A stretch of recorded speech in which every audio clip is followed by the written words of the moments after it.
Run and Bayo. Hi, Big Al. How you doing? Big Al Kava. Been a while. Yeah, Run it Bayo. How many skins we got?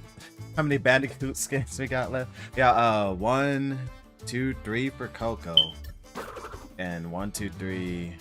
My bad. 4 for Coco, and I guess 4 for Crash from the looks of it. So yeah, 8 more lives left. Who thinks we can get to the ice area, or I'm gonna lose all 8 by the time I get there? Hopefully, I don't lose all 8.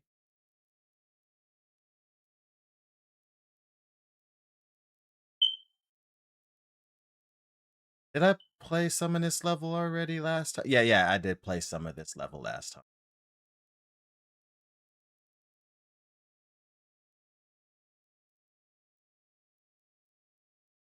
Right. I forget how long the loading screens are in this game. I don't know what happened with Crash Bandicoot in the PlayStation 4 era, but like they made the loading screen long. Like Crash Team Racing, don't get me wrong, one of the best racing games of all time. But like the loading screens, like, why are they so long? Ah, yes, the yellow gem. I always find that funny that the yellow gem's just in plain sight. Alright, hopefully Pirate Coco can actually beat this level. I mean, it's a lot of water, right? That should give me like a home field advantage.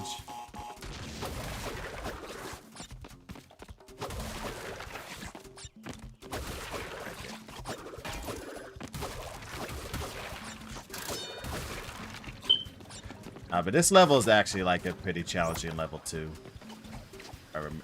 I almost died right there. Okay. This reminds me of, I don't remember what the level is called, but it's from Crash Bandicoot 2. Like this entire level is just Crash Bandicoot 2.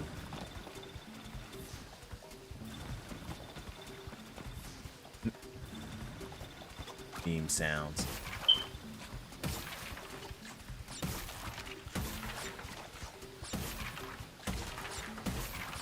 Oh gosh. Almost died there. Hopefully I can beat this level without dying. I know I gotta knock the rust off a little, but it's not that much rust because it was only like 2 days ago that I played this. But how are you doing today, Big Cow? All right, got all of those out the way. Dun-dun-dun. All right. But I think I could just walk on this, huh? But the next ones I gotta jump off of.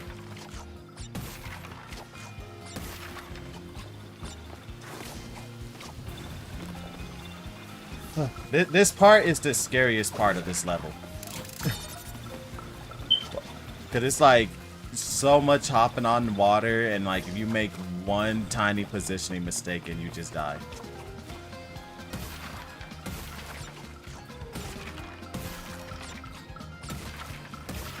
All right, almost there. All right, we're good. Now we should relatively not have much to worry about until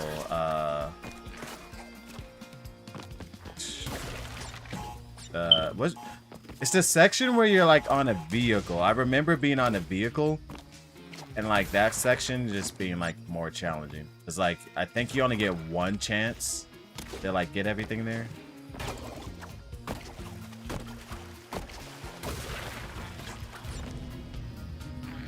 Now, how did I do this bonus section last time? If I jumped over this,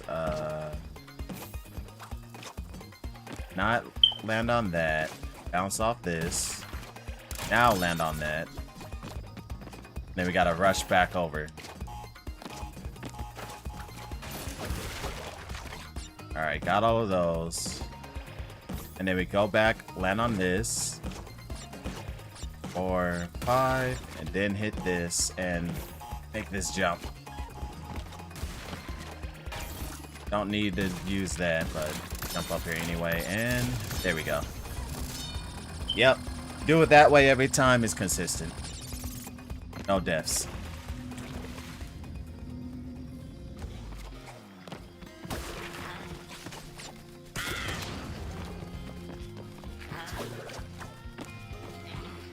Alright. I want to time this right.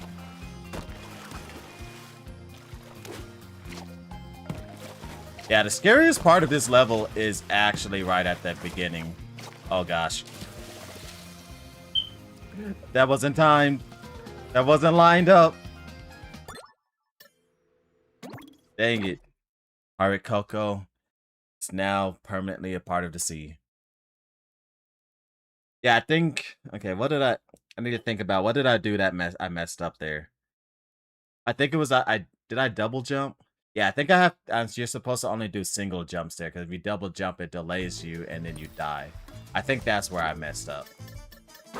Okay, so who's next? Looks like serious upgrade. God, oh no, it's a robot skin in the water level. That's destined for death. That's destined for death.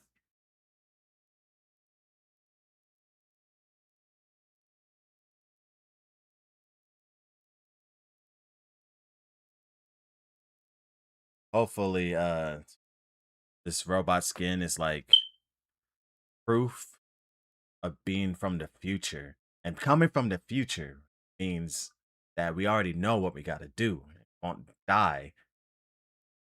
At least I hope that's what it means. Or it could just mean we're gonna die and then we got turned into an android because we died. That's the two different routes we can take with this. Let's hope it's the former and not the latter.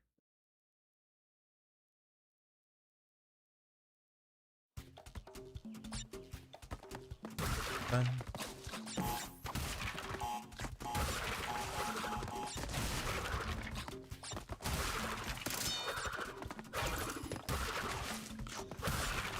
It's just so funny always seeing the lives at 99.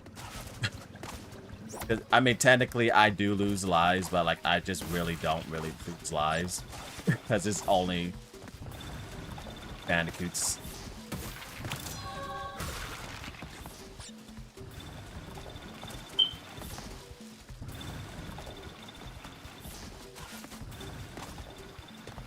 Alright. Oh, I broke 2 crates at once there? I don't know how I did that. Like, perfectly landed in the middle. Oh. Yahoo! Man, I just love that they improved the controls of this to where it goes where you're pressing now. It used to be like with based off momentum, which I get it. Based off momentum does make more sense because that's how bolts and stuff work. But this moving with the direction you're pressing makes it so much easier. I am very far over to the side. I almost did not make that jump.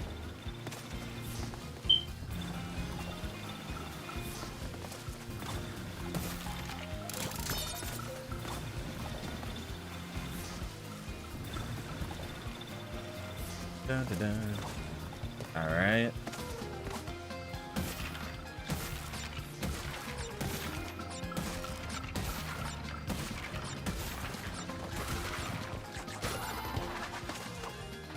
All right. So far, so good.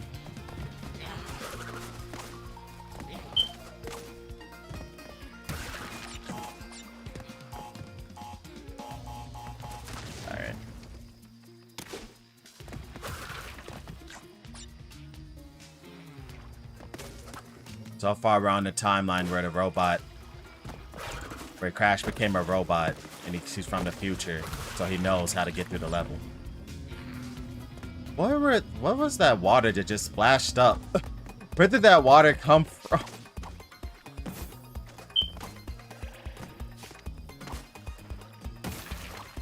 It was like some water that just splashed up in the back for some reason. Oh, I almost missed that one. 1, 2, 3, 4, 5.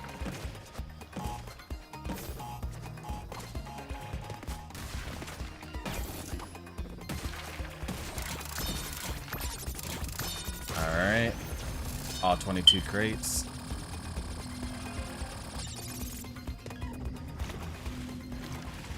Okay, almost back to the part where it died last time.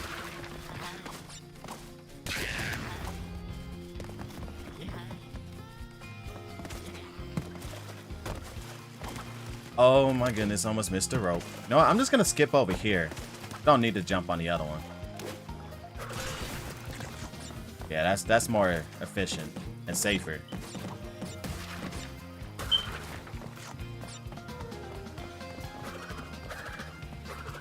Why in the world am I not hitting it? Okay, there we go.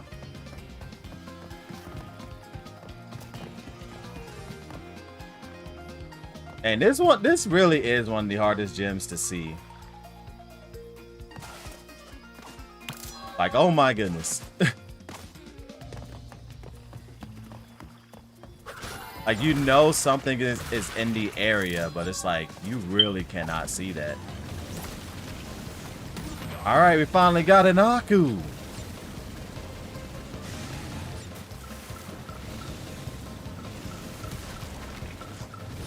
Hopefully we don't. No! It freaking pushed me over. I got too close to the thing. Well, might as well just ignore the rest of the crates because it's not like I can get them anymore. And just focus on completing the level. How did I die on here last time? I don't remember. I don't remember getting to the end. Did I? No, I fell into the whirlpool, huh?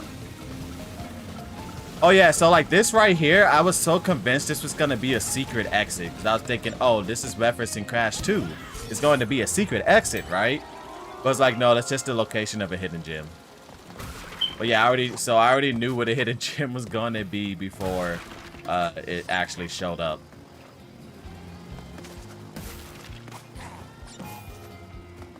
Actually, I could make that, huh?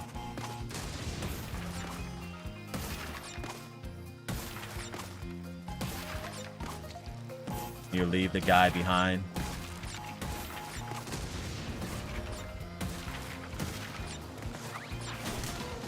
But he's back. Alright, we got another Aku.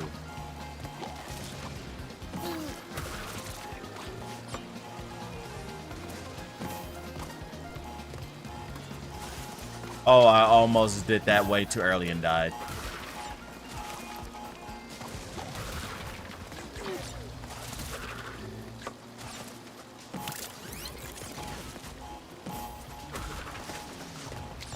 Alright. Got through that part pretty well. Wait, is there something up here? Yeah. Okay.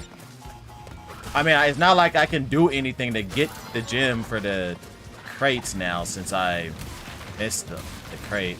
But I might as well practice for like maybe a later attempt for some of these. Like those crates right there I remember being challenging. Yeah, it's just safe to just hold back right here and just let the water push you. Ow.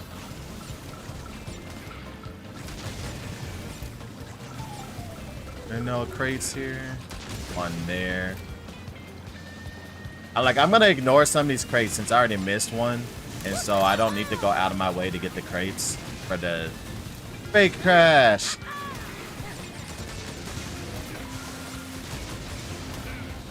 Ow. I don't think anything else can hurt me, right? Yeah. Okay. Alright, so if I want to get the skin, I have to play the inverted now because I can't go back on this level since I completed it. If I want to get the skin, but that runs the risk of, well, dying. So do I want to try this level again, but do the inverted mode so I can get the skin, which is another life. But if I die, then it's pointless doing that. You know what? We're risking it. Playing the inverted mode. I just gotta get 2 gems, I could get the skin. Oh, wait. I never did pin the rules, huh? I need to pin the rules again.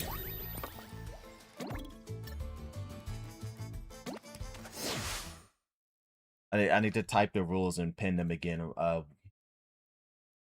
was the where's the chat? Okay. Yeah, cause the rules was like I can only each skin equals 1 life.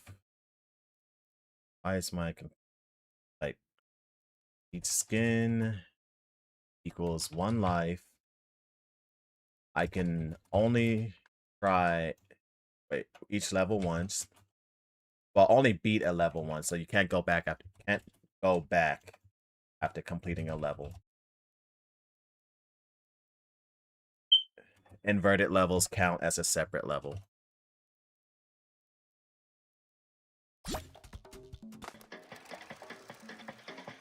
And then every level must be completed, with the exception of flashback tapes.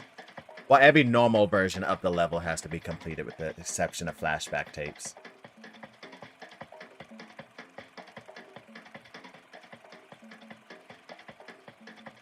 Okay. Yeah, I forgot to pin the rules. So if someone comes by, they're gonna be like, what's the rules? But they can read it. If they know how to read. Some people don't know how to read nowadays. In that case, I just have to explain the rules like 50 million times. For every time someone asks, what are the rules? So yeah. So from the rules, I am able to do this. Let's see. So I should get 1 gem guaranteed from just beating the level. What other gem would I want to get? Oh, wait, the hidden gem. I think it's over here, right? If I remember correctly. Yeah. Yeah, I only need 2 gems, so with the hidden gem and then the gem from being deathless, that should be all I need. So I don't need to worry about the crates or anything. I just gotta not die.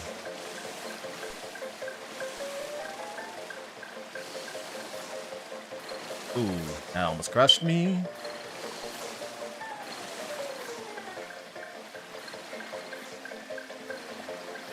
I need to be careful. Be careful not to die. Are there any Akus? Yeah, once I see an Aku, I'm good. Aku, where are you?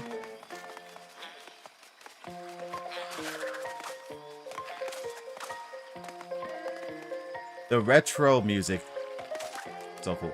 Honestly, I think this area probably has the best inverted mode. Because it actually like messes with the timing of the stuff slightly. Like you fall way faster and stuff. It's like actually different physics, kinda. Enemies move around faster. You see how quickly these guys are going back and forth? Okay. Need to time this right.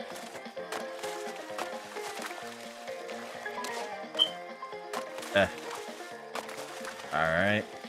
Dang, you really don't get Aku until very late. I don't know why I'm hitting the checkpoints. They don't do anything. Okay.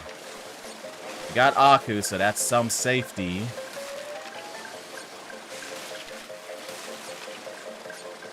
And then...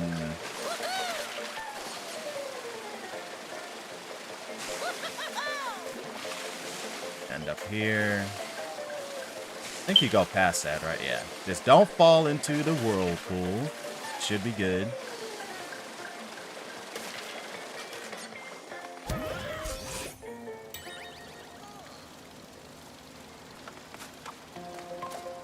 Alright, just gotta reach the second Aku Aku.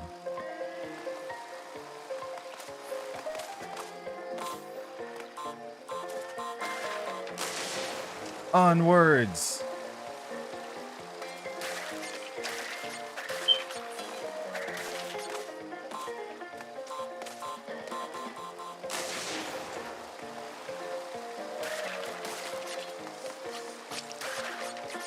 Alright.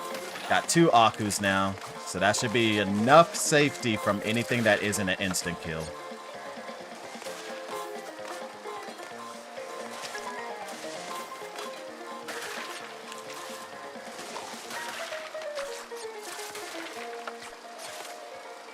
Oh gosh. Oh! Ah! I wasn't trying to bounce off the TNT crate. I accidentally touched the TNT crate, and I was holding X because I was trying to jump over it, so it threw me higher into the air. And I couldn't make it to the vehicle in time. Dang it, we lost another Bandicoot.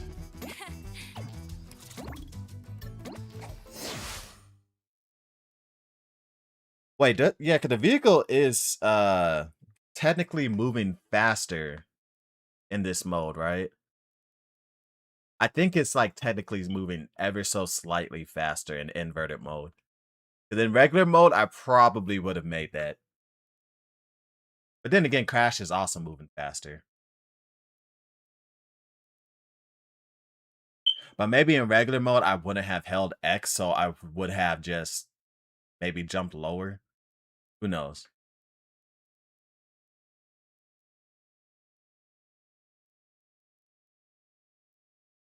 But dang, that sucks. Now, I mean, how many lives was lost to this level now? Like, 2? So, yeah, going negative now. Wait, did I change Coco's skin? Yeah. She was a pirate last time. But now gamer Coco. That means we're a gamer now. You definitely got to win as a gamer. You got a laptop and everything.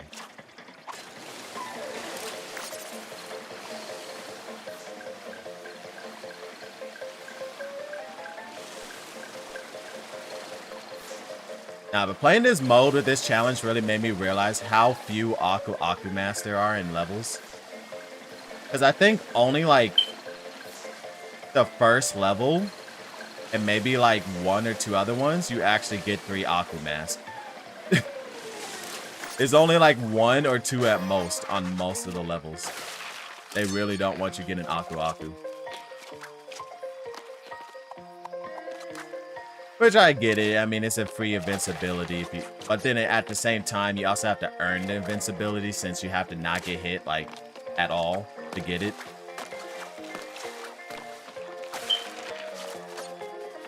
Oh my goodness, I almost missed him and died.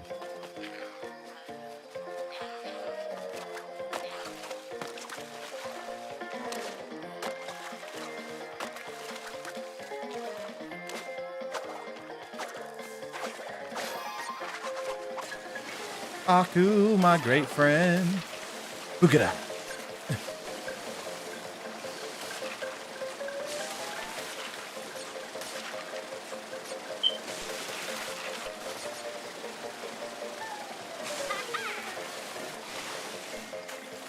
This section is so much easier when you don't need to care about the crates. You just run through it, go as fast as you can. Wait, isn't it supposed to be a checkpoint crate right here?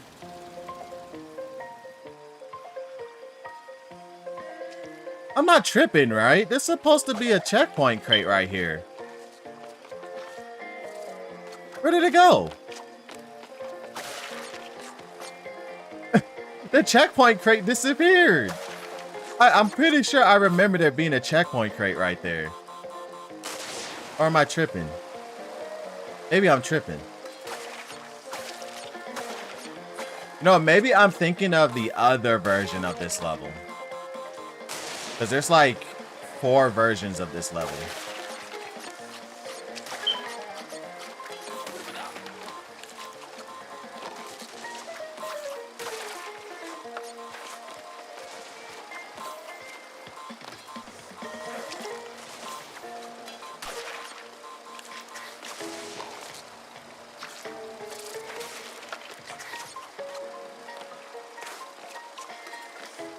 Alright, got past that part. Now, theoretically speaking, I should not be able to get killed here. This part should be easy enough that I don't die. If I die, that's just embarrassing.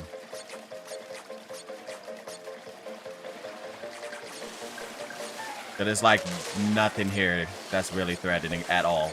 No insta kills. Like, and I have to mess up 3 times to die here, and if that happens, that's embarrassing. Fake crash, but this time inverted.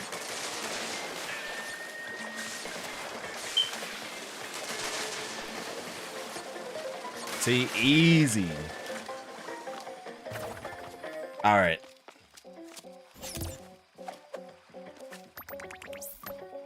The cat's meow.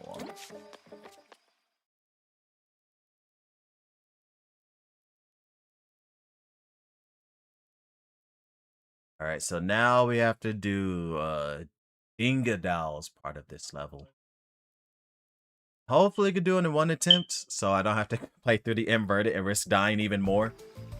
Yeah, no Dilo down 6. Yeah. All right, Dingadal. See what your level is all about. Why does it show this as the background when this isn't Dingadal's part of the level? Like what? This isn't Dingadal's part of the level. Dingadal's part of the level is different. This is the crash part.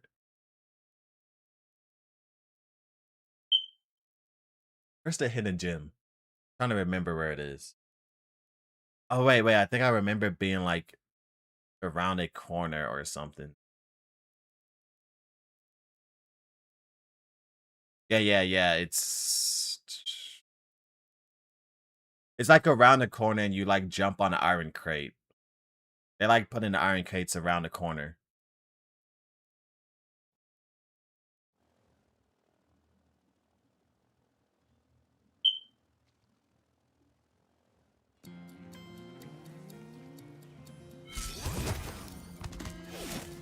That's more like it. Now, which way's me done? Hidden crates.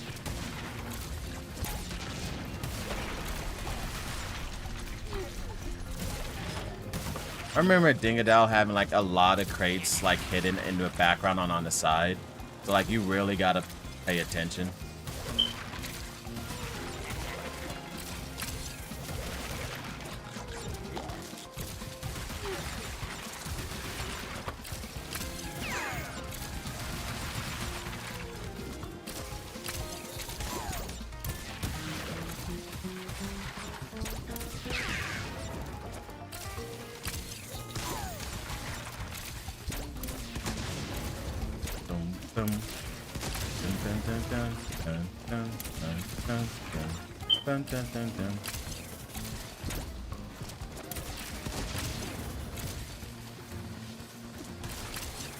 Go!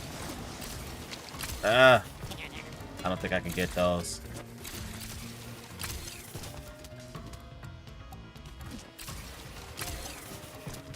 I missed him. Wait, what? Did I break it? Wait, no, this crate's breaking. The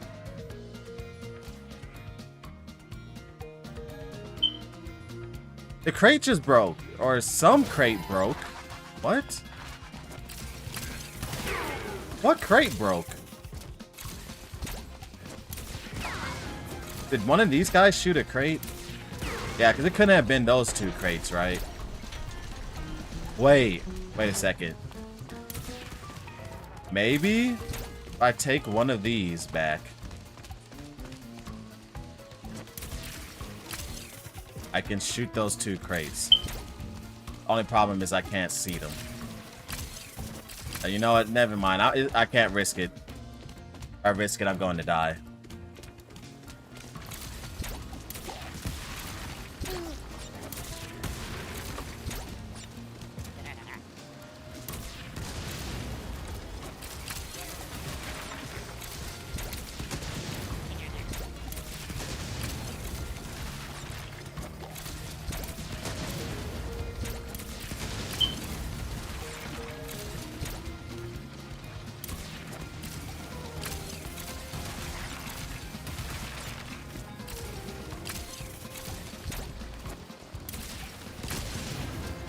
So this guy is so polite to wait for me. Oh, but then that guy tried to light me up while I wasn't paying attention. So I could light him up too. Was it here? Yeah, I see the bounce crate over there.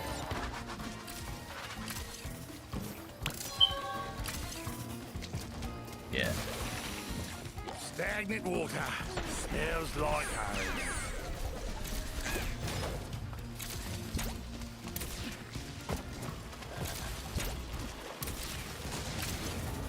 Gotta blow up the nitro walls. Dun dun dun dun dun dun dun dun dun dun dun dun dun dun. Wow, I shot the guy and not the wall.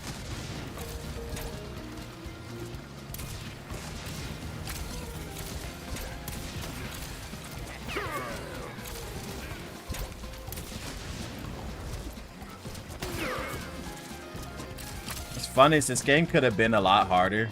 But they could have made it you have to get through here in a certain amount of time to get on the ship, but the dude waits for you.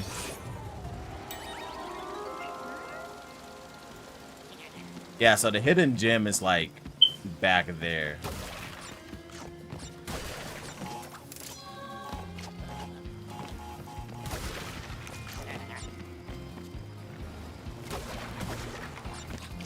Oh wait, there's something up there. Almost didn't see it. I love this part.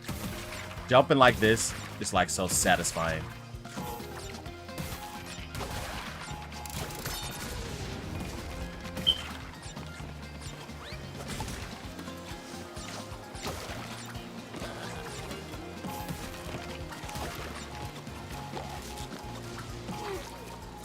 Oh, I messed up. And I didn't land on the ground and I body slammed. Ugh. Now the Bandicoot bites the dust.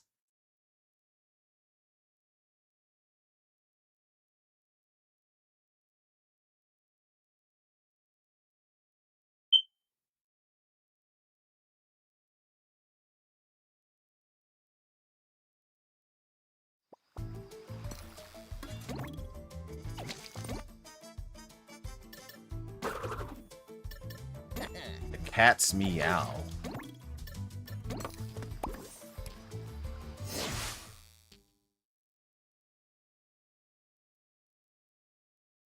Alright. Lost a life, but it can still have a chance to go even.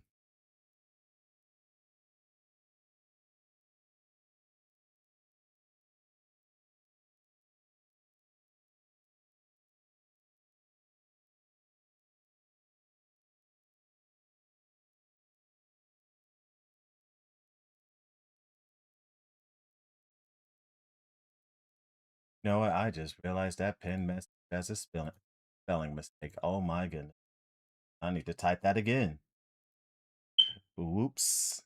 And I mean, the sentence in, okay. One skin.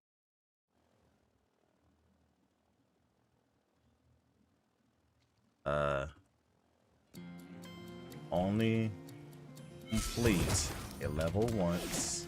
That's more like it. Now, which way's me It diner? counts as a separate level.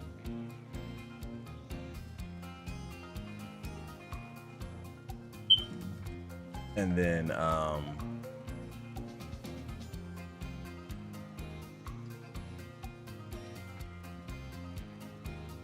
what was the last one?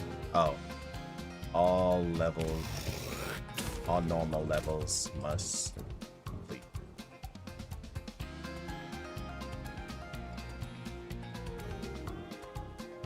Yeah, I just realized that the previous pen message was like, ooh, that isn't good. But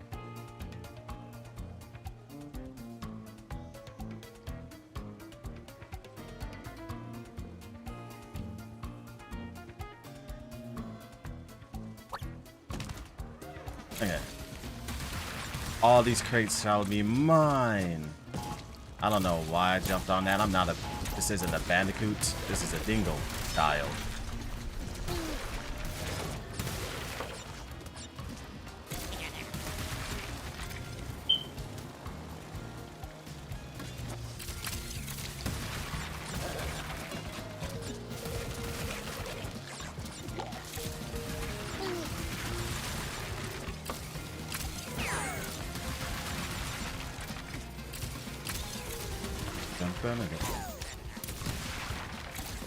Those little guys are just so funny because they just cannot harm Dingodile. They just, you literally can just walk into it and they die.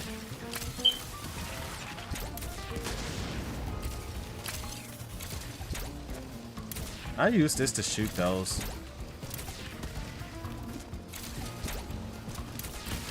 Yes, I can. That way I don't miss them this time.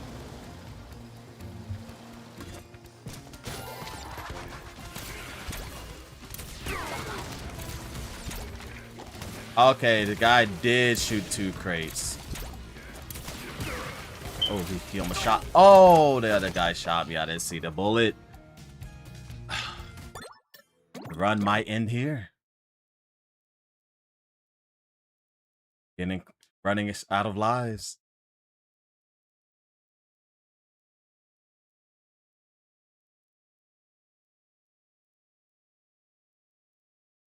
The first attempt, first run might end here. Don't have many lives left. Who's next? Ooh, Coco only has 2 left. Bare bones.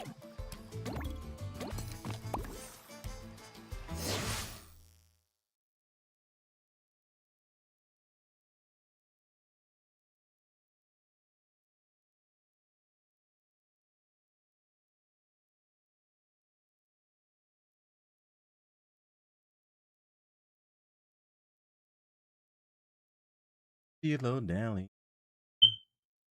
I can't believe I got shot by an enemy. I actually got killed by an enemy. Wait, is that the first time I got killed by an enemy? I think like most of my deaths have been like from falling off the stage or like getting killed by an instant kill in the environment. I don't think I've actually ever just got killed by an enemy yet. This might be the first time an enemy just took me out. That's more like it. Now, which way's me diner?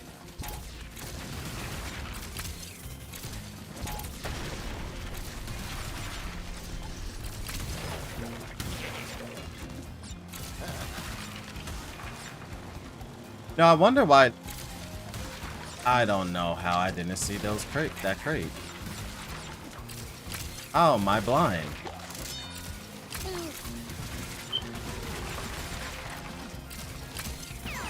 I'm actually blind. There was a crate like right there and I just did not see it.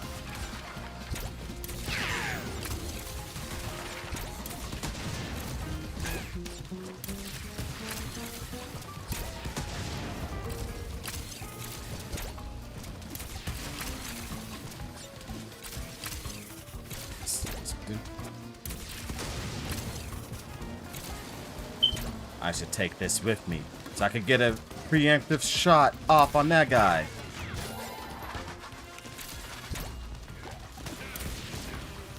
They keep trading my shots. Get him. Don't get shot by the second dude. That guy is standing next to TNT crates. There's a lot of enemies that like standing right next to TNT crates for some reason. Like they like, yeah, if I stand near these TNT crates, that will protect me.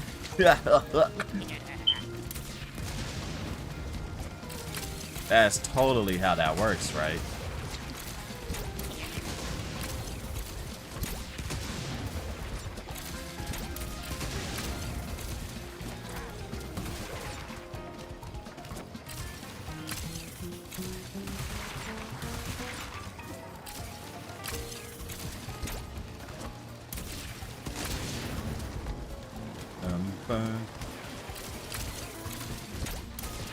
Like that guy really out here trying to shoot you before you even get around the corner.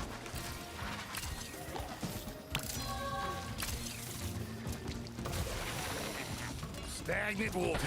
Smells like home. Did I get it? Okay, I got it.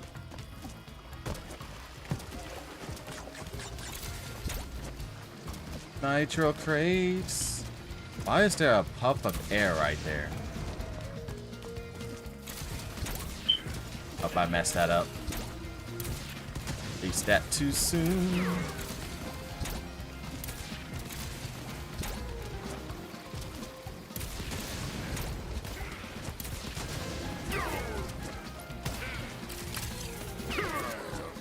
And made it. All right. Now, I don't know if I actually missed more crates because I wasn't paying attention at the beginning and I somehow almost missed the crate at the beginning and I may have missed the other ones. I'm just gonna hope I didn't.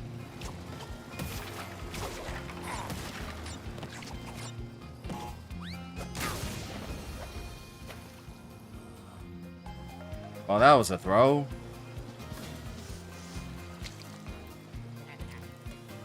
That was a throw.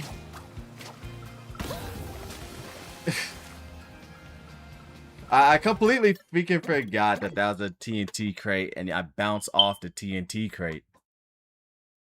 How did I forget that?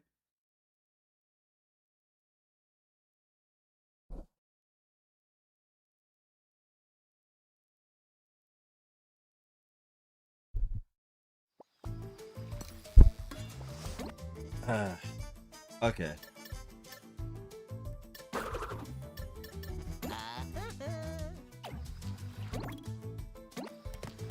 This level might be the end. But yeah, Coco, because she has no more skins left. So that one Coco skin, I got 1, 2, 3 Crash skins. 4 lives to live. It's the final 4. I'm hoping I can at least get to the ice area. If I can at least get to the ice area. I know that's a good spot. But if I like lose all of them here, that means like this spot, like a hard wall. A hard wall I have to overcome. But if I could get to the ice area, it's like, yeah, I made it to the ice area first attempt. I don't think I'm getting past the ice area though, because I only got 4 lives.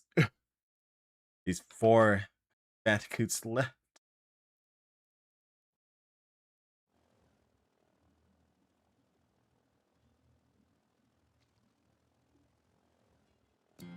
That's more like it. Now, which way's me dive?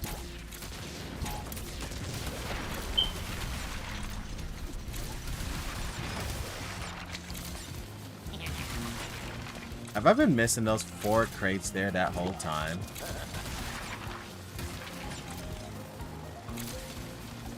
Like, I could have been missing those. And I didn't even realize it.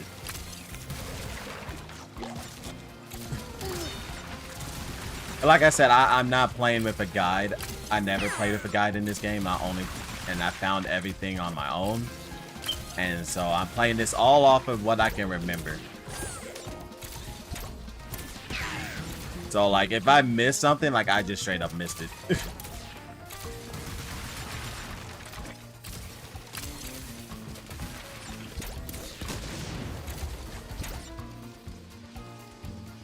I did not know I could suck those guys into this thing. Okay. That's like the first time I've done that. Or if I have done it, I've never realized and I thought I was just holding a TNT.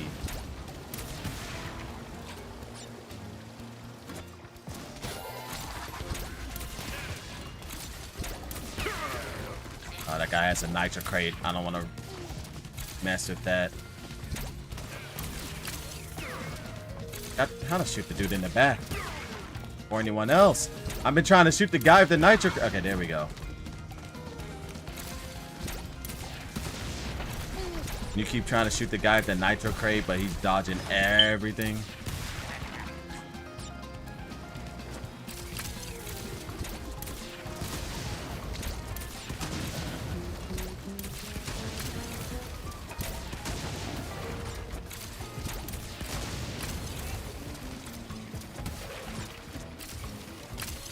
Dun dun dun dun dun dun dun dun dun dun dun dun.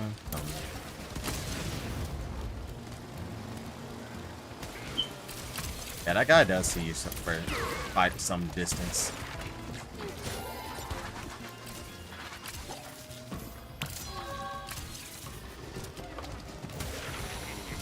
Stagnant Walker. Feels like home. I'm gonna use this guy to blow up the nitro. Oh my goodness, what's my controller doing? What was that? My controller first. What the? Oh my gosh, is my controller having stick drift? My controller might be having stick drift. Oh no. That might get me killed.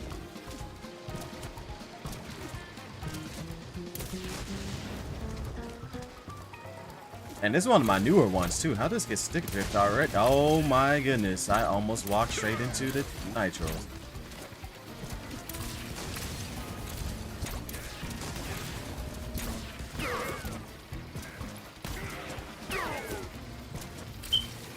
And the stick drift is trying to get me killed again. What is this? Like, I'm holding full right and it's just randomly like not going to the right. Yeah, I'm going back to D-pad. At least I know D-pad is safe.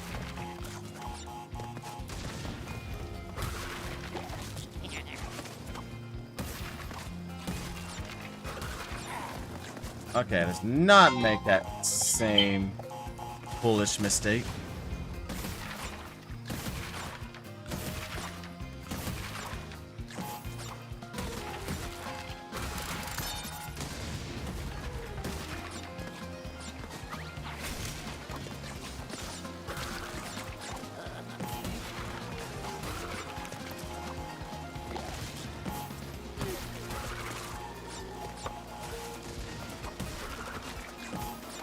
Ooh. Platforming.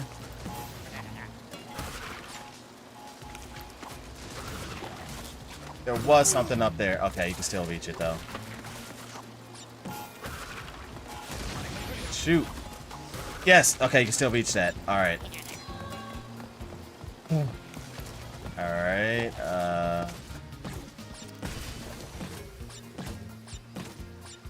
I think we should be good from here, right? There's something hidden way up here. Like, this looks like something would be, but I guess not.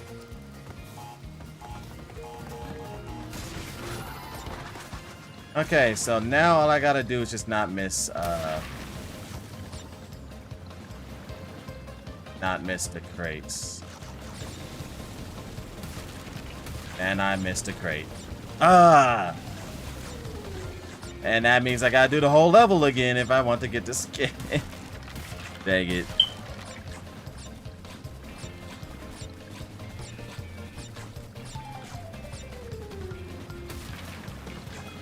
Honestly, out of all the sections where like you get one attempt to go through it, I have to say this is probably my least favorite. I don't like grinding on the rails. Like you press the inputs, you're good. This is like dang,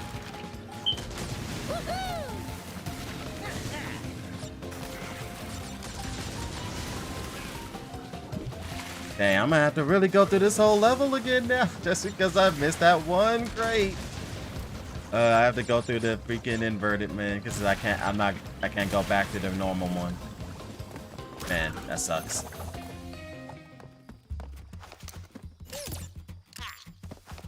Then again, it might be worth it to get unlock that skin. That's another attempt. But then but if I die, no, I'm doing it. I'm getting that skin. Not gonna die. But then again, I already lost like 3 or 4 lives, three or 4 bandicoots on this one spot. It might just be better to, or it might just be better to skip it.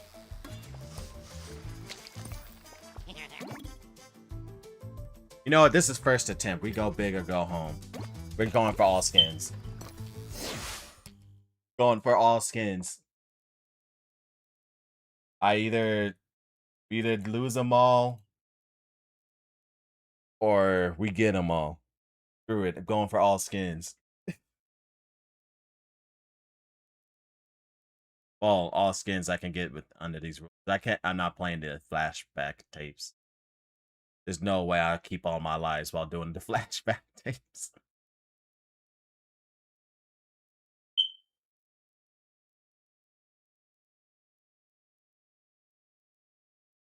Well, maybe. I don't remember the flashback tapes being that hard. It's just you really needed to think about how you do stuff. Like the only flashback take I remember being hard or take me like a lot of That's more attempts like it. was Now, which way's me diner? wait, how many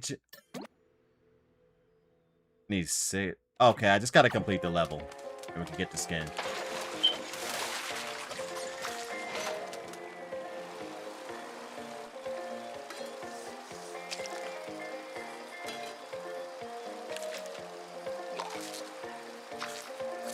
Is this how people normally play the game? Who don't care about 100%?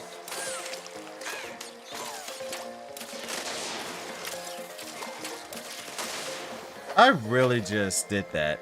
I really just did that. I really just did that.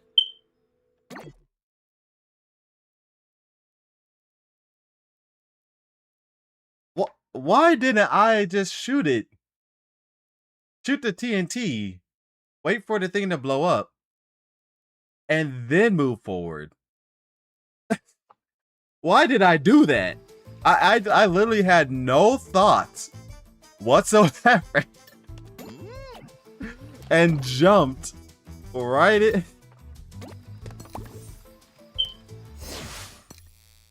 Like, what? Why? I really just did that.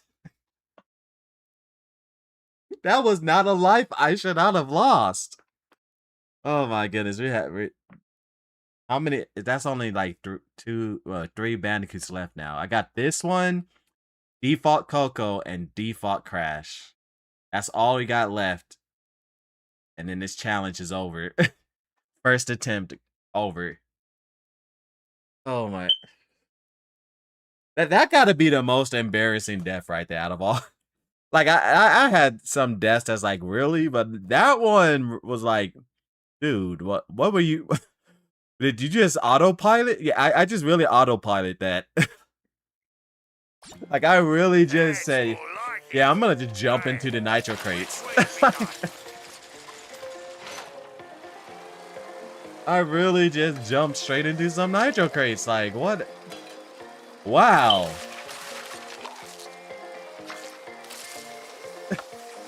I don't think I've ever died like that before.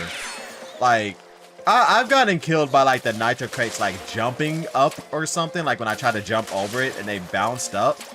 But I have never just got killed because I just straight up just jumped into nitro crates, like no thought, a wall of nitro crates.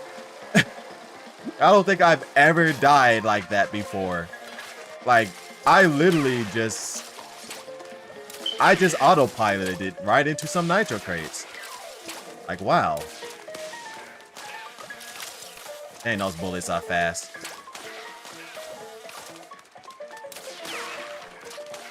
Wait, I just realized I killed Aku. That's been an Aku there that entire time.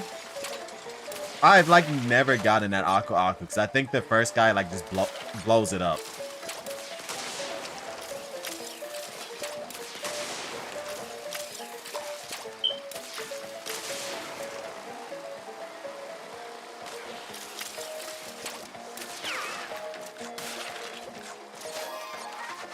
Right, it's inverted mode. I was going the wrong way.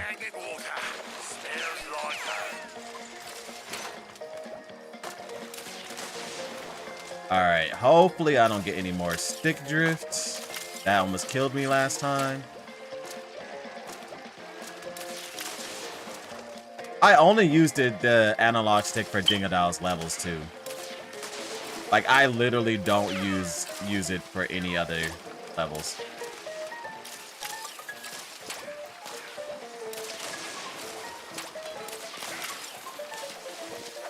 Shoot. I thought I was more to the... I thought I was more lower than that. I didn't think I've been that far forward. Hey, it may not have been worth it to try to get this skin. It may not have been worth it. You know, I'm still gonna go for it. If we lose here, we lose here. Yeah, the only Crash skin left is the default skin. And yep, the only Coco skin left is the default skin.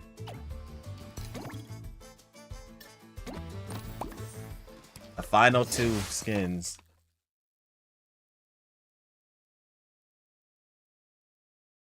A default Coco win. She be the savior. Make sure she can just get through this. Actually, no, I'm just dying on the Dingo Doll parts, which that's the easy part. I shouldn't be dying on the Dingo Doll part. I've died twice now on the Dingo Doll part. And one of them was just me jumping into nitro crates. Which that I don't know how I really was just piloting. I was like, oh no, 100%. All right, I just gotta cruise through here, jump straight into the nitro crate. And this is what happens when I don't do 100%. I start acting like a fool. That's more like it. Now, which way? All right, we literally just gotta get to the end of the level and we get the Coco skin. It should be that easy. And yet I'm finding every possible way to die.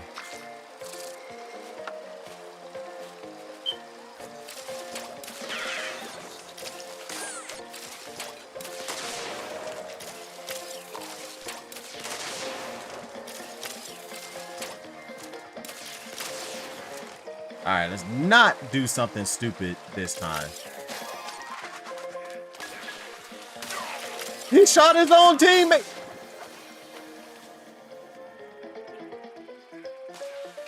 Bro, that was brilliant.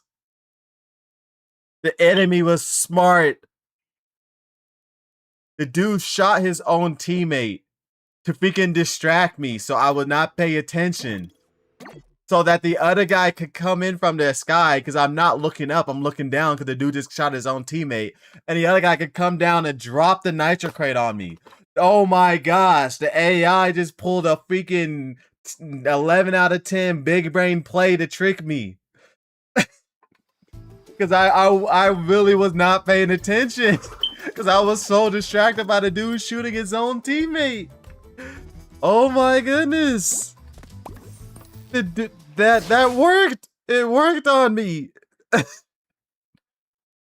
The dude backshot. I didn't even know they can kill each other like that.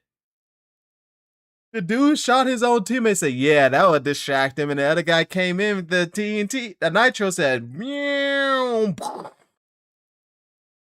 Hey man, just like that. This is the final life. I die here.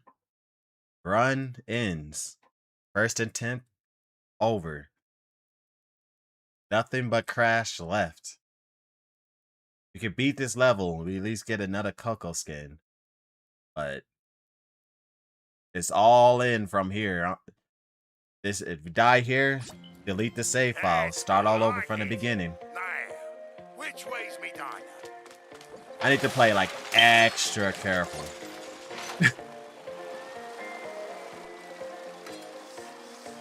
And I would never thought it was the swamp level that would give me the most trouble.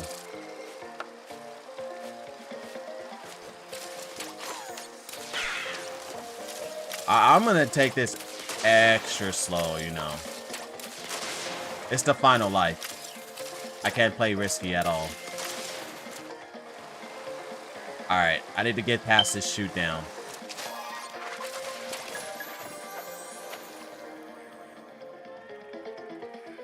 That dude was ready with the shot.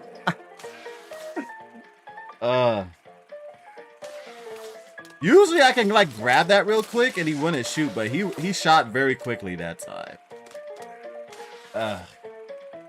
Well, the run ended here. It was a good run. It was a good run.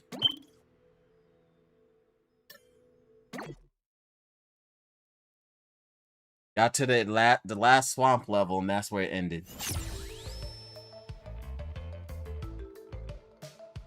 It was a good run. That's attempt 1 down. Dang. Alright, delete. Start a new game. What should I name it this time? I named it LOC, but just Lock, but...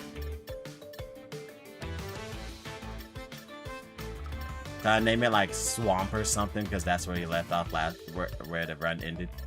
How do I spell Swamp with 3 letters? Like S... W... E, I guess? Swamp.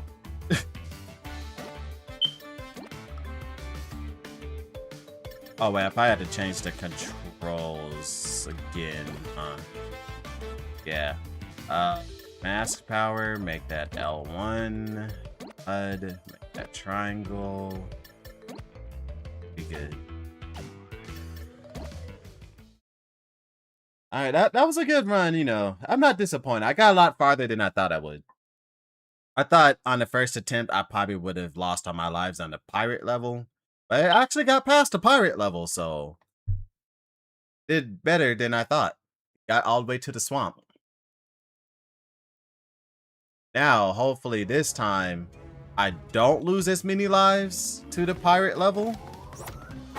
And then I can get to, ice area this time. No, I don't think I'm getting past the ice area. That's when the game starts getting like more challenging.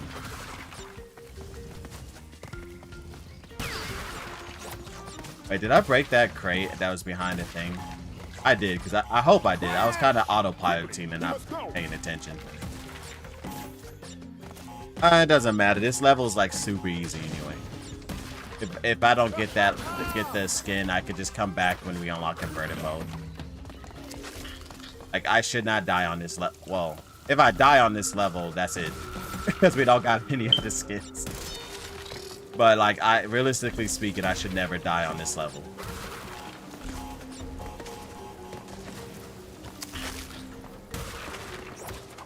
Just because of how much I've been playing Crash Bandicoot. Like, this level of all levels, if I die, like, it had to have caught me sleeping. Like, literally, I fell asleep.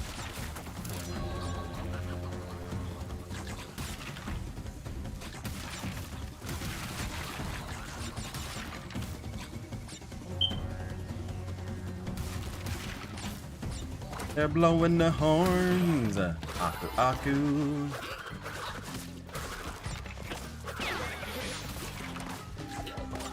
The guy hit me. You got lucky. You won't be as lucky next time.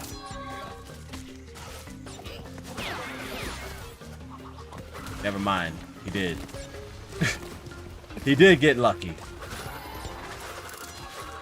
Now, I'm gonna hit on purpose to make it dramatic, you know. Make it look like I'm about to lose because I said I should realistically never die on this level. That way people will clip it and be like, ah, he died on this level. But I will realistically never actually die on this level. It's the first level in the game. Who dies on the first level of the game? Definitely not me.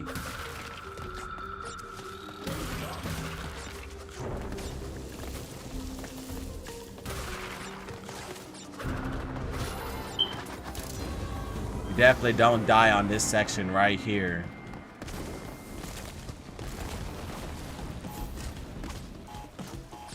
No one dies on this section, trust me. Well, I mean, there was that one time when I saw my friend die on this section. But that was my friend. It wasn't me. Built different.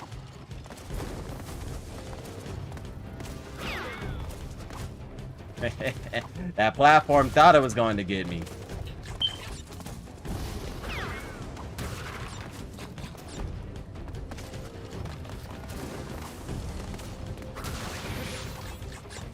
See, like I said, never die in this level. Never die. Easy. Just have to take hits for dramatic effects. Okay, I did get that one crate. I was not paying attention. Alright, Insanity Peak. Now this little section right here in the picture, where you have to like jump in the whole circle, Now I can understand someone dying here. You know, things are vanishing in and out. And you might panic because you're like, oh my gosh, they're vanishing in and out. You know, I can understand dying here. All right. The first level's the first level. You couldn't be dying on the first level. Unless you're like, if you've never played Crash Bandicoot before, then like, yeah, I can see you dying on the first level. But if you played Crash Bandicoot before, like, you should be getting a flawless every time.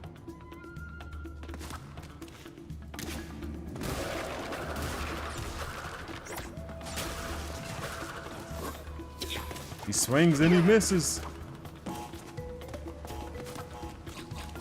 Collecting all the Wampa fruit for the third gem.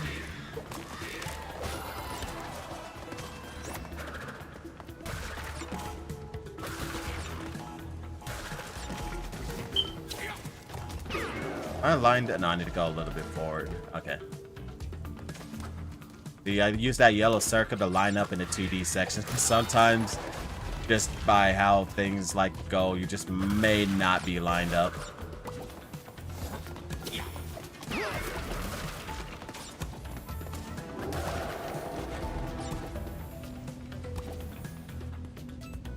Boom. Boom.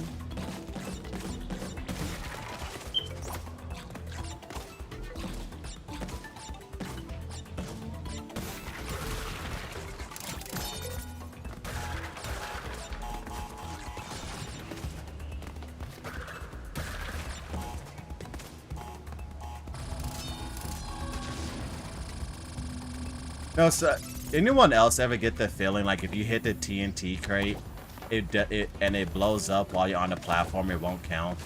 Like I know it does, but like it always goes in my mind that it may not count for some reason.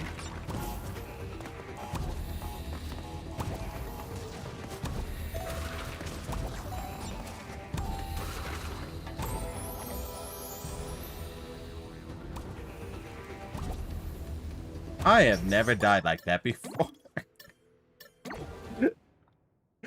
I didn't know that you could actually like land in that from jumping slightly too early.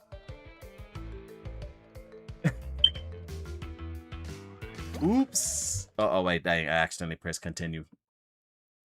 That's the first time I died on like that. It's alright. It was early death. It's better to die there than to die later. Because at least it's a quick restart.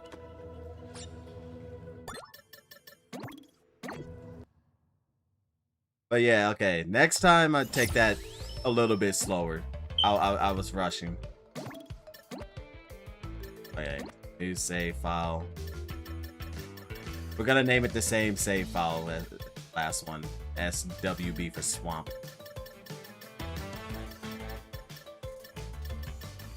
Just because that last run didn't count. It was a waking up again run. All right. Change button mapping. L1. Show HUD and triangle.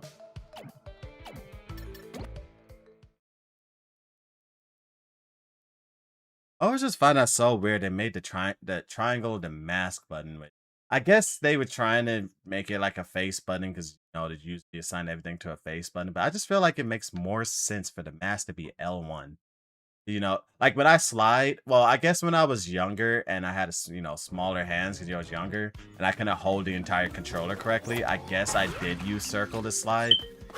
But then when I realized like slide jumping is just a lot easier and more consistent when you press R1 to slide more than instead of circle.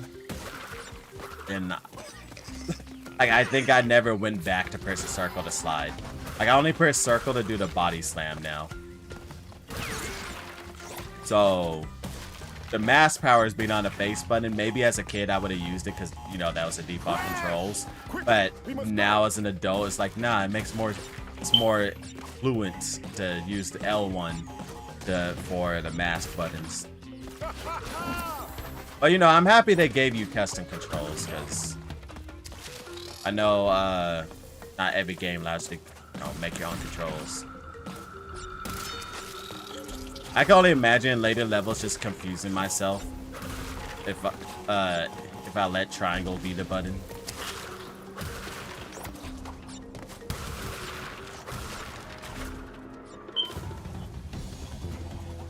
No, some of the later levels, oh my goodness, they get complicated. Like, I'm just thinking of the final level of the game. I'm like, dang, I'm gonna have to get through all of that in one attempt, and I have not played that level in like, wait, this game came out in 2020, right? In almost just about 5 years. Yeah, I think I beat the game in 2021. Took me a little time because I was playing completely blind without looking up any cheat codes. So like I went and found everything on my own. So it took me a little bit of time because I was only playing it on the live streams whenever like a little bit of time I had to play it. So even though I did get the game in 2020 and started playing it like towards the end of 2020, I did take until 2021 to beat it.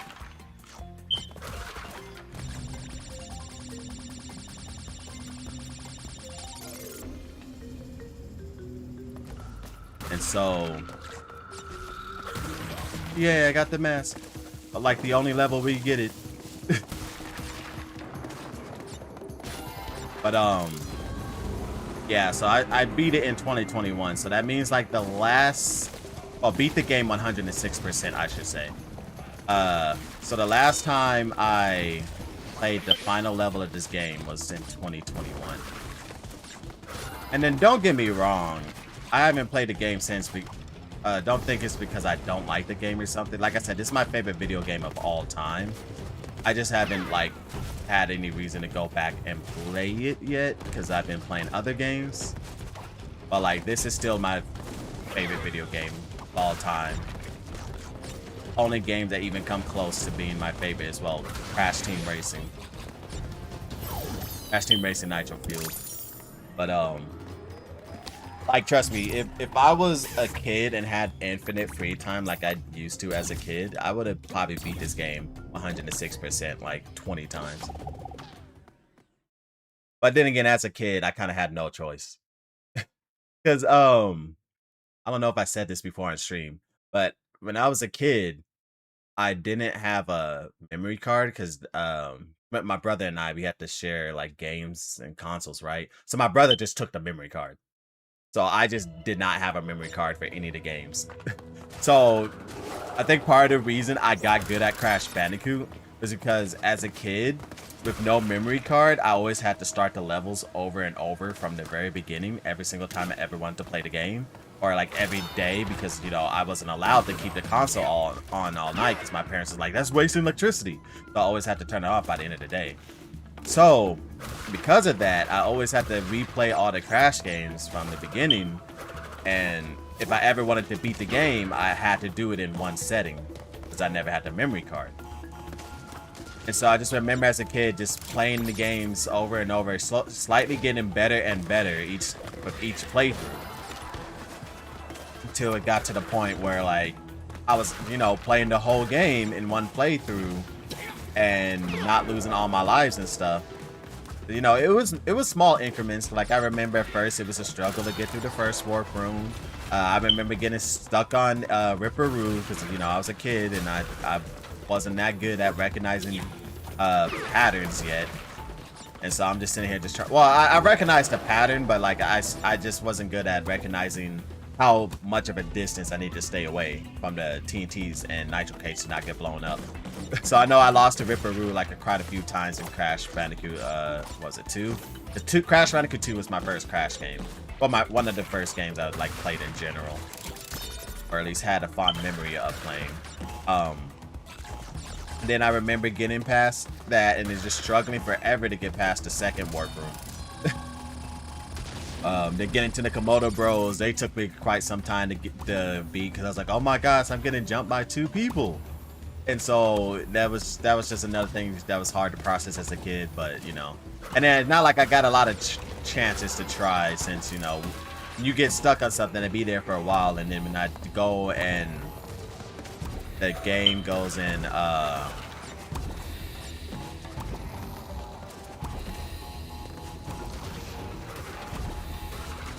okay, sorry, I need to make sure I do this in the right order.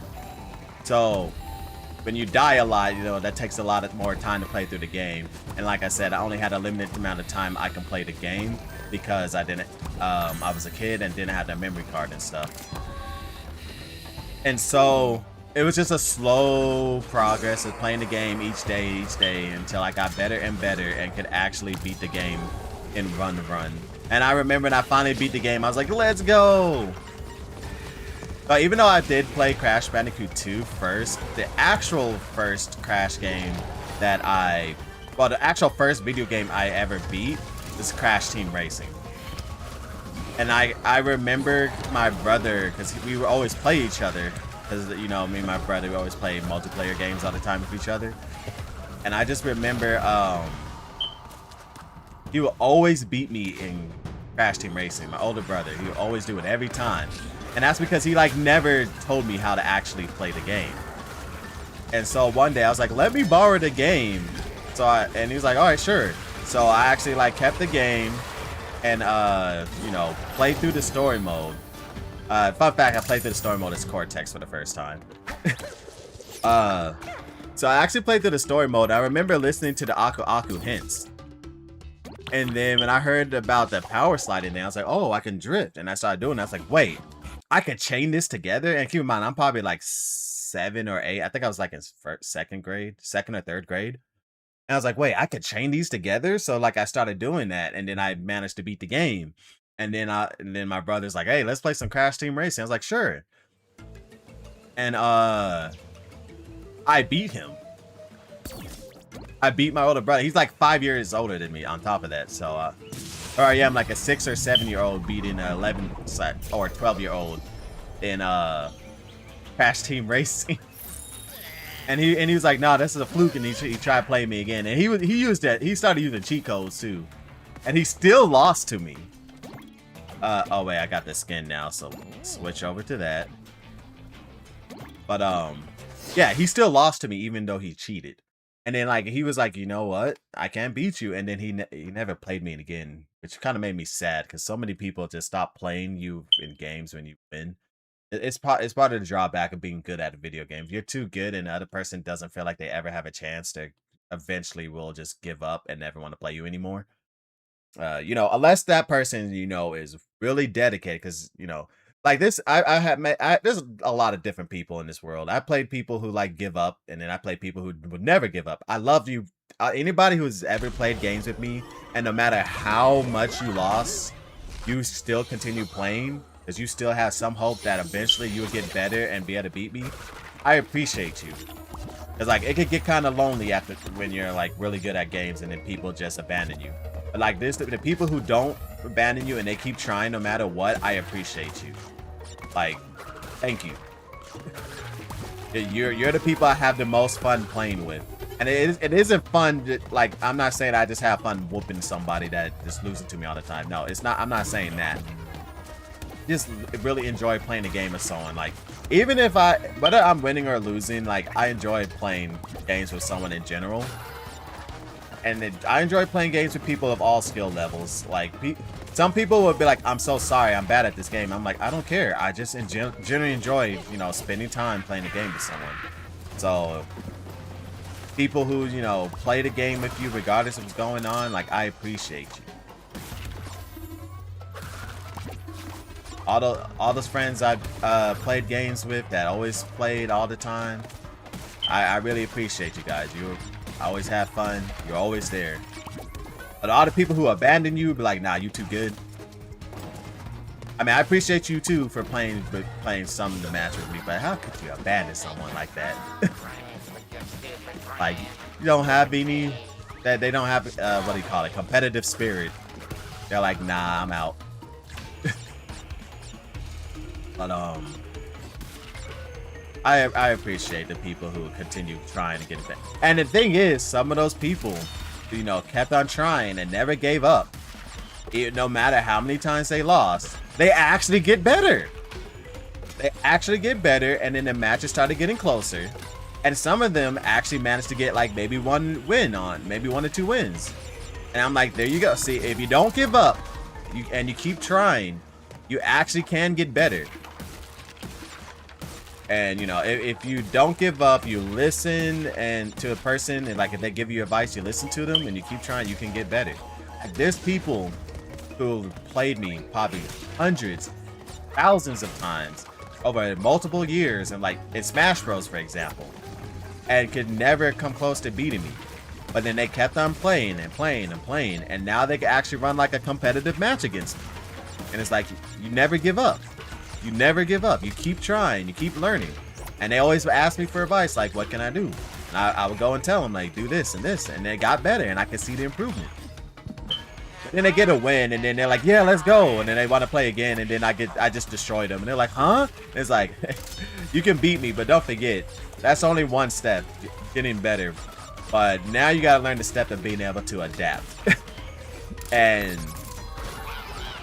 so that's the next step. And then I'm decent at adapting to people. And you know, since I taught them how to play, I know their tricks and what they're trying to do. So they got a while to go, but you should never give up.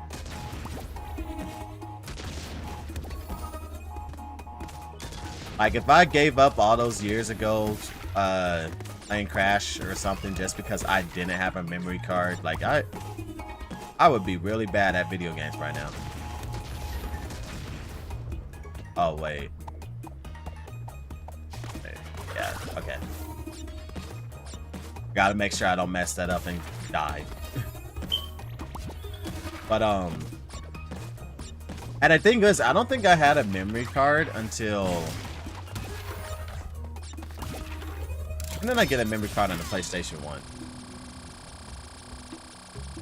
1. Cause I remember I always, if I had friends, right, that were gonna come over, I would have to beat the games, like, to unlock all the characters, like Crash Team Racing, for example.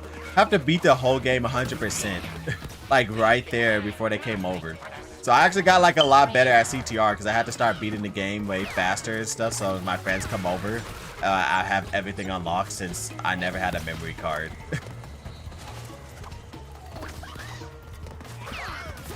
And then I don't think I got one until the PlayStation 2 came out.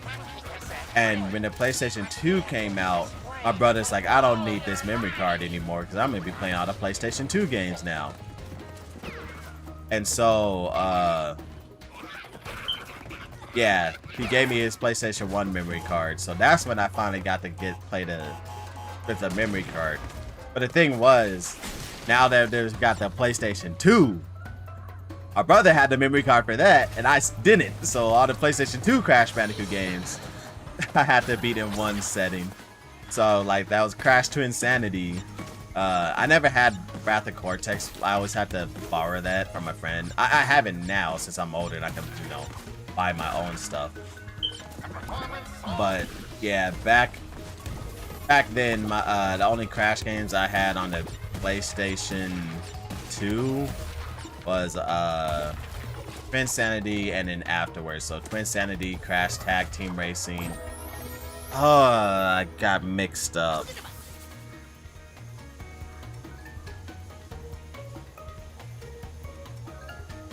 I wasn't supposed to switch it. They mixed me up. But yeah, Crash Tag Team Racing, Crash of the Titans, and Crash Mind Over Mutants. But I did not have a memory card for Crash Twinsanity and Crash Tag Team Racing.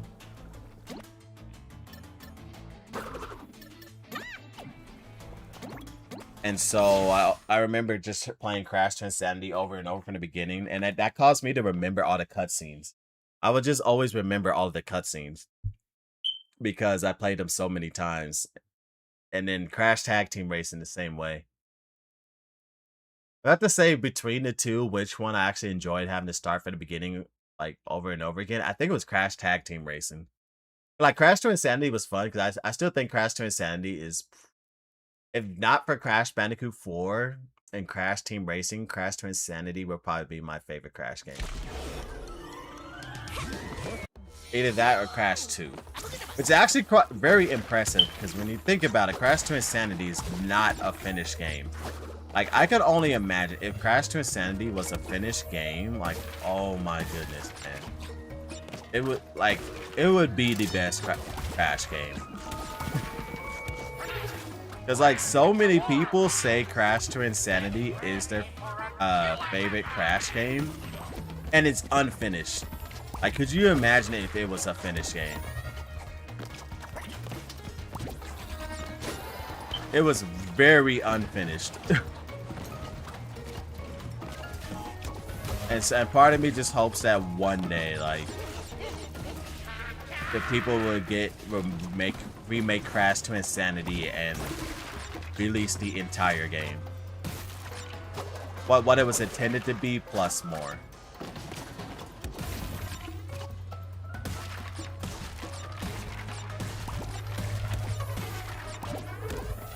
Crash Bandicoot 4 might still be my favorite game.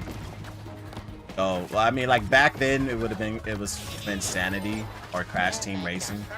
Maybe sometimes I kind of like felt like Crash Bash was my favorite. But coming back to play Crash Bash as an adult, I'm like, so the amount, once I realized how rigged the game was, I was like, yeah, it's not my favorite anymore. It's probably still in my top 5 Crash games. But I still like the party game aspect of it. And like playing against other people and stuff is fun. But like the single player experience of how rigged it is sometimes is ridiculous. Like there's no reason you should be doing like 1/4 of the damage and then the AI is doing like 5 times more damage. And I wish I was exaggerating, but it really does feel like that. Like I remember using Crash in the tank level, shooting the enemy, and they only lost like 1/16 of their health. Like it was so small. It was like, what the heck? And then I got shot by Tiny and literally lost more than half my health. I was like, what is this riggedness? Like, now granted, I do acknowledge that Tiny does do the most damage. I do know that, but it's a 3-shot kill. I know that.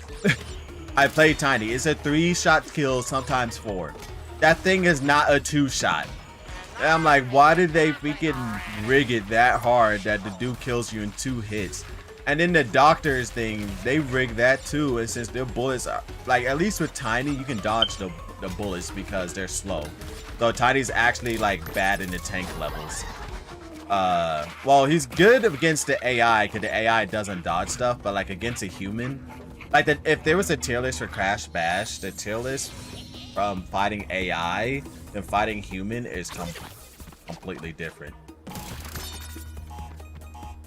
And yeah.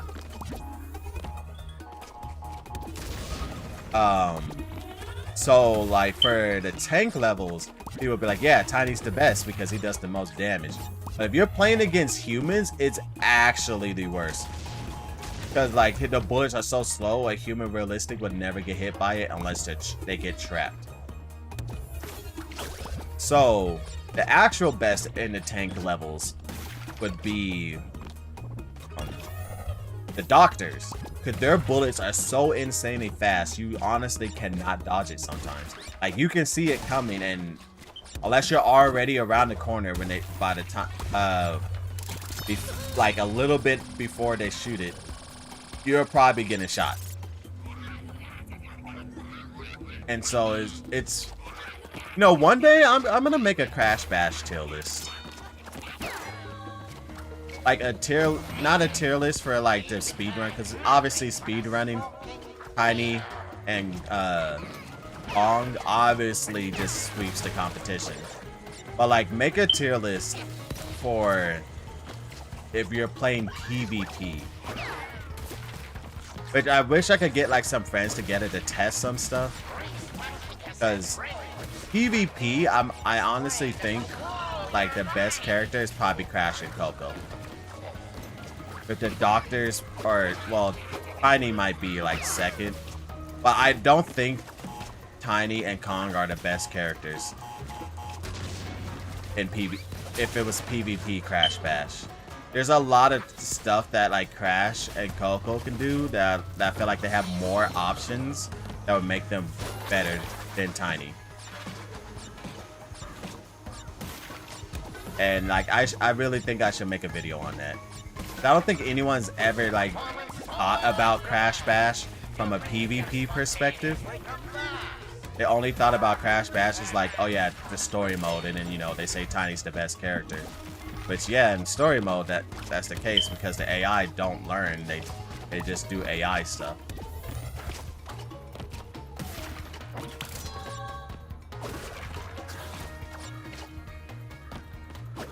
Alright. Got it. But yeah, because just to do like a quick rundown, for the ballistics levels, well, unless there's some hidden stats, I don't know if there's hidden stats, but I think that's the most balanced one, like everyone's even. But who knows, there might be some hidden stats, like maybe the doctors move faster, maybe Tiny like has stronger kicks or something. I don't know, I never actually analyzed it to see if there's difference in stats, but as far as I know, it seems like everyone's identical. So that one is just a straight up tie. As for Polar Push, yeah, Crash is the best one. And the reason is because since Tiny only gets one attack, he loses to the Bandicoots, and Dingodile and the Rip Villaroo. And Cortex is like the worst one. And the reason why is because the Bandicoots can perfect parry Dingodile's, I mean not Dingodile's, but they can perfect parry Tiny and Kong's attacks. And I've done it to my fans so many times, like they hate they hate fighting my Crash Bandicoot on Polo Push because I know how to perfect parry their attack. And then they have their second attack afterwards, so they just win the exchange. Which I don't know how many people know how to do the perfect parry, but they can perfect parry their attacks. But that also means that like Crash and Coco and Dingodile and Villaroo, they all just kind of draw. Like they can't actually beat each other if the people know what they're doing, and so it kind of comes up to the mind games with the pickups. Then what's after that? The pogo stick levels. Well, the pogo stick levels only have one character that's good, and that's Villaroo, because they messed up on his animation, and so he bounces slightly faster than everyone else. But that's uncontested. Villaroo's the best one in that event. Everyone else is the exact same. And then Crate Crush. Now this one is a lot more skill based, so the best character is kind of up for who's the best at the thing. And a lot of people would just say like, oh, it's just Tiny and the Doctors because they have the highest throw distance. But there's a room for argument that the Bandicoots are the best characters in Crate Crush. And the reason is because they're the only ones who can be mobile while doing their kick attack. And because of that, they can hit the crates in multiple directions very quickly and hit multiple crates and just like pile up the damage on you. And on top, and since they can move, they can always attack and move. And if you get really good with them, you can spin attack the crates in the angles you want. And you would like, can hit people. Whereas, the other characters, they don't move while they do the kick. And you have to like jump to cancel it, which kind of leaves you open. Whereas the Bandicoots can continue moving. So if they want to keep up with the Bandicoots, they either got to do jump kick cancels, which kind of leave them open, or try to pick up the crates, but picking up the crates can get you killed. But like my friends kind of hated me when I did this strategy to ensure I could beat them when they were a character with range, which I just literally followed behind them and spun attack crates towards them. And if they ever try to pick up a crate, I just spun attack them in the back and the crate would fall onto them. I never gave them a chance to be able to pick up a crate. And so they can never use that advantage that character has to beat you. And so I'm like, yeah, the Bandicoots are just the best at this. And my friends hated me for that. They're like, dude, just let me get some distance. I'm like, no, why am I gonna let you get some distance? I'll let you get some distance, you can beat me. So yeah, I think your skill matters the most in that mode more than the character. But I honestly think the Bandicoots have argument for being the best one in Crate Crush. And then the tank levels, yeah, the Bandicoots are the absolute worst in that one. Like, that's their one event that the Bandicoots are just trashing, which is the tank levels, because their bullet moves slower than molasses and does no damage. Like, if you win with the Bandicoots, like, your opponent just kind of sleeping, or they got trapped by bombs. But then Tiny's the second worst. Like, their bullets are very slow too, but not as slow as Crash's, and they at least do damage. But then after that, I want to say probably Dingle Doll, because they can trap you with bullets. And then the Doctors, and the reason for the Doctors is because their bullets are so insanely fast. Like, you realistically cannot react to someone that's good with the bullets. Like, you're going to lose. It is very heavy-sided.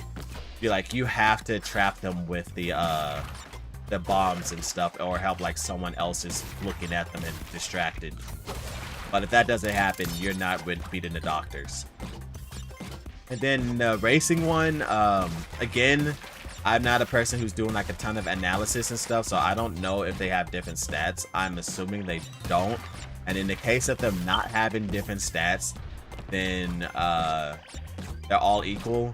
If they do have hidden stats, then whoever has like high acceleration and speed, they're probably the best one, of course. Because usually in racing games, whoever has the higher top speed and acceleration is usually the best in that type of minigame. And then the medieval mayhem, you have to rate it on it. Well, actually, no, I think the only one there's any type of statistical difference is the balloon one. And in the case of the balloon one, the Bandicoots are the best one, because yet again, they're the only ones who can attack while moving, whilst everyone else has to attack and jump. Which makes it easier for the Bandicoots to like defend themselves and stuff, because they can like, if they got a pickup, they can move and spin attack to defend themselves, whereas the other characters have to do a jump attack. I mean, a kick and jump, which leaves them kind of open, so yeah. But as in all the other medieval mayhems, yeah, I don't think there's any statistical differences, at least none that I've noticed. It's like, well, they might, maybe the mallet mash might have different hitboxes, but that's usually just skill based on who wins on that. So yeah. But honestly, like, after you go through what after I just said, like, yeah, the Bandicoots are low-key the best characters in the game, at least PvP wise.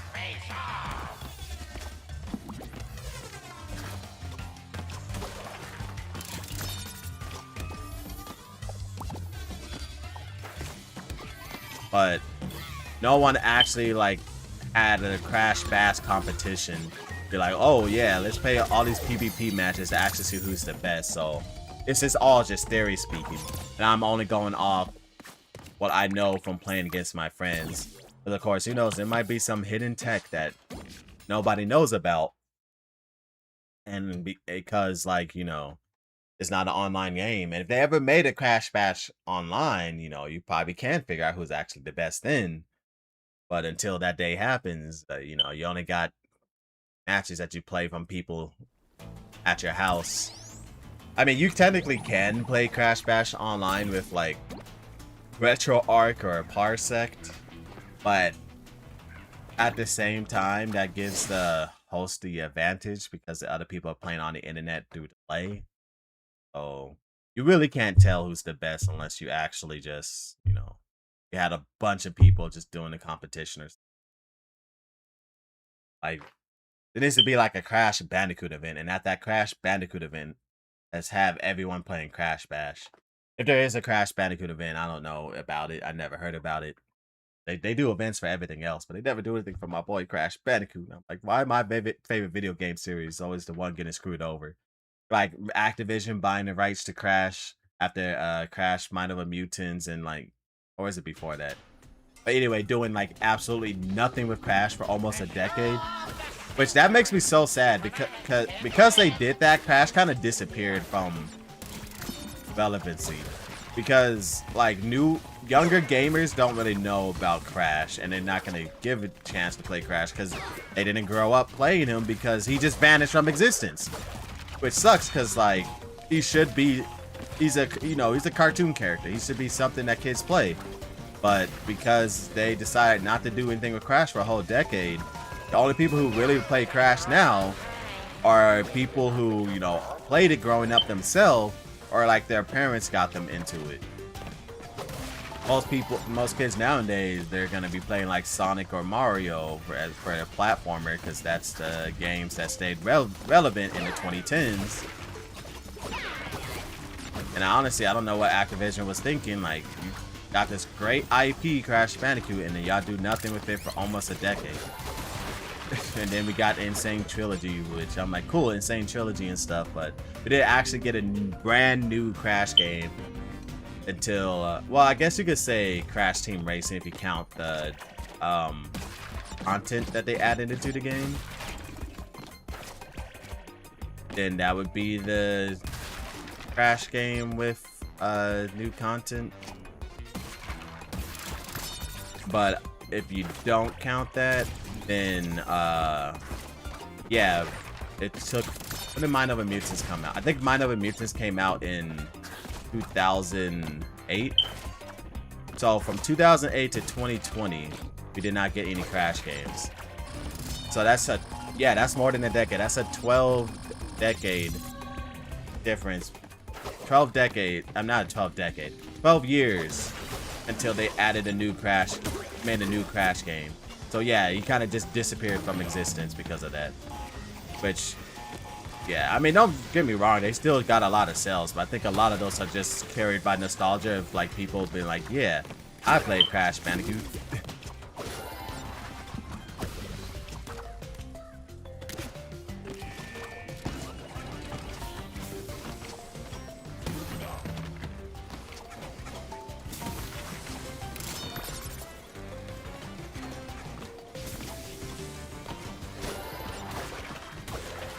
I mean, because we saw what happened to Crash Team. Crash Team Rumble, I'm so sad. Because that game was like super fun. It was really good. And then people just didn't play it because they didn't know. They claimed they didn't know what it was. And I'm like, that was like the stupidest reasoning to not play a game. I'm like, but what happened to people taking chances with games and just playing them? Like that used to be a thing where people like, because back then, all we used to get for a game was just a little commercial. And then on that commercial, that was all you got to see what the game was about. And it's like, all right, time to take a chance with this game. And then you just play it. And you're like, all right, I like it or I don't. But now people, like so many game companies want to spoil everything about the game before it comes out. And then people are like, I got to know everything about the game before I buy it, before I try it. And so because of this mentality, Crash Team Rumble didn't do so well. Because people, like, I mean, granted, I think they should have did a demo of it. No, they did do a demo of it. Yeah, because I remember, like, my friend playing it, and they never bought it. Yeah, they did do a demo of it at some point. But, so many people, they're like, I don't know what type of... I never seen a game like this, so they never wanted to try Crash Team Rumble. In which I'm like, dude, this game... Well, first of all, there is games like it's called League of Legends or, like, Pokemon Unite. There are games like it, but, like, not designed as a platformer. And so people didn't know anything, they never saw anything like it, and they're like, I don't want to try it. Which was such a shame, because it was a good game. Like, Crash Team Rumble is a good game. It's really fun. But people just never gave it a chance just because they haven't played a game like it, which is a outright crime, because it is really fun. And I'm like, you know, I love Crash Bandicoot, so I'm going to try whatever Crash Bandicoot game that comes out. Like, I'm pretty sure I played, like, every Crash game except for the mobile games. So, like... whatever it's like the Nitro Kart games on mobile, the Crash of the Titans on mobile, like I haven't played those. But Besides, and that's because you just needed like specific mobile devices and stuff. But I probably would have played it if I did have access to them. But Crash Team Rumble was a great game, and I think people just not wanting to try it for some odd reason, and then the other thing is they messed up on the matchmaking. Like, the reason I stopped playing was because the matchmaking was like the worst matchmaking I've ever seen in a video game in this day and age. Because so they didn't have any ranking system. That one was wrong. But two, they didn't separate the solo players from people playing in a group. Which that was kind of, I don't know why they wouldn't do that, because that's like a common thing nowadays. Because people playing by themselves honestly just cannot compete with people playing in a group that have Discord and all communicating. It's just not possible, because people that cannot communicate on a team or never play as well as people who can communicate on a team. It's just never gonna happen. Team coordination boosts your team efficiency by such a great level.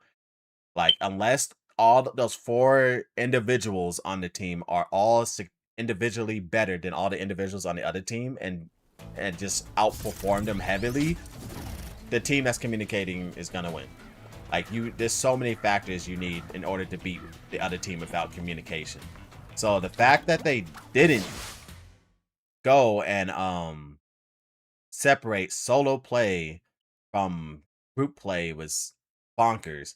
But the final nail in the coffin, which I don't understand who on the dev team thought this was a great idea, because it was the dumbest idea ever. And I've never seen another game do this, was them putting bots on your team. And like, all they had to do was just like, I would have much rather it been like other games where you just have to wait until the lobby is full before the match started. But instead they put a timer on it, and then if the lobby wasn't full, it would just put AI on your team. And the bots were like so horrendously bad. Like, a baby could do better than them. Like, literally the bots were kind of just standing there doing nothing. And so Nah. We're not gonna count that as a death. That was some BS. It's supposed to start you in the back, and he attacked before the camera was even in view. No, we're not counting that as a death. No, Nah, that was actually a BS death. Normally I count all the deaths, but that one, no. Because the camera wasn't in view, and he already threw out an attack. And that has never happened to me before. But the camera was not in view. He threw out an attack before the camera was in view, and I immediately got hit. I didn't even have a chance of dodging that. Like, no. And usually it sends you all the way to the back, like way back here. We're not counting that as a death. I actually just got cheated right there.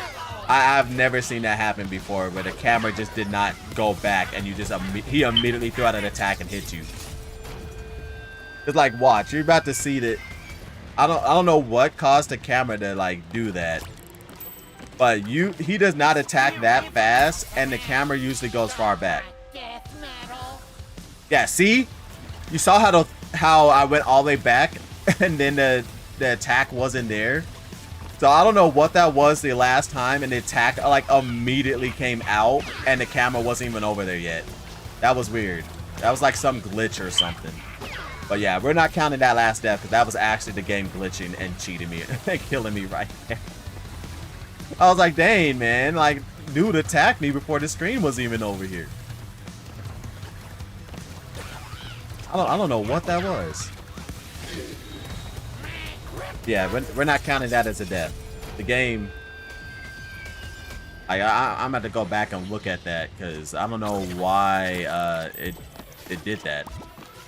Or what caused it.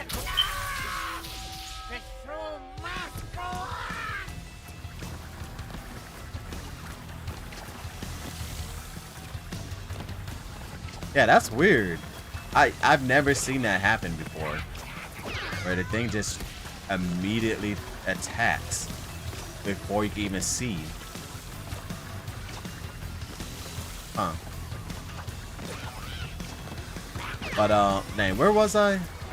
Oh yeah, I was talking about Crash Team Rumble. Yeah. So they just go and put an AI on your team. The AI is like trash.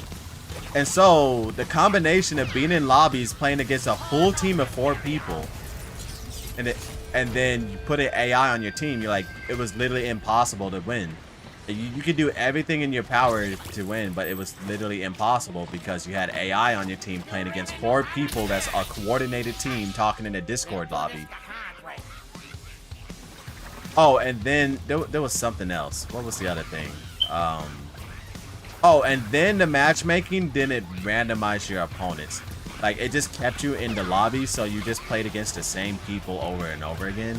Which, that was also a problem with Crash Team Racing. Like, I think it should have randomized it more. Like, they just copied the formula from Mario Kart. Which, Mario Kart just keeps you in the same lobby with the same people. Which, Mario Kart is like a party game, so whatever. It's more of a slot machine than an actual party game, so it doesn't matter who you're playing against, because the slot machine determines the winner. But Crash Team Racing is actually like skill based, so I don't know why they kind of copied them and made it made you stay in the same lobby. It would have made more sense to mix it up, or at least had a ranked mode, but they never did that. But yeah, Crash Team Rumble, with the way the game was designed, it was designed to be like PvP, so it should have had a ranked mode. But you know what? One of these days, I need to go back to Crash Team Rumble. Like, I completely stopped playing it before they actually started adding like more new content. And like, I need to go back and at least try out that new content. Oh, it might suck because if it's more PvP stuff, there's probably not less people playing it, so I'm probably not going to be able to play with people. But I do need to check out the other levels and stuff. But Crash Team Rumble would have had more potential if they would have like fixed that stuff, like made solo lobbies, made multiplayer lobbies, or who knows, maybe they did fix it and I just never went back to play it. But then again, the game died, so they probably didn't fix it. Like, I'm assuming they didn't fix it since the game died, because I felt like it would have been relevant if they would have fixed some of the problems. But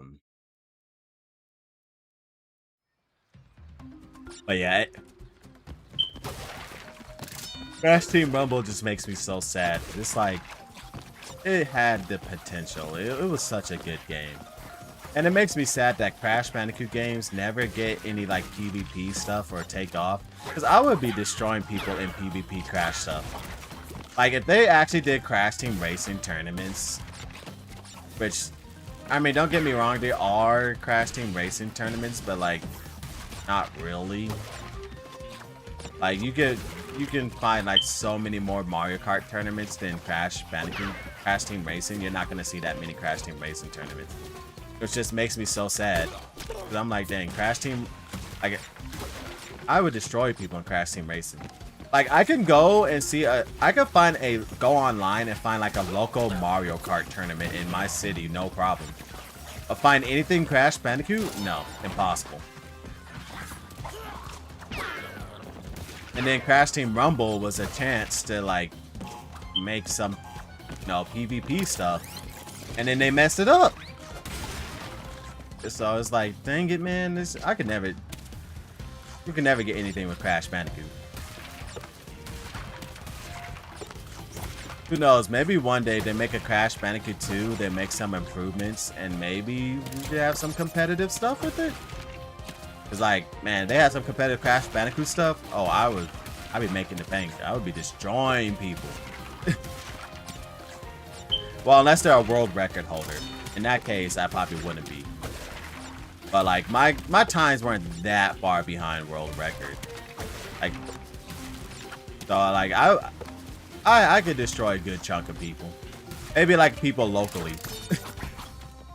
Maybe not the people online that's grinding the game 24/7, but like people locally. And I did get in the top 5% in Crash Team Rumble like every season.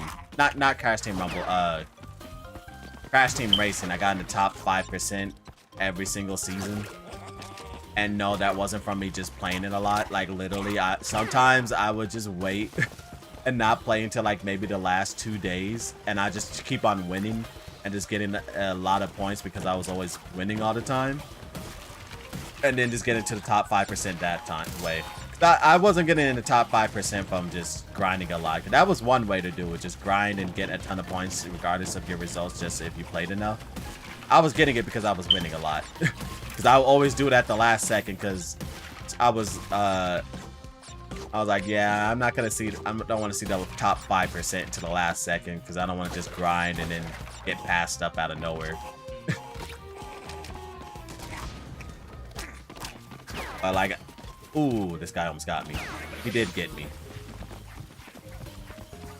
But like most of the time in Crash Team Racing playing it online, I would usually always get a podium finish. Almost every time, and most of those podium finishes was like first or second almost every time.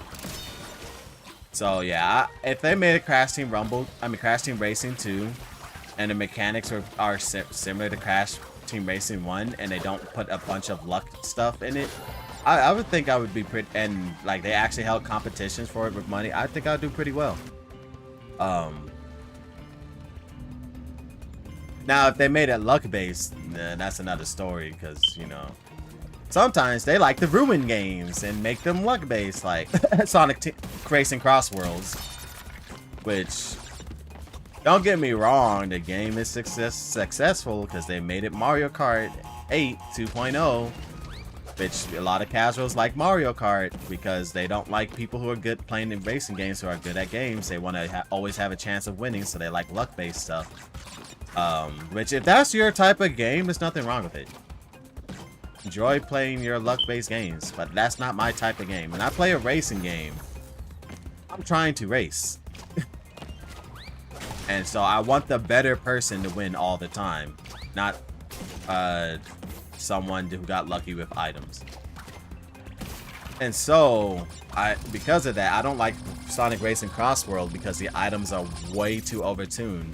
And it's less like I don't like that Mario Kart 8 was successful because it paved the way for other kart racers to think the way to be successful is to just make it a slot machine game instead of a skill-based game.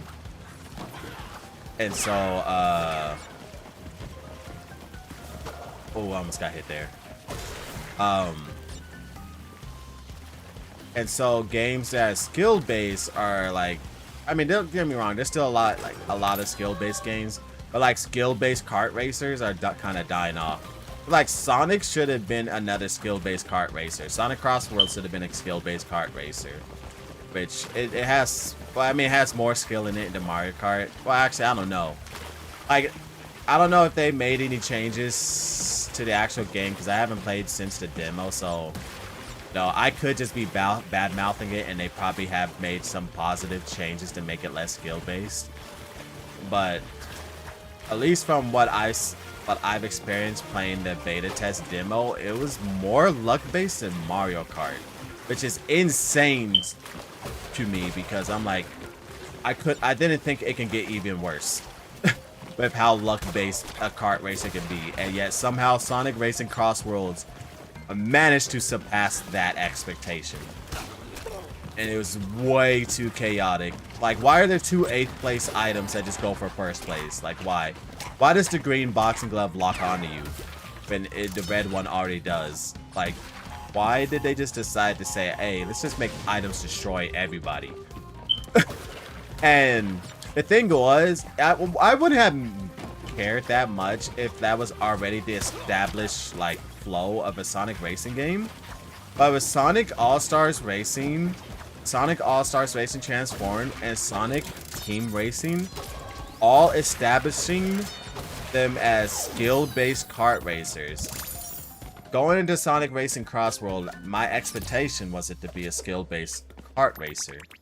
And then they just said, no, throw all that out. Luck-based.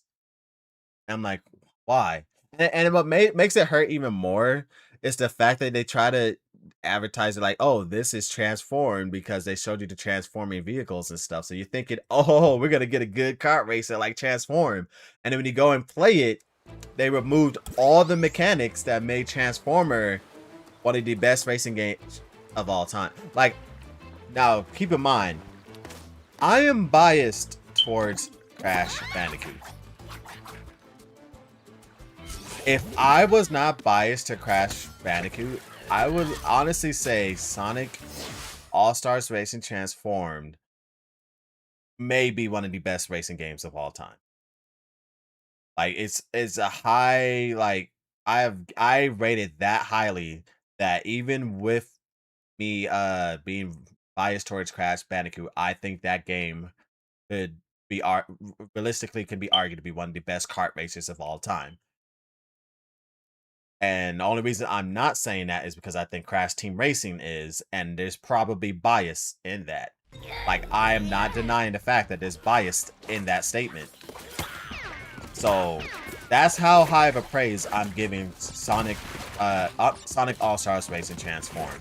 I think it is legitimately one of the best kart races of all time, and it's just only slightly behind Crash Team Racing. And I think the only thing that's making me say that is probably being biased. So to go from that to Sonic Cross Worlds is just disheartening. It legitimately just hurts my soul, because like they took away everything that made the game good.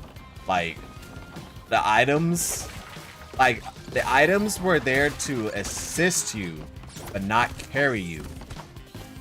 They weren't super broken. They didn't do everything for you. You had to have some skill using the items. But like Sonic Racing Cross World, they flipped that around, and the items are there to carry you and make you win, and not to assist you. Which I think that's the problem with the game.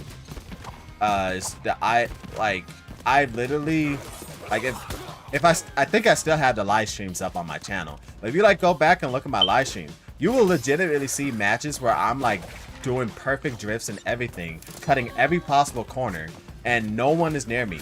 And then all the 8th place items and everything will show up, and then I would still lose anyway. And the thing is, you would think, oh, maybe he just got luck, so maybe he just got bad luck, so he's just like mad or something. No, it goes both ways. I've had matches where I played like complete trash, and I'm like, I hate it how I race. I raced horribly, and I somehow win because of the items carry you that hard. And I'm like, I was legitimately upset because I'm like, which I know some people might think I'm crazy for saying this, but they're like, you won, why are you upset? No, I legitimately will be upset if I win a match and I don't feel like I earned the win. Like something else just forced me to win. And so even though I got first, I didn't like it because I didn't earn the win. I just won because of the items. The items carried me all the way from last place to first. And I legitimately just did not enjoy that. I'm like, I should have lost. This is BS. So it goes both ways. I'm not just upset because I lost because I was doing everything perfect and it got hit by an item. I'm also upset because I should have lost and I wanted to accept that loss, but the items just made me win anyway. And I'm like, no, I don't like that type of stuff. I can accept losing if the other person is better than me and did everything better than me. I will gracefully accept defeat. I don't like losing when it's the game that just determines if you win, and I don't like winning because the game said you win. Like I want to win because I earned it, and because of that, that's why like I don't like Sonic Racing Cross Worlds, because I don't feel like my results are ever. My effort does not reflect my results. That's what I should say. I don't feel like Sonic Racing Cross Worlds, the results do not reflect your effort, and that's why I don't enjoy it. You can do the best effort ever, and then you're just lose. And then you could do the worst effort. You could drive off-road the whole race and you somehow still win, which is, like, to me, is insane. That's not how racing should ever work. And then in other mechanics they changed, like, they completely butchered racing in the airplane. Like, when I say butchered, it is so much worse. Like, your cars, like, your airplanes don't turn. The drifting is outright horrendous. Like, your car is like, it's like they got like a magnet on the back of your vehicle and just holding you in place when you try to drift. And it's like, whatever happened to your airplane actually be able to turn. You can't even do air tricks anymore. Like, and then the biggest crime which made me so mad was they removed a risk boost, which, like, what made flying so fun and transform was that playing risky made you faster. And like, if you flew at like at the wall or like an object, you could do a trick, you know, like a roll to the side or something. And if you dodged the object at the last second, you got a boost, which made flying so fun because you're like, oh, I'm about to hit this object, and you're like, oh, dodge at the last second, and then you could chain that with multiple walls and objects. So you just be like, dodge, wrist boost, dodge, wrist boost, dodge, wrist boost. It made flying so fun, and then they just removed like all of that stuff. They took out drifting, they took out tricks, they took out wrist boost, they took out everything, and it's just a shallow. Just, oh, we're all just flying together for like a few seconds. All right, next section. And it's like, why? Why did they remove everything that made the game so good? It's like, why? They had no reason to do that. They said no skill expression, only luck. That's legitimately what they said. And then the boats. Well, the boats kind of went even. They removed drifting with the boats, which kind of sucks. But they added air tricks, which give you a boost. So it broke even with the boats. So at least the boats didn't get gutted. But like the flying part getting gutted, that's what hurt me the most, because I don't think there's enough video games with flying in it. Like, I know a lot of people don't like flying because it's like, instead of just being 2-dimensional, it's 3-dimensional, which it can confuse a lot of people. But to me, it doesn't confuse me. Like, it makes perfect sense to me. And so I absolutely love flying airplanes in games. And then racing in the airplanes is just something that's not, like, who knows? Maybe there is an airplane racer and I've never heard about it. But as far as I know, there's hardly ever any kart racers. Well, kart wouldn't be the same. Airplane racers. That's like a kart racer. There's like nothing like that. And so, Transformed was like one of the only games that actually had that niche, where it was a kart racer but like airplane. And so, like, I was in love. I was like, I love the flying sections. It's a kart racer but an airplane. And then Cross Worlds just kind of butchered that, which made me so sad, because that was like some of my favorite parts. Like, some of my favorite levels in Transformed, whereas like the Dreams level, like where it's a level that was just a whole bunch of flying in it. And I think a kart racer with airplanes is like being slept on. Like, why is there no kart racer with airplanes? Like, where you only got what, Diddy Kong Racing, Sonic All-Star Racing Transformed, and maybe some other like not well-known game that I haven't heard of. It's just not something that people try, and I guess it's just because people are really, really bad at flying airplanes. And yeah, and because a lot of people are just really bad at flying airplanes, they just decide not to do it. Like, that's the only thing I think of. Oh wait, I know another game. My Sim Sky Heroes, which that game was the flying was like pretty fun, and it was kind of fun doing the races in that game. That game had aerial racing. I was like, yeah, I haven't like played this. It's like I can count on less than one hand how many games I've played where you can actually fly around and race. And Sonic Racing Cross Worlds is not. I don't count that as airplane racing. That's like very restrictive kart racing because you can't really turn that much, and there's no and the drifting isn't really drifting. But yeah, it made me so sad all this changes they made in Cross Worlds. Like they made some good changes, like oh, and I think the story mode is also like way worse too. Like Transformed had an outright amazing like single player campaign with so many different missions.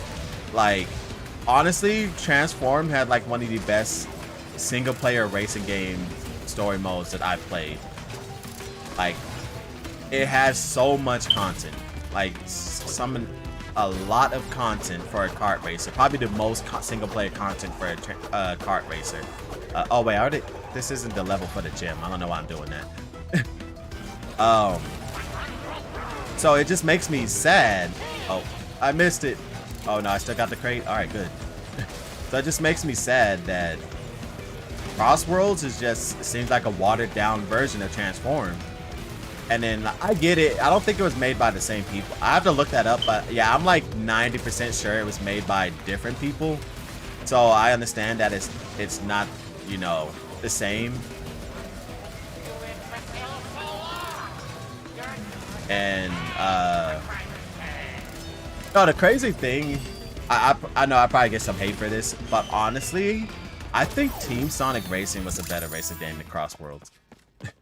Just based on the fact that it's still skill based. Like I know there was some problems with Team Sonic Racing, but like the fact that Team Sonic Racing is probably the closest sequel we ever get to Transform, because it still borrowed a lot of mechanics from Transform. It just didn't have the transforming stuff. I honestly think it's a better race game than Cross Worlds, because Cross Worlds like took away so much stuff that it's like, why? But Team Sonic Racing didn't take away all that stuff.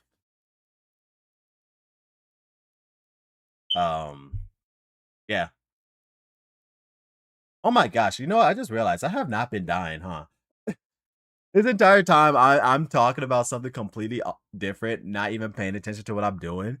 And how many levels have I completed deathless now?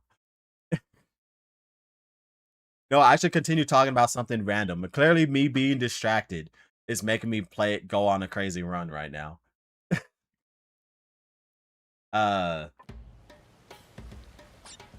See, now that I said that, I'm going to die. Because now I'm conscious and paying attention to what I'm doing. I was just going off of muscle memory and not dying. That's crazy. Yeah, this skin, I forgot what it's called, but this Coco skin is on a roll. Like, if I beat this level without dying, like, that means this Coco skin completed an entire world deathless. You know, unless you want to count that engine death, but I don't want to count it because the screen literally wasn't over there and he already attacked and killed me off screen. Like, he killed me as the screen turned, which was kind of unfair. So I don't want to count that as a death. What other racing games are pretty good? Well, if we get out of the kart racer racing games, Midnight Club and what was the other one? Need for Speed. Those games, those were the racing games. I have Midnight Club 1, 2, and 3. I never played Los Angeles because I didn't have a console that could play it at the time. But Midnight Club 1, 2, and 3, oh my goodness, those games are like some of the best, like, not kart racers, like, what do we call it, street racer, I guess. Those games were fun. They were very fun. And Need for Speed was really fun too, especially Need for Speed Underground. Like, out of all the Need for Speeds, I think Underground was probably my favorite one, with Most Wanted being like my second favorite. Those were some fun racing games. And it's kind of sad that Midnight Club is just GTA now. Like, I get it. GTA makes them more money. It's better to put your resources in the game that's gonna get you more money. More people play Midnight Club. I mean, more people play GTA than Midnight Club. But man, it's been like, I think it's actually been 2 decades now since the last Midnight Club, or getting close to 2 decades. Like, please, Rockstar Games. After Midnight, you got Midnight Club, not Midnight Club. You got Grand Theft Auto 6 coming out. Please make your next game Midnight Club 5. I want another Midnight Club. I want some like street racing with the waypoint system from Midnight Club. But I get it. I think they do have races like that in GTA. Oh gosh, I almost got hit by that. I do think GTA does borrow some of the mechanics from Midnight Club, but it's not the same. It's not the same.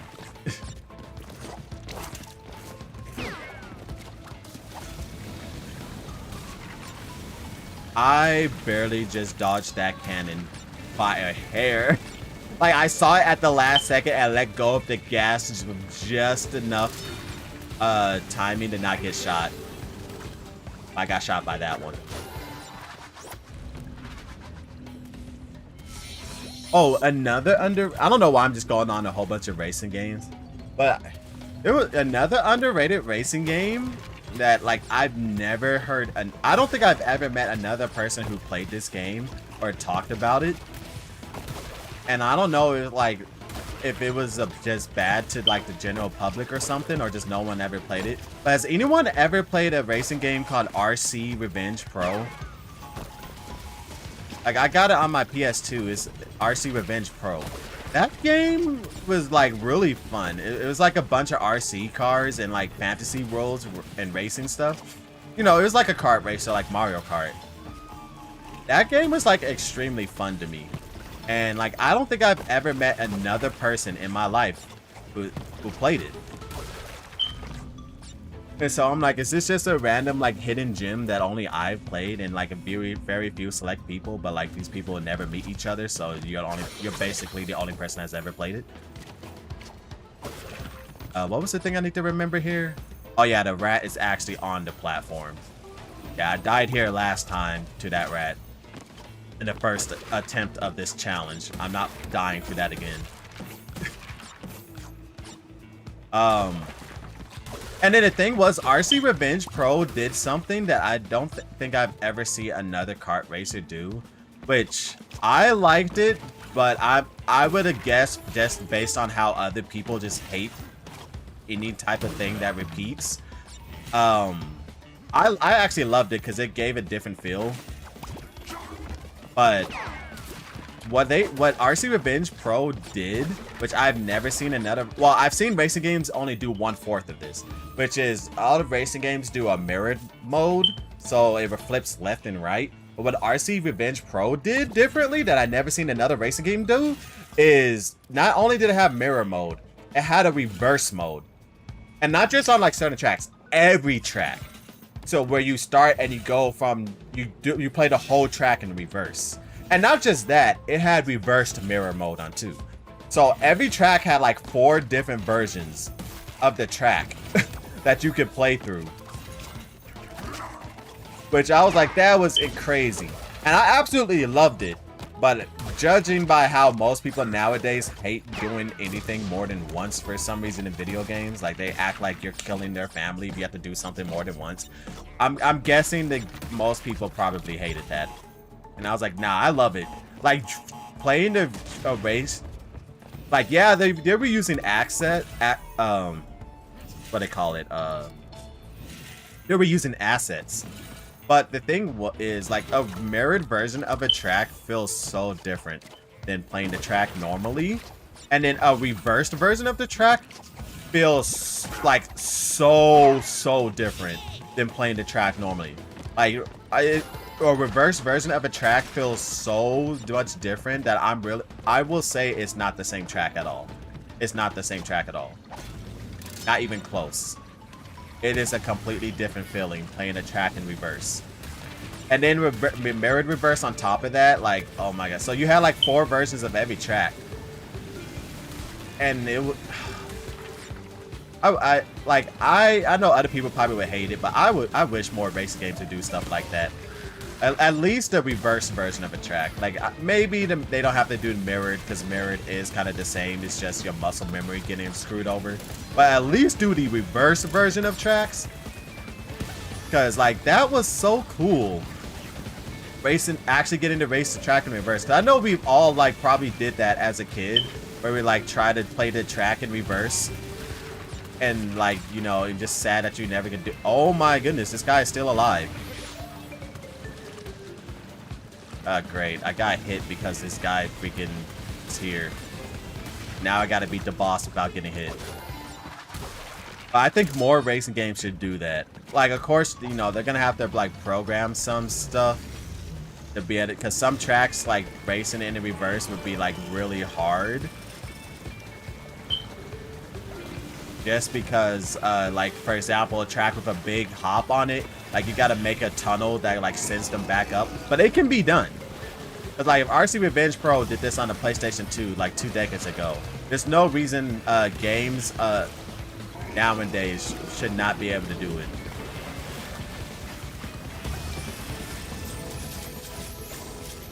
I did not know he attacked. Rest in peace. This Coco did so much for us. I did not know the boss face actually attacks you. I never got killed by that before. Like, I thought he was just gonna stay there, but he actually lunged forward to attack me, which I didn't know that was a thing. Dang. Bighorn Energy Coco. You did amazing. Like, you completed like 3 or 4 levels. Rest in peace. Alright, Rocket Head. Dang, we almost got to the end. If that rat didn't cross over the whirlpools, I probably would not have tried dodging it and hit the freaking bomb. So I would have had a hit point and I probably would have beat the boss. But that's a long level and it's a lot of hit points to keep track of. But yeah, I think more racing games should do reverse tracks. Like, mirror mode is okay and stuff, but like mirror mode is just flip your muscle memory around. But reverse tracks legitimately feel like a completely different racetrack. And I think more racing games can do that. Like, I'd rather have reverse tracks than mirrored tracks. I mean, I'd rather have all 4. Mirrored, reverse, and reversed mirrored. But like, if I had to pick and choose only one, I want reverse tracks because they legitimately feel completely different than the regular track. I mean, then as mirrored, just it feels the same. Just flip your muscle memory around. Yeah, RC Revenge Pro. Like, anybody watching this, if you haven't tried that game out, try it out. Well, I mean, it's on a PlayStation 2, so it's kind of old now, so it might be hard to get to play it. You know, if you want to play it through, you know, wink wink legit means, it might be hard to do. Or, I don't know. Actually, I wonder how much it would cost now. I would assume the game isn't that popular because I had never met another person who played it. I don't think it would cost that much to buy it online. But yeah, now I'm curious. I'm gonna have to look that up to see how much it costs.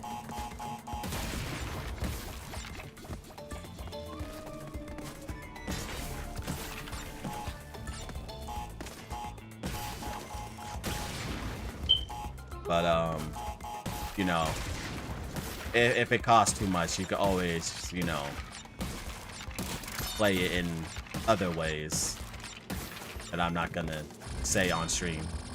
Just in case somebody watching and they report me or something, but there's different ways of playing games. Any other racing games that I could think of? I remember there was this one game I played with my friends. I don't know what it's called, but I think it was a PlayStation 1 game, and it was a foot racer, which that was pretty cool. But like everybody shared the same screen, So it's like foot racer, and then like if you got left behind, you would like lose lives and stuff. It was like a foot racer, but also like a battler, I think. I don't remember what it was called, but like one of my friends showed me that, and that was like pretty cool. They need more foot racers. Like I feel like foot racers is such a cool concept that never gets used. Like there's probably less than 5 foot racers that ever came out. Or who knows, maybe there are other foot racers and it just never got popular enough so most people don't know about it. All I could think as foot racers was that one game my friend showed me, maybe Rayman and like Sonic R. And that's probably all I could think of. Of course, there probably could be more foot racing games, but like, yeah, that's all I can think of, at least that I know of, and that's only 3.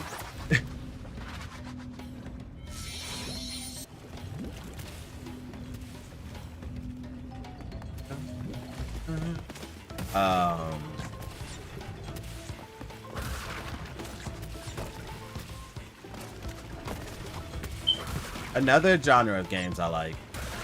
You know, we already know I like platformers. You know, I like racing games, but I've been talking about racing games for the longest now. I like party games. Like, even though I say my favorite genre is platformers, my low-key actual favorite genre, if they made more games in it, but it kind of died off a little bit because only like Mario Party is really doing it, is party games. I absolutely like love party games because they have everything in it. Oh my gosh, I just realized, am I off camera? Oh, it looked like I was off camera when I looked back.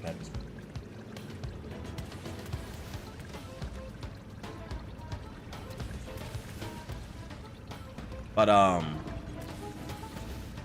yeah, party games, they are so fun because they just have like a little bit of everything. They got shooting, racing, like everything in it.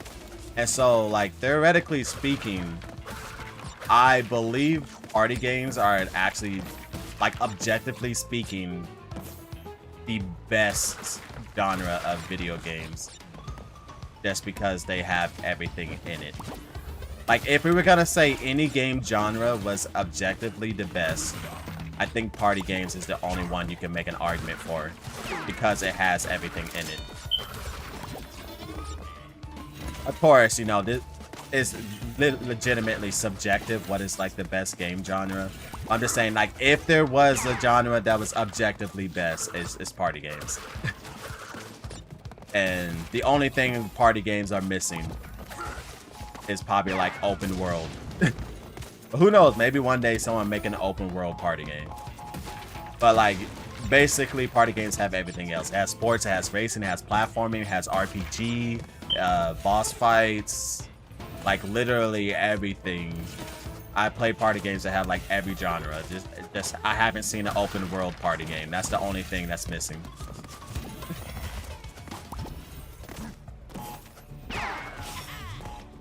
Which I don't even know how that would work. Or maybe there is an open world party game and I just haven't played it.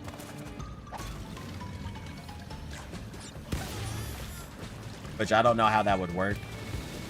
Or maybe you would just have people like on a map that has like objectives and stuff and you challenge them to a mini game.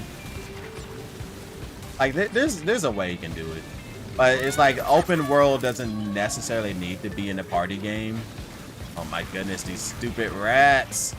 They missed both of them. Oh my goodness, how did I not take damage there? That's insane. I bobbed and weaved all over them. Like the Matrix. Please hit that one. Thank you.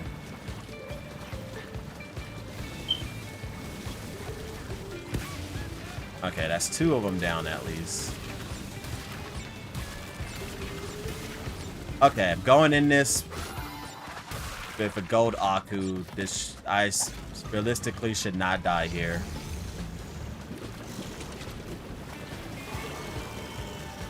Honestly, this is actually pretty amazing. I went from losing so many lives in the pirate area to I think only losing one in the second attempt. That's some improvement.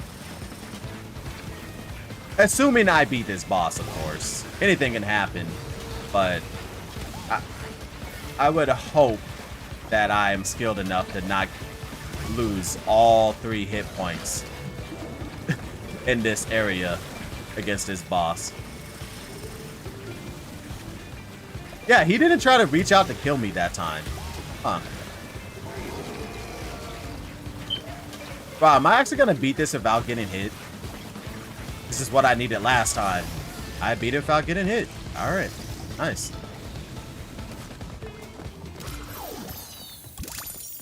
Alright, that's 1 death in the pirate area. That's a huge improvement from attempt 1. How many deaths has that been so far? I think that's only been 2 deaths. 2.5 if you count the engine one, but I'm not counting that because the game cheated. But 2.5, 2 deaths, 2.5 deaths so far. Pretty good. If I can make this dramatic of an improvement, I'm doing this challenge by next week. If I make this dramatic improvement every time. Last time, how many times did I die here? I don't remember. I think I died quite a few times.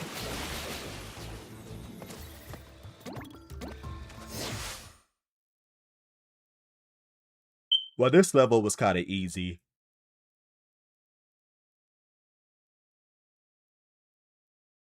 Yeah.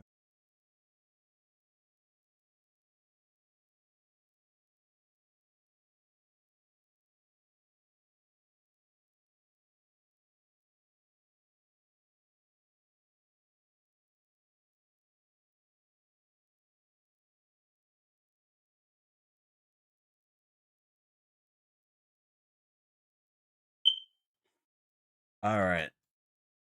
But yeah, party games, so fun. And there used to be so many fun party games on Nintendo consoles, and then they all just died off, and it's just like Mario Party. Or the ones they did release were kind of bad. Like, what was the Switch Party? Like, that was nothing close to it. Like, what happened with the Switch is a straight disgrace when you compare it to the greats of Nintendo Land. Like, oh my goodness, Nintendo Land and Wii Party and Wii Party's U, and then Mario. Well, you know, Mario Party is always, you know, good. Well, Mario Party was kind of slacking in the 2010s era, but So it's been a while. What's been up to? but before the 2010s era, you know, Mario Party was cooking.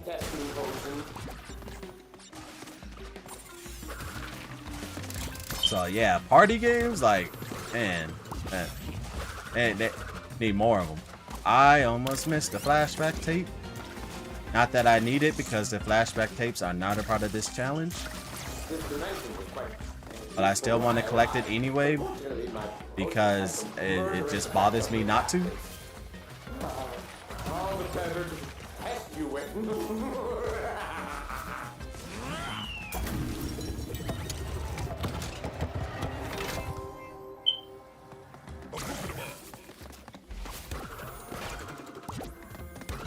I hate these green lions. I hate these green lions.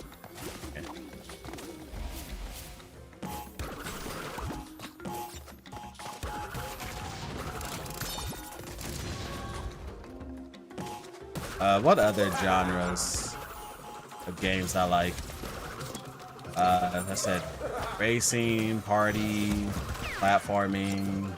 I guess RPGs. Like playing RPGs. Like Fire Emblem. I still need to go back and complete the rest of 3 houses. Actually, I've been falling behind horribly in Fire Emblem now that I think about it. Like, I still haven't beat Shadows of Valentia. I need to beat that. I need to beat the other routes in 3 houses. I need to beat Engage. Like, don't get me wrong. It's not like I stopped playing them because I don't like them or anything. I love all of them. I just haven't been playing them because it takes a long time to play a Fire Emblem game, especially since I like playing on the hardest difficulty. and I generally don't use the time mechanics. I generally do everything on the first try, and so I take a long time to play through the levels. And so I just haven't like been playing the Fire Emblem games because I know like on average it probably takes me about an hour to play a level in the Fire Emblem game. Wait, do I? Yeah, get that. I get that too. And then go over here. Yeah. But yeah, generally it takes me about an hour to beat a level in the Fire Emblem game.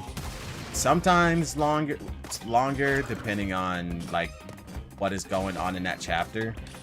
And so like I just haven't been playing the Fire Emblem games that much. Not because I don't like them, it's just that they take a lot of time like for me to play through.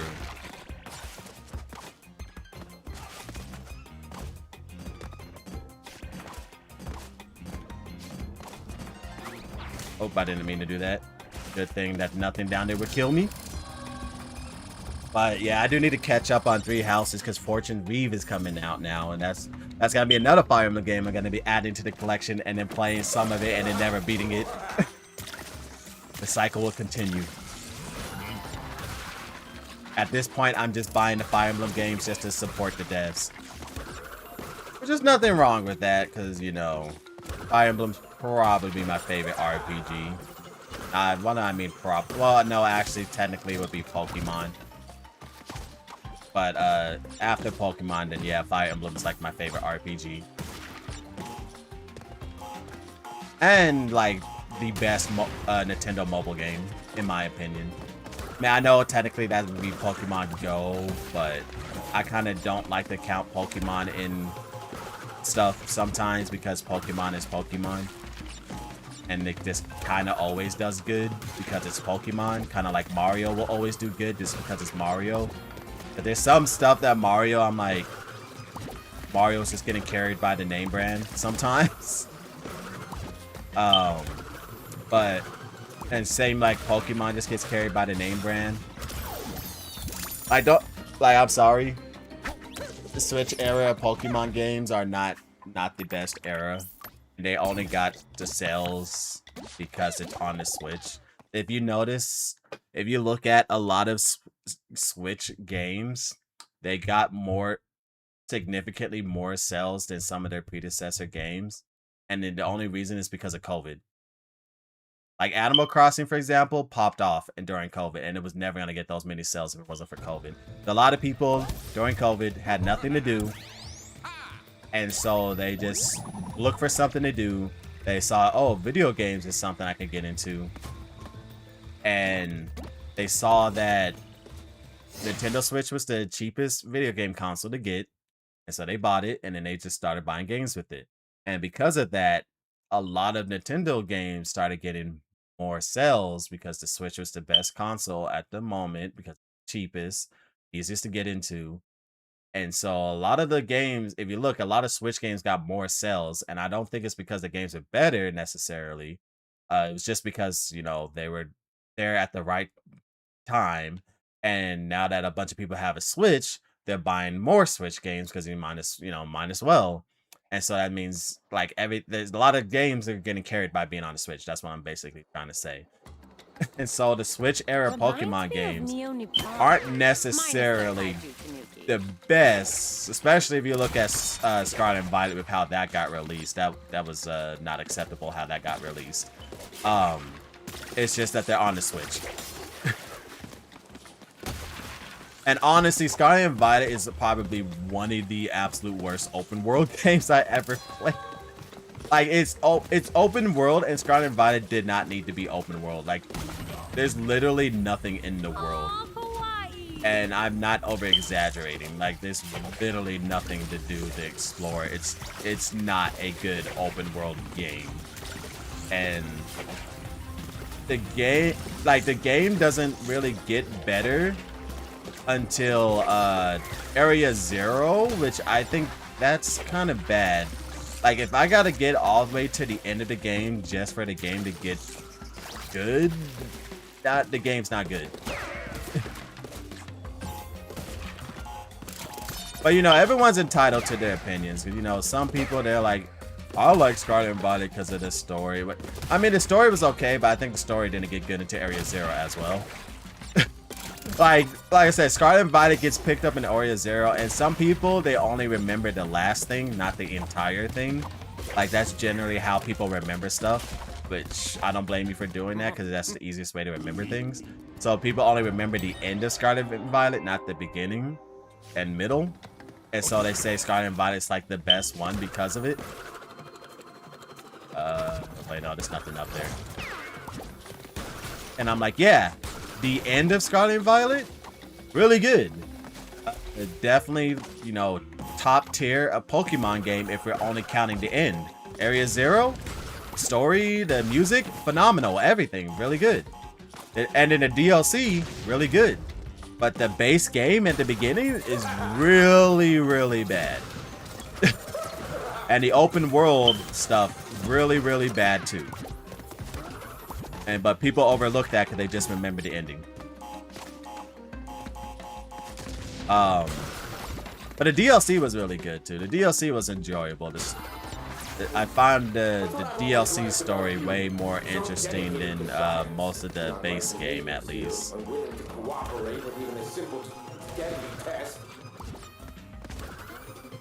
I started to buy the DLC for Sword and Shield. I never got around to buying it. Like, I haven't touched Sword and Shield since, like, the January after the game came out. So yeah, I gotta go play that eventually.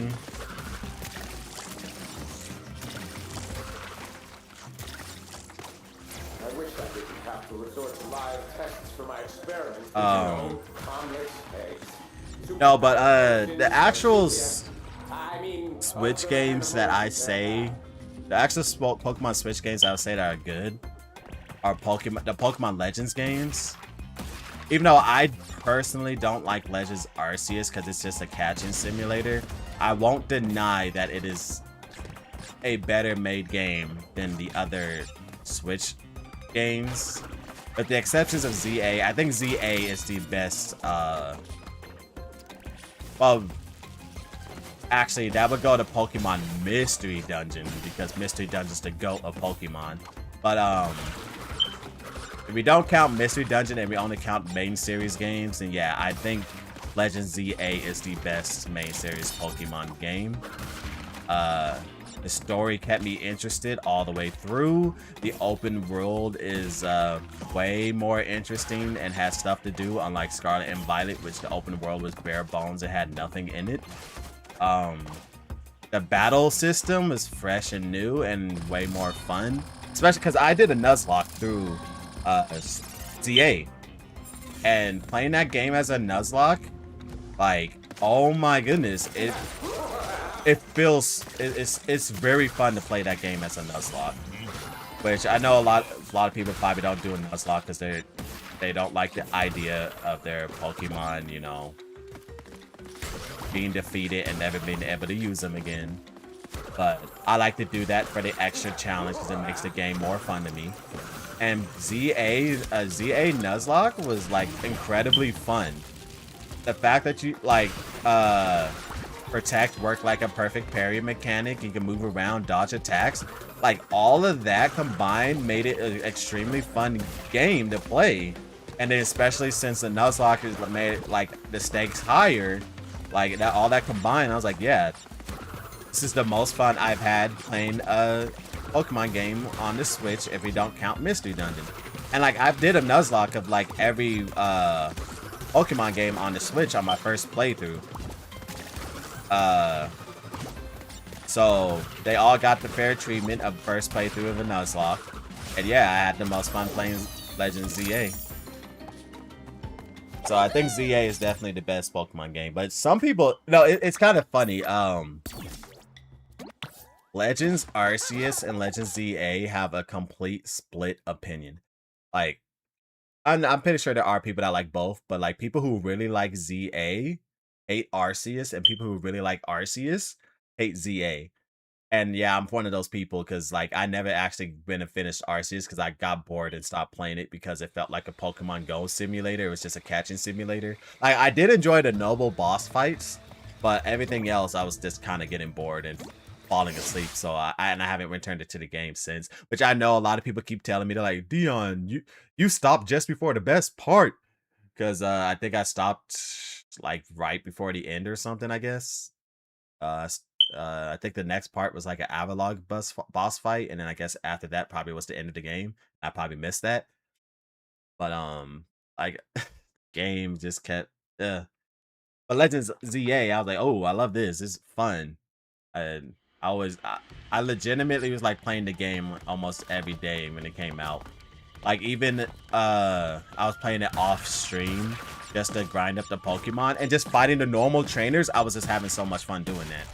Like, I really like the battle system, and I know they're not going to bring it back, which makes me sad, but I really wish they would bring back the Legends ZA battle system for the next Pokemon game, because honestly, I think it's the most fun I've had playing a Pokemon game in general.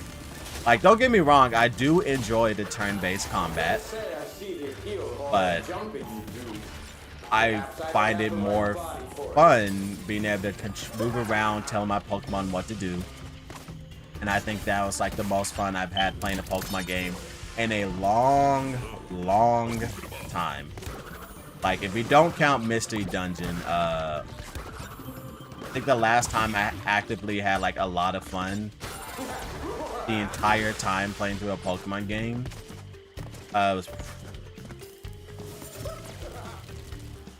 was probably in the Alola region, because that game actually had some difficulty with it. Well, I mean, no, I mean, I did have fun playing Sword and Shield and Scarlet and Violet. I can't say I didn't have fun playing those, because I did have fun playing it. But like, pure, like, I absolutely love this game, and I'm like, oh my gosh, this is like the best. Like, I am in love with this game. Like, I haven't had that feeling in a Pokemon game since the Alola region. And that's only because the Alola region was, like, stupidly hard compared to the most Pokemon games. And, which I'm surprised, because I heard some people just don't like the Alola games. I'm like, really? I enjoyed it the entire way through. Like, and I think part of the reason is it was a fresh experience, because Pokemon is extremely formulaic, and it does like the same thing in like every single game. And so the fact that you didn't have gym leaders and stuff, they had a totem fight, and even the enemy trainers had like full EV training, and then I realized, no, that's right. and even some of the boss fights were cheating, because like you can see their stats. I checked the boss fights while fighting, and I was like, wait, they like Luzamine, for example, all her Pokemon had stat boost upon being sent out. So like the bosses in that game actually felt like more closer to traditional RPGs, where the bosses like kind of cheat and get stats they shouldn't. And so like I just had a lot of fun playing it. And so yeah, I think that was the last time I actually generally had like a lot of fun playing a Pokemon game. So it's been a while.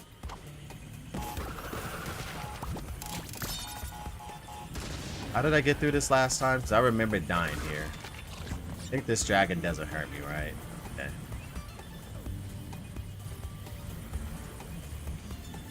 Wait, so this dragon doesn't hurt me here. Does that mean I can jump here? Yeah, okay.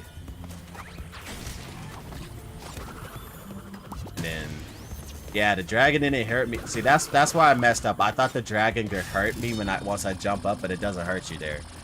Okay, that's easier than it looks. I thought it was harder because it looked like the dragon could hit you, but it can't, so it's actually easier.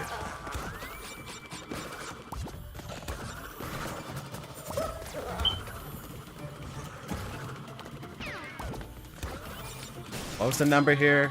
I think it was 117, right? Yeah, if I remember correctly.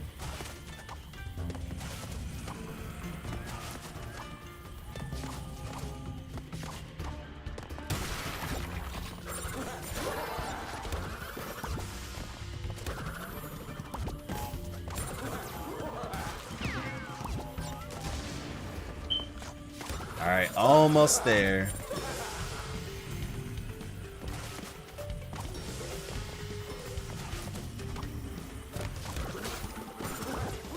Wow, I think I'm on a really good run right now. Like something awakened it. Can I see the other dragon from here?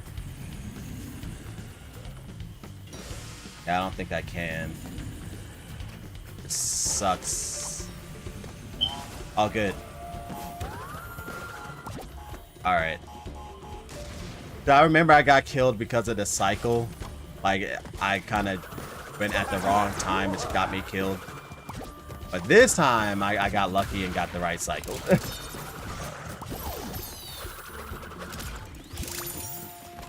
Alright, let's go. I am on a roll on the temp too. Alright, the one and only level we're allowed to replay because the blue gem contradicts the colored gems.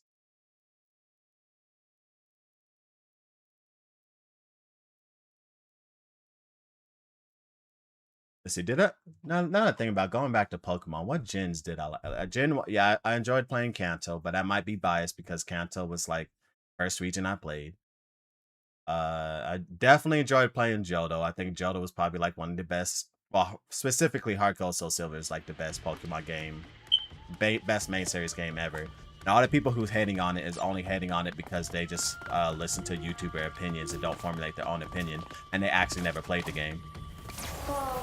Because anyone who actually played Heart Gold and Soul Silver and played it on legitimate software and not on an emulator, no, that is like one of the best games, Pokemon games out there. Like, it had the, like, every time I hear someone say Heart Gold and Soul Silver is like the worst remakes, it's because they never actually played the game, because they don't mention anything that's actually like a part of the game, and they like an echo chamber, they all copy each other and only mention the level curve, and I'm like, okay, and what else? Because I'm sorry, but the last I checked, the level curve is not the only thing that determines if a Pokemon game is good. There's way more to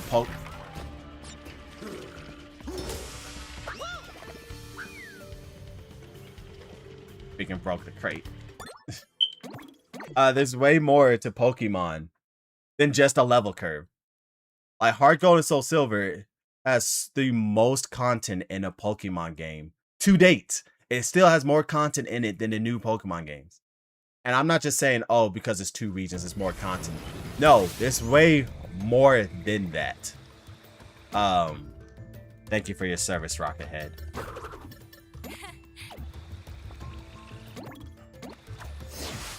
See, so there's the Pokewalker, which no one ever mentions that, which is insane to me. So you got to take your Pokemon walking with you, and it had access to a whole bunch of other routes. You can get a Torchic on it. And then the Pokewalker, you can connect it to other people's Pokewalkers, which I'm surprised no one ever talks about this. But if you connect it to someone else's Pokewalker, their in-game team is saved to your Pokewalker, and when you connect it back to your console, in Viridian City, all your friends' teams will be saved down there, and I think I could save like 10 of them. So you can fight all of your friends' teams in the underground.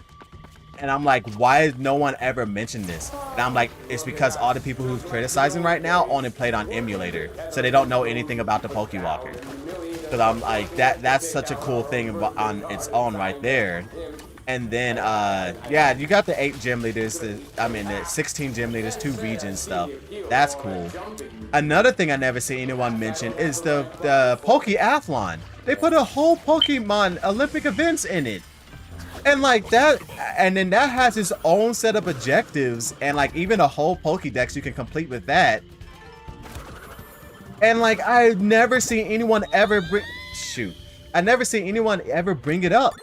And like, they only say the level cap, and I'm like, Pokeathlon. And then you want to know why? It's because they played it on emulator, and the mouse sucks doing the touchscreen on the mouse, whereas it's really good on the actual console. So there's that. There's a freaking what's it? The Safari Zone. You can it's your own customizable Safari Zone which no other Safari Zone unless you customize it. It's the only one. And then you can get like Pokemon from like customizing it. So that's a whole nother thing. All the events you can get from doing the events, which I guess you especially on playing on emulator, you can't do that unless you like cheat in the events. But yeah, you can do that on emulator. So yeah, all the different events, the Celebi event where you got to travel through time and then fought Giovanni and stuff, spiky eared Pichu events, the Arceus event, like this, all the events were in there, was so cool. What else? Just the Battle Frontier, which no one ever brings that up either. I'm like, okay, level cap, whatever, but what about the post game? You got the whole Battle Frontier, which we haven't had a Battle Frontier since Heart Gold and Soul Silver. And like the Battle Frontier, in my opinion, is the best post game content you can get, because Pokemon doing Pokemon battles, like if you're a competitive player, Pokemon battles are extremely fun.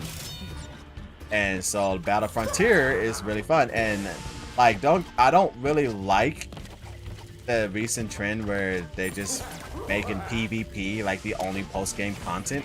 I'm like, dude, yeah, PvP, you know, makes sense, but some people just want to play against CPU sometimes, and they're not allowing you to play against CPU.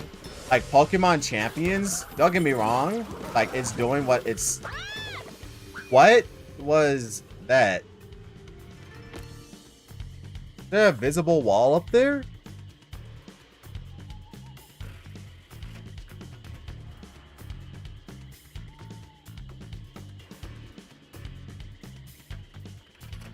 There must be an invisible wall up there. They must not have expected anyone to jump that high. Okay, note to self. There's an invisible wall there. Don't jump that high.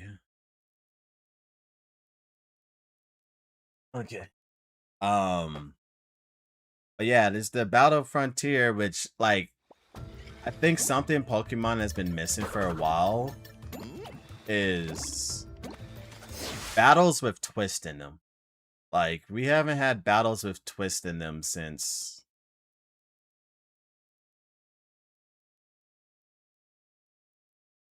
X and Y. Oh my gosh. And then don't get me wrong. Like, I'm not talking about the gimmick. Obviously, each game has had a gimmick. Mega Evolution, Z-Stones, Dynamax, etc.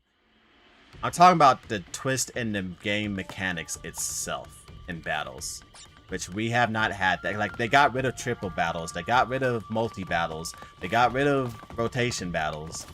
So it's just singles and doubles now as of Pokemon Champions. So there, and then I'm like, what happened to all the fun mechanics in battles? Like X and Y was the last one I could think of because they had inverse battle. Well, I guess technically Sun and Moon if you count the Battle Royale, but the Battle Royale kind of sucked because instead of continuing until just one Pokemon standing, which makes the most sense. I don't know why they never did that. It's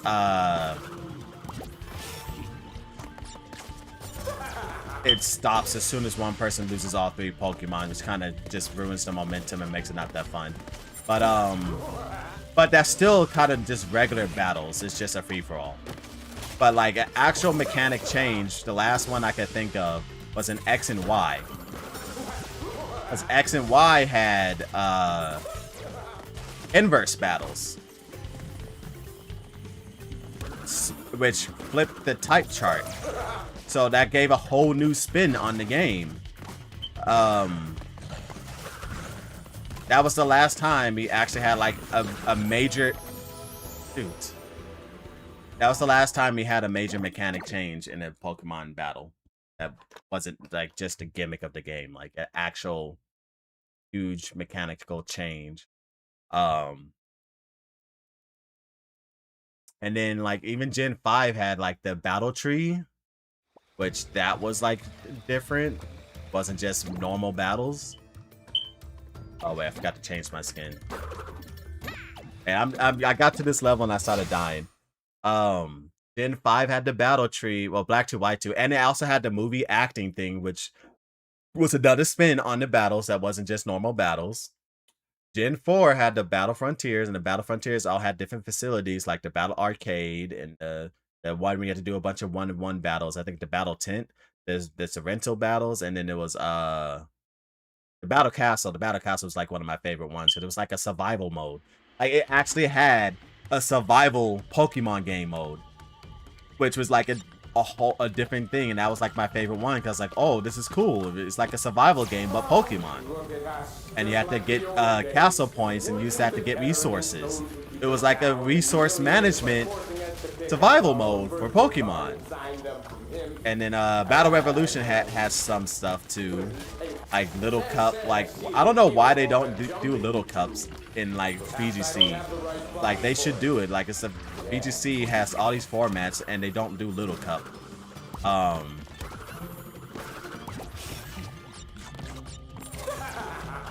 What else? Gen 3 had the Battle Frontier, which had all its different mechanics. Like they had a dungeon crawler one, they had one where your Pokemon, you know, determines their own moves. Like this is what I'm talking about when I want different mechanics, like stuff that actually changes the battles and both in and outside of combat to make that so you're not just doing regular standard battles. But they ever since they moved to the Switch era, we've just had standard battles with the gimmick. No twist.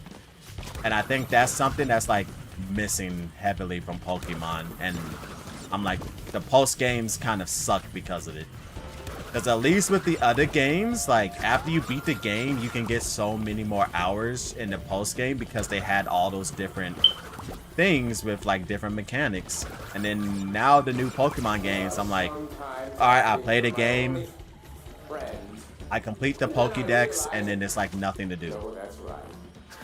The post game is non-existent now. If you're not playing against other people in PvP matches or shiny hunting, there's no post game anymore in Pokemon games, and that's just a hard fact. And I think that's why I'm like the Switch era has fallen off. And that's what I'm saying. Like people who saying Heart Gold and Soul Silver are bad, I'm like, you guys just don't understand what we had. We used to have post games. Pokemon didn't end once you beat the game and you beat the Pokédex. I mean, complete the Pokédex. The game was just starting, and now the game actually just ends now, and it's like, it's so sad. It's sad knowing what we had and then we lose it.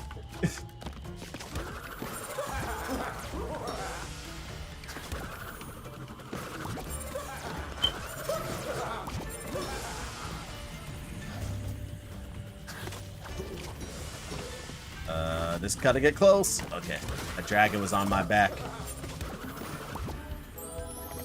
Oh my gosh, why does the roof kill you? I overshot the jump. Why is the roof that deadly? Like that was, well, I mean, I can understand. I'm not mad that I died. It's just the animation does not match up with what I think would happen. I would think the animation would be like you slip on the roof and fall off, not just instantly get turned into an angel.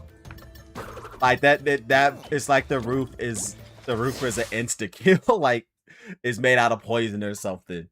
That was just not the death I was expecting there. But yeah.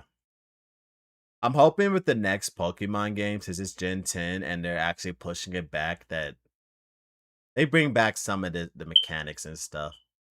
Like, please bring back a Battle Frontier. It's been almost 2 decades since there's been a Battle Frontier. Like, the last Battle Frontier was Heart Gold and Soul Silver. And Heart Gold and Soul Silver, it would go by Japanese time, came out in 2009. So, in 3 more years, it will be 2 decades since there's been a Battle Frontier in a Pokemon game. And what really upset me was in the Pokemon Champions trailer, they called the area the Battle Frontier, which that is straight up disrespectful to the Battle Frontier, because that is not the Battle Frontier. It is not.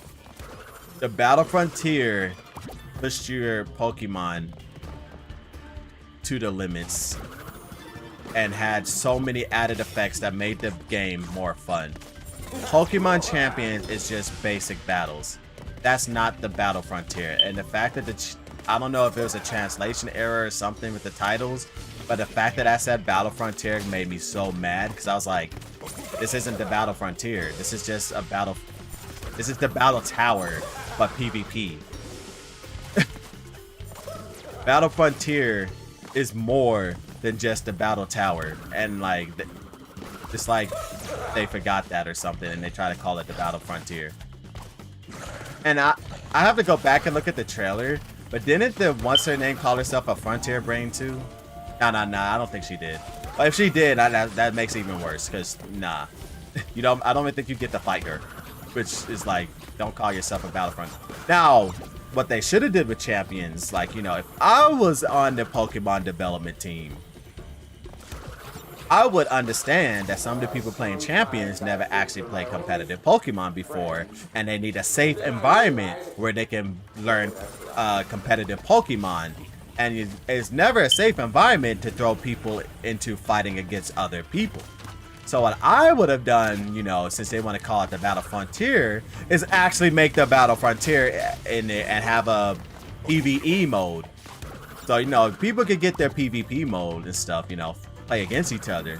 But also the casuals could have, what? Is there a wall here blocking me?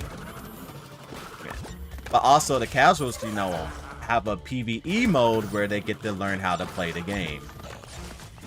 Which, if you look at the 1-star reviews of Pokemon Champions, there are some stupid ones that are very hilarious to read, but there are some legitimate ones where that, like, people just don't know how Pokemon works and stuff, because the tutorial doesn't really teach you, and then they don't have a safe environment where they can play against AI to learn the game. So that, I think that's a major flaw in Champions, where they forgot that you need to let people play casually.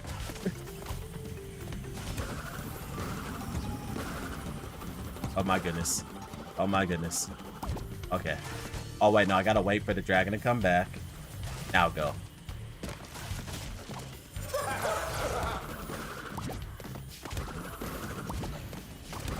Alright, we lost like 3 or 4 lives here, but I've got the color gem.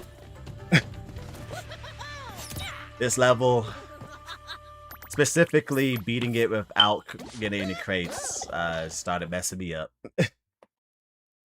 But I think we still got more Bandicoot lives than last time. I'm not keeping track, but I think there's still more, so I think it's still doing better. All right, next, off balance.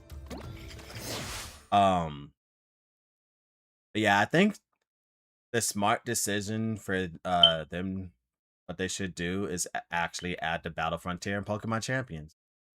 It'll give some fresh takes on battles. It will allow people who's, you know, not comfortable playing PvP yet to actually learn how to play competitive Pokemon in a safe environment. And like, it would just be more fun. It's like, sometimes don't get me wrong, I do have that competitive spirit. I do understand like playing people, reading habits, stuff like that. But so I don't want to always have to play PvP. Sometimes I just want to play PvE, you know. Take my mind off things, relax. And then if a game is only PvP, it's like, sometimes I just don't feel like playing it. Sometimes I just don't feel like always trying to play against other people. Like, don't get me wrong, I have a competitive spirit. I can play competitive games, get into high ranks, like I play Splatoon and get into X rank. So like I can reach like a high level of play, at least slightly lower than tournament level play. If you count X rank as slightly lower than tournament level play in Splatoon, for example, because, you know, X rank is up there and all the tournament players are X rank, but sometimes you can feel like that little bit of a divide between a team that's actually like playing together and then people that are just playing solo. There is a difference. But you know, I can play in competitive games, but sometimes I just feel like, you know, not having to read my opponents all the time and just play against an AI. It's why like sometimes you just see me play a lot of single player games. I know some people want me to live stream some multiplayer games so they can play along and stuff. Like I know there's probably people who want me to play Splatoon some more, which I'm gonna be playing Splatoon Raiders when that comes out next week. I know there's people like the Batman, for example, who really want me to play Smash Bros. Ultimate. Even though I try to tell Batman, I'm like, I'm sorry, Batman, I'm kind of tired of Smash Ultimate. Like I played as long as I played as many times as I could before I get tired of it. Because sometimes I just get tired of playing PvP, and it doesn't help that Ultimate has the worst input delay out of all the Smash Bros. Games, and the worst input reading. So sometimes it gets even more frustrating to play it. If you enjoy your reward, we will make an even better team. Yes, yeah. I want to see something funny. Yeah, you can just get up here. I found this out when I was first playing the game, when I was trying to find the hidden crate. I mean, the hidden gem in the regular mode. I mean, in the inverted mode. And I was like, oh my goodness, did they hide it up here? But they didn't. And I was like, dang. I thought they would have hid it up there. See, now people be saying they be hiding the crates in impossible to find locations. I'm like, no, they don't. No, they don't. If it was up there, yes, they did, but it's not up there, so it wasn't impossible to find location. But now that is like me being like explored it, using the mechanics to its absolute highest to get somewhere. And they don't require you to do that. So I don't think they hide the crates in the impossible to find places, because otherwise the crates or the hidden gem would have been up there. And yes, I've searched in places like that multiple times, and every time I'm like, I never found anything in the places like that. So I'm like, yeah, these crates are in reasonable places, because I search way more than an average person. And as you can see, there was nothing up there. And if you ever wonder why, like, I actually beat the game without using a guide, it's because I searched like that much for stuff. Like, I check everywhere. Like I'm playing a game of I Spy. Oops, I messed that up. It's alright though. Got Aku. Aku has our back. I am messing up a lot. It's alright though. Aku has my back.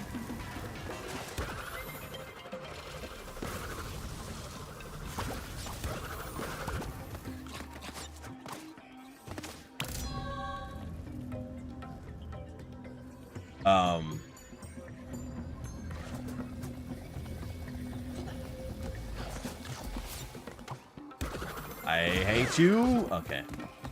But yeah, I know a lot. I know someone might just see this and be like, this dude is insane. What do you mean you're playing this game doing a Nuzlocke of Crash Bandicoot? This game is like one of the hardest Crash games. And I'm all like, because I love it. I love Crash Bandicoot 4. I'm in the minority who actually had no problem playing this 100% and enjoyed it all the way through. So, yeah. I will do a challenge to make the game harder for me because I just generally love playing the game. Alright, we got another Aku. We're safe again from anything that except for insta-kills.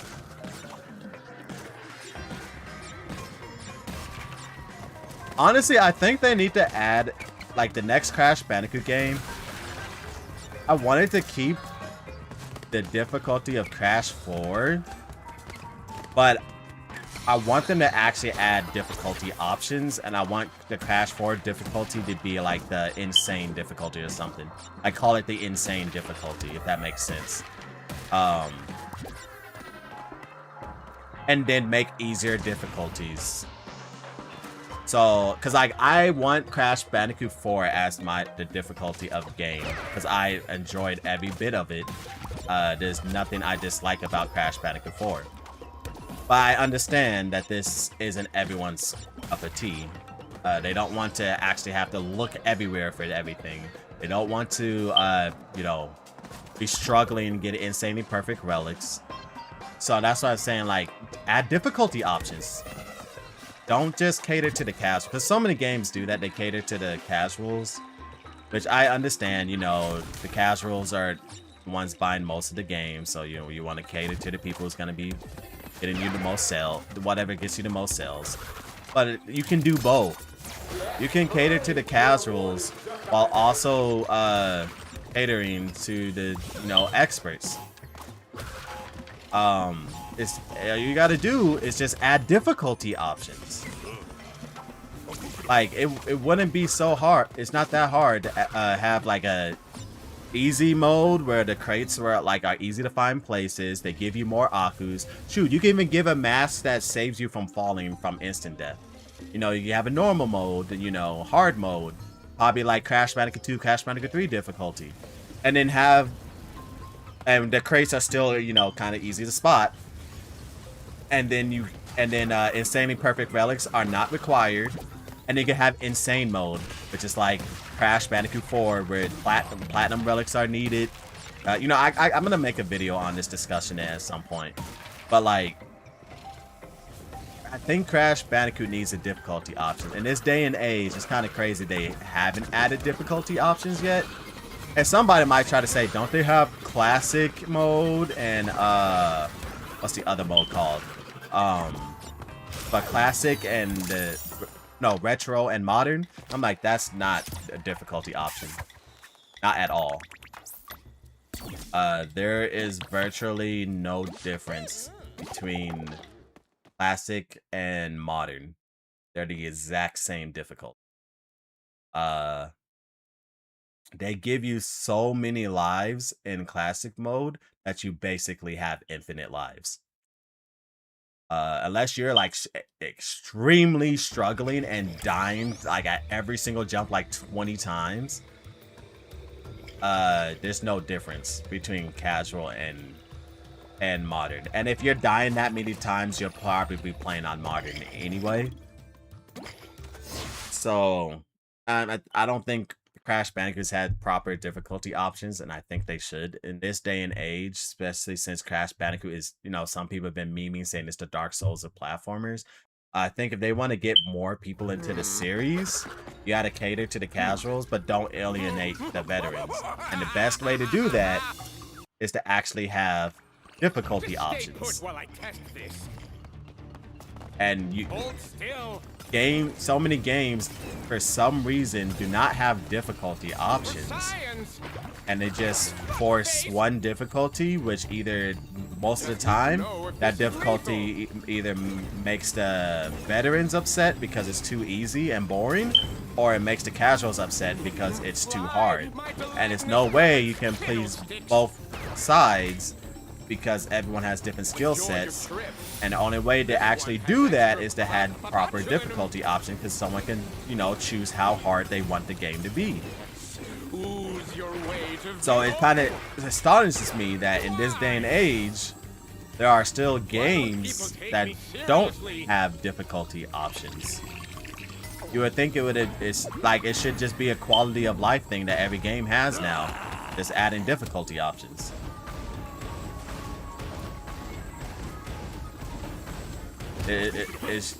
And I don't think it's that hard to do, really. But like I said, I've been dabbling around and making a game on Dreams. I'm not like the best game developer, of course, because I've never like actually made a game. But if I can add difficulty options, like, why can't a AAA company do it? And it's not even that hard either. Like, I figured it out very easily how to add difficulty options. Like, all I did was get a variable called difficulty, right? And just assign it a number. 0 for the easiest, and then like 1 for normal, 2 for hard, and then like 0 for the easiest, 1 for normal, 2 for hard, and then 3 for like a legend difficulty, for example, right? And then have the stuff assigned, like what spawns in, what type of enemies or enemy patterns. It's just and it reads the variable called difficulty, and then it spawns in stuff or despawns stuff depending on the difficulty. And I found it very easy to do. So I'm like, is I know on Dreams to programming isn't one-to-one, but I do know that in programming you have variables and you can assign variables like numbers and stuff. And so I'm pretty sure like that's one of the things that's kind of very close to being one-to-one to actual programming. So I don't know why they just aren't doing difficulty, because if it's as simple as assigning a variable and then having it read that number, and whatever number it reads, it assigns the difficulty, and you just have different stuff spawn in or not spawn in depending on the difficulty number. So yeah, I don't know why they don't just do it. Honestly, I think more games that have difficulty options is no excuse for it nowadays. Really no excuse. Prepare for a beating, bandicoots. You're ruining my solo. And yeah, you know, honestly, I need to make a video of that. And I might just use Dreams just to show it. Like, I might make a video called like, how would Crash Bandicoot look if it actually had difficulty options? And hopefully the video can get some traction, and by the time they make the next Crash game, the devs might see it and actually, you know, add proper difficulty options to Crash Bandicoot so more people can enjoy it. But like I said, I'm a hardcore gamer, but I can understand casuals aren't me, and they don't, you know, they can't play the game at the same level as I can, and I would not expect them to. Like, I've watched one of my friends play Crash Bandicoot 4, and I've seen them die to stuff that I would never die to. Like, literally like, I saw them struggle on this boss just jumping up this. And something like I would never struggle on. Like, I'm like, oh wow, that's like very easy. But to them, you know, they're not a person who's like really good at platformers. And so I can understand that, you know, you need difficulty options if you want more people to play your game. So that's what confuses me, that I'm like, dude, I know the developers have play testers, and I'm assuming they get play testers of different skill levels. So I'm like, did y'all never think of just having difficulty options? Like, I'm confused on how this doesn't pop up. Or like, and I know the developers probably have different skill sets too. So that's why I'm just confused why it's not a common thing in games yet. Like, there's some games that do have difficulty options and a lot of different customization for the difficulty options too. That goes beyond just only selecting difficulty. Like, sometimes they have like, oh, puzzle difficulty, enemy difficulty, etc., right? But I feel like every game should have that now, and just it's astonishing that every game doesn't have it yet. Shoot, I think even Mario should add difficulty, because I'm sorry, Mario is way too easy. Like, Mario doesn't actually get challenging until like only the final level of the game. And I don't mean final level like before the final boss. I'm talking about like post game, you 100% the game. Final level that's in the post game. That's the only time Mario actually gets hard. In almost every Mario game, at least in the modern age. Not including the original Mario Bros. Some of the original Mario Bros. Games, like 1 and what they call the Lost Levels now, actually were difficult. But like, I enjoy Mario and stuff, but I do wish there was some more difficulty. But I don't want to alienate the people who, you know, play Mario because it's a casual game and they just enjoy it. So I think they should add difficulty options to Mario too. Because, like, you know, I would love to play a Mario game that's actually like challenging, and like an official Mario game that's challenging.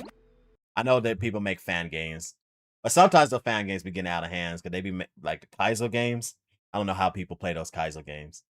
Like, to me, I enjoy difficulty, but not Kaizo levels. Kaizo is like the developers literally just trying to kill you. Just like they're not trying to make a game anymore. They're making a obstacle course where you frame perfect everything, and if you don't, you die. And to me, that's not fun. For having to do everything frame perfectly, and it is not fun. That's just like a mechanical thing. Like the only time I probably have fun doing stuff frame perfectly is in a music game. And in the case in a music game, like you can clearly see what you have to do. While some Kaizo games, they be just killing you and you don't even see what's gonna kill you. Like you be like, oh, there's an invisible wall here. Well, now you're dead because this is a Kaizo game. Ha ha. You should have known that invisible wall was there. And it's like that. No, that's not fun to me. That's just masoch. Like I'm a little bit of a masochist, but like I'm a masochist for like actually gotta earn winning stuff, not a masochist for just getting killed just for the sake of getting killed.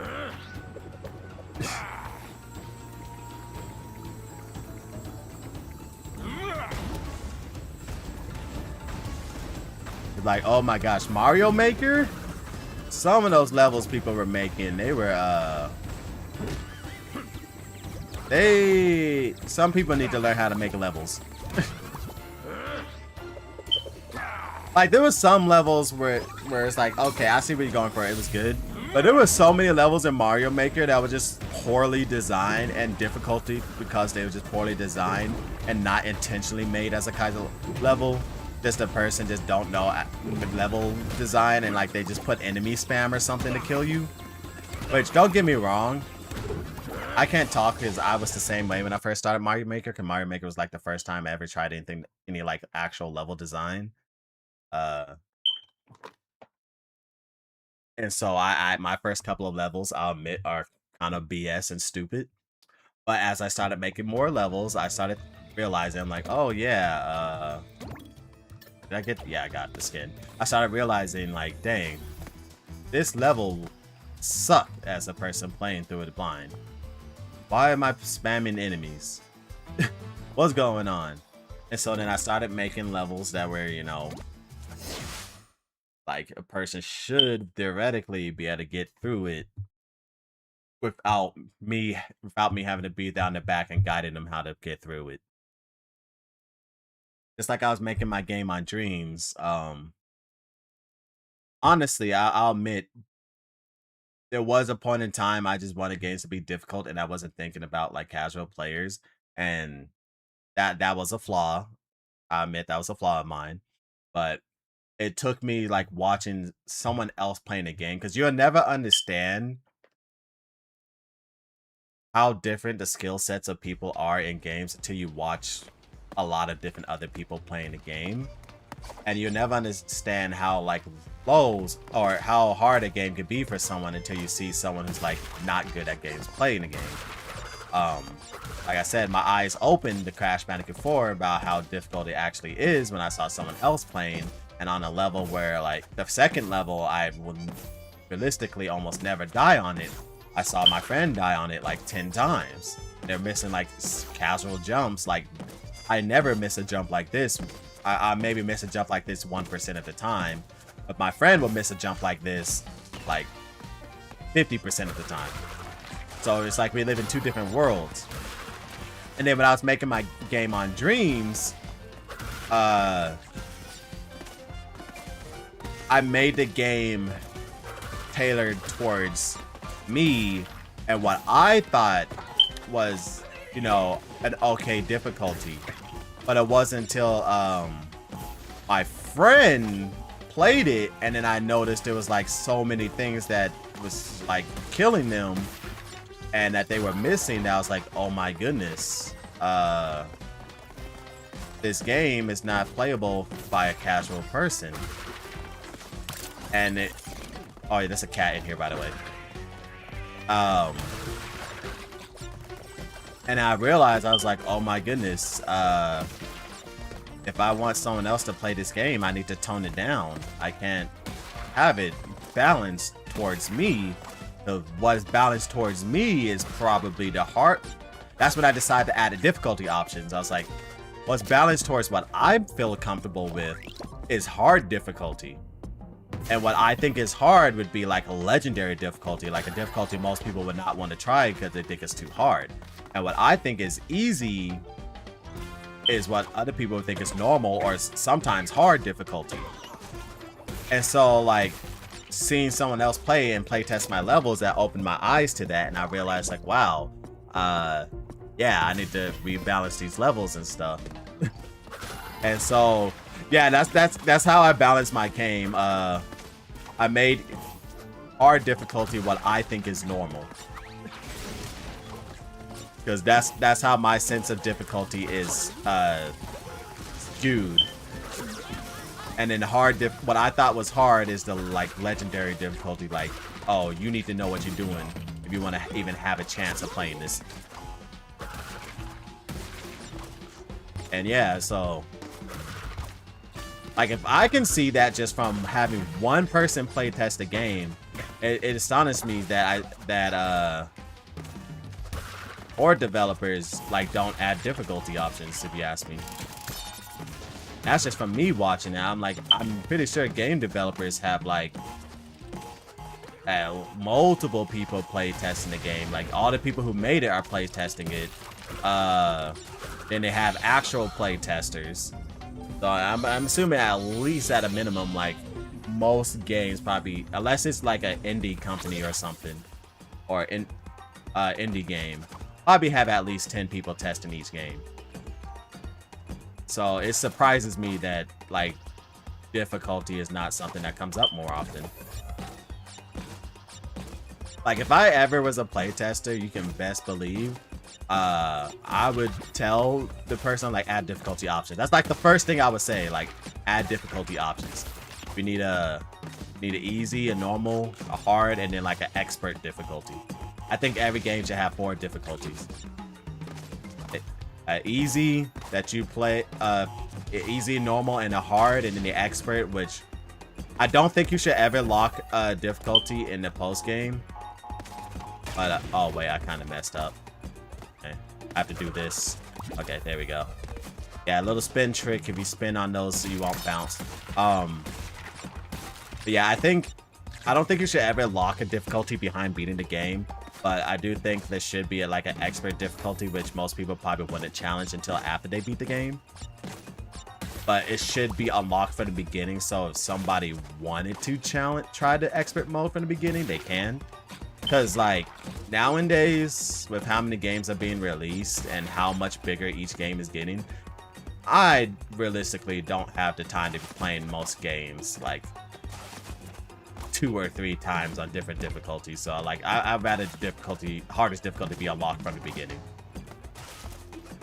Like I used to be able to play games on multiple difficulties when I was a kid and just, you know, had all the free time in the world. But now with job, working and stuff, yeah, I don't have the time to be playing the game multiple times unless I like really enjoy the game, like this game for example. So yeah, difficulty options, all of them should be unlocked from the beginning. Okay, go now.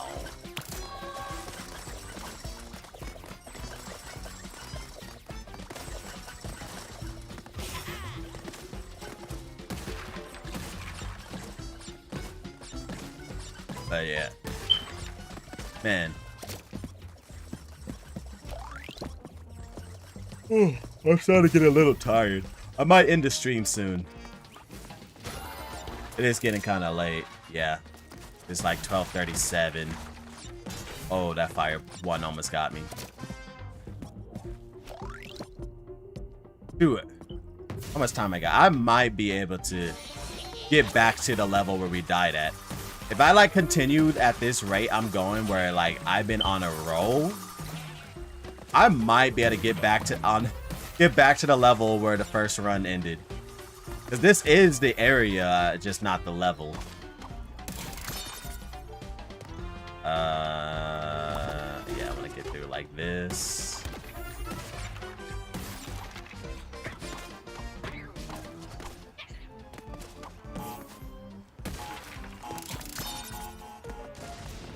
I absolutely love this level. Like, I think this level is just such a good design level, and it sucks it only pops up once.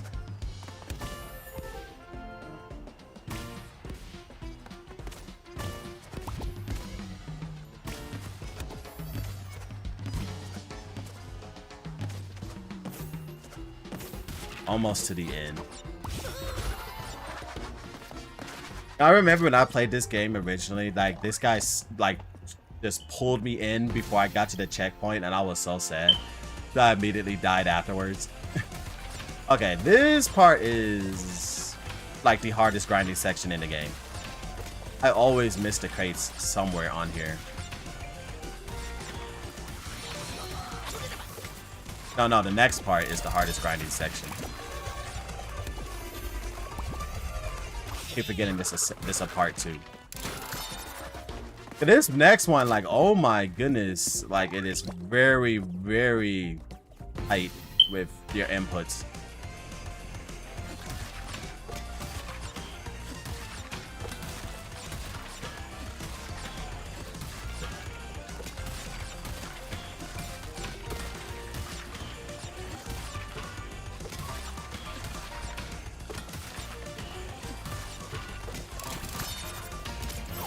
Let's go. Got it.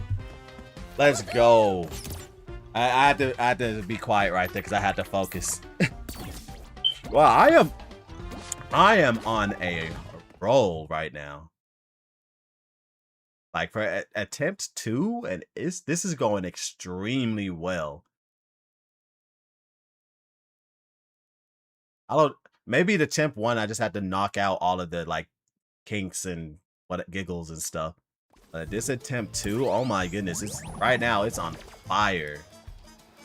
Like, look at all these extra lives we got, man. I'm still on the first roll.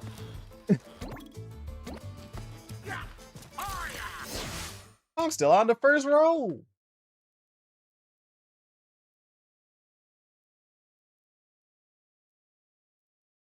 Home cooking.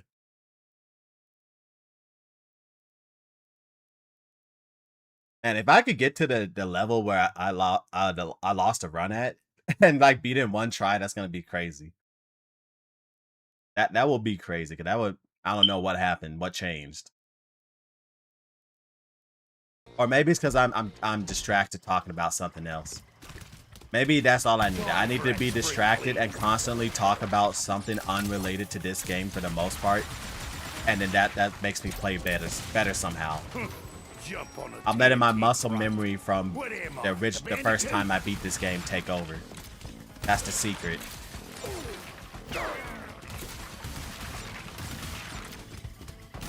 Ding-a-dow. Dum dum dum dum dum dum.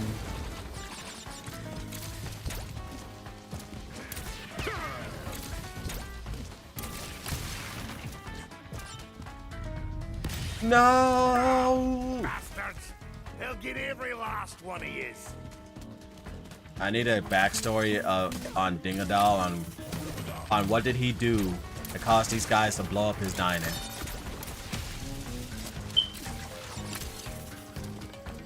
I don't care if it's a Dingadal spinoff or what. I need to know. Does he have to have done something? Can I get that? Okay, yeah. Alright. We're good.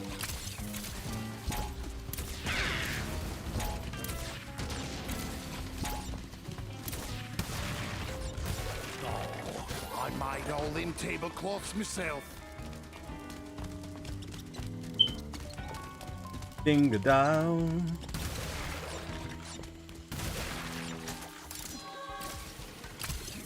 Now, honestly, out of all the characters, I think Dingodile probably had the best new gameplay. Because what's her name? Tana doesn't really count as new gameplay in my eyes because she's just Nina Cortex. Better Nina Cortex with like that's better refined since the game is like finished for the most part on like Twin Sanity. But between Cortex and Dingodile, like, yeah, I think I find it more satisfying to play as Dingodile. Got gold, Aku. Die. Die. Hey, where was the hidden gem in this level? Oh no, I already got it.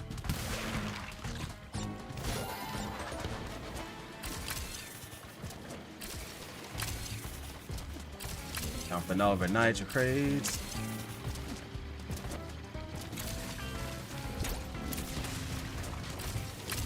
Let's see. What other video game stuff to talk about?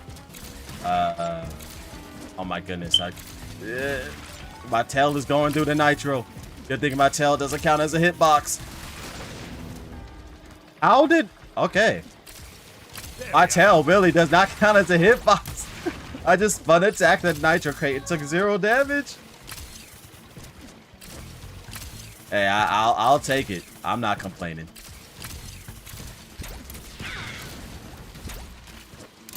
Oh, nice. I spun that the enemy got blown up and it spiraled into the billboard.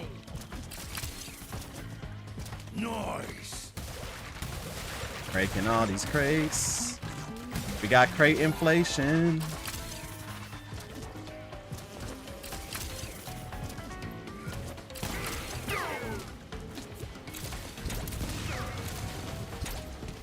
Wait, who did I just kill? Because I just heard a dude die. Did they like chain spin attack or something? Oh yeah, they are getting chain killed.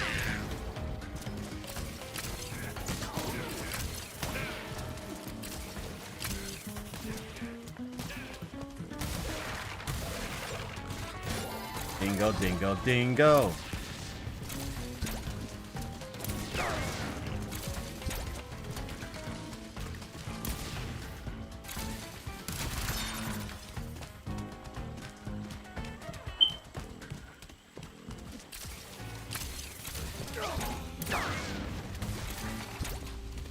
Wow, these enemies, I am getting a lot of chain kills this time around.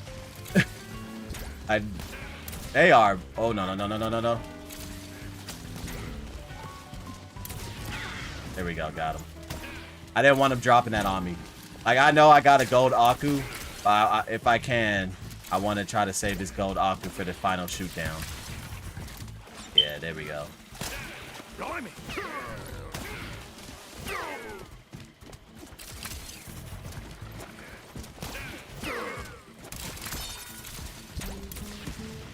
Hope I missed that. There we go. Almost there.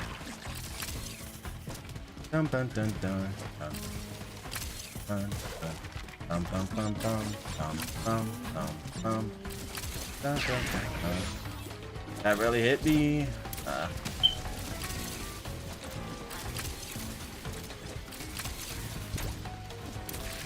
Oh my goodness.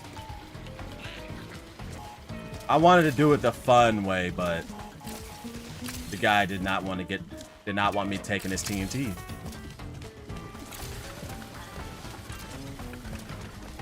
Let me do it the fun way. Yeah.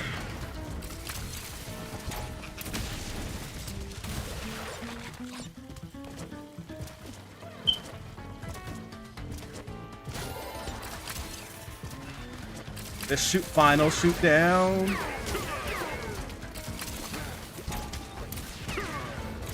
Yeah, that's why I wanted to go to Aku. Those guys lit me up. I don't remember if there's a TNT behind this. I'm not taking a chance. I was gonna spin attack it, but I had to sit there and think for a second. I'm like, is it worth spin attacking this? How do you like them? There we go. whoppers?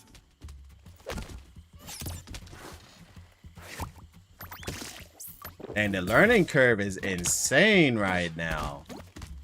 Like, legitimately. This learning curve is going insane right now. On first attempt, the second attempt, it's like night and day with the between how many deaths there were. Like if I didn't know any better, it's like I unlocked some awakening getting that getting that first game over. Alright, what's next? Pirate level. Is it that one? Yeah. Alright, he blows.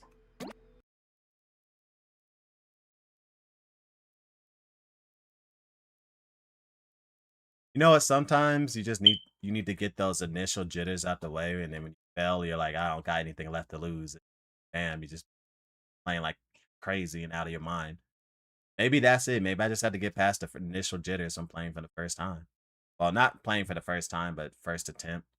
I did beat the game back in like 2021, but first attempt on live stream, trying this Nuzlocke challenge, etc. But yeah, if it keeps going at this rate, like I'm getting to the snow levels for sure. I'll probably end the live stream once I get to the snow levels, Feeling I'm not in the party no more. or if I start dying too much.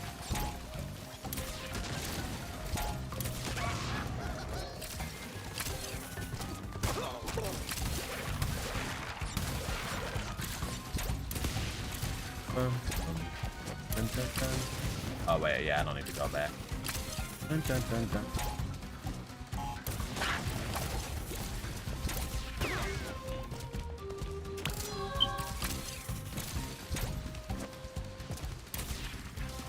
I could never shoot those rats. They're like not programmed to get hit normally. Like you have to actually just manually time when you shoot it to get them, I think.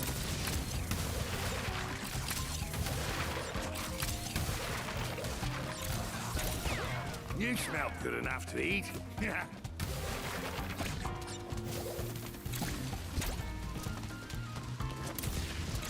I remember when doing a secret level, I thought that the hidden gem has something to do with those cannons, that because when you hit the mini cannons, they would blow up. And then the hidden gem was like, wait, where was it? Oh no, it's been like 5 years. No, I think the hidden gem was like right here or something. It's been like 5 years, so I don't remember. But I feel like it was like right around the corner in an easy spot. I'm like, man, I spent like an hour looking for that, and it was like right there. And when I finally found it, I was like, wow, I can't believe I missed that.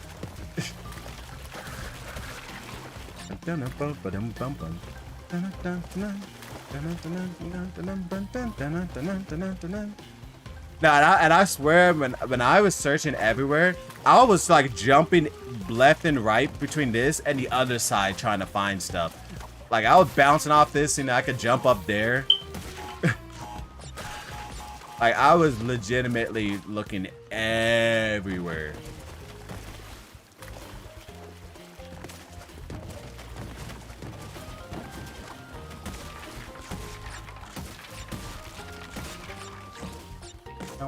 Bounce. Oh wait, I just remembered the iron crate. I think I'm supposed to jump when it's in the air. Oh, that was close. I hit like an invisible wall or something, and I almost fell earlier, which would have killed me.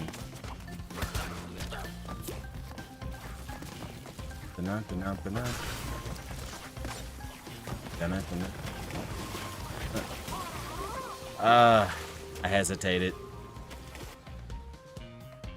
I would have made that if I committed. Dang, Pirate Crash, you did good. You did good. Rest in peace. I hesitated, and that's why I died. I hesitated because I was like, oh gosh, an enemy in front of me. But I should have just continued pushing forward.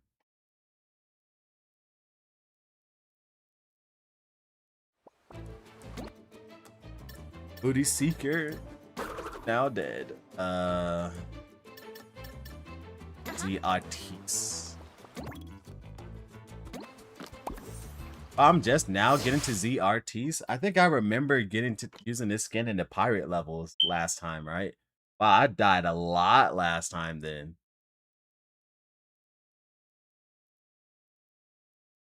Dun, dun, dun.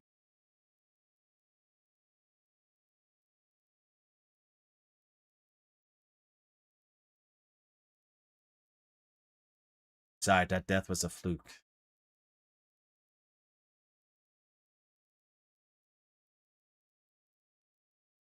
Yeah, I'm going super positive right now with these lives. It's super good.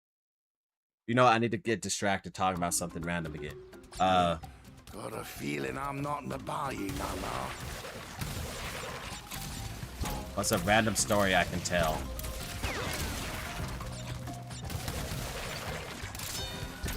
Oh, I know a random story I can tell.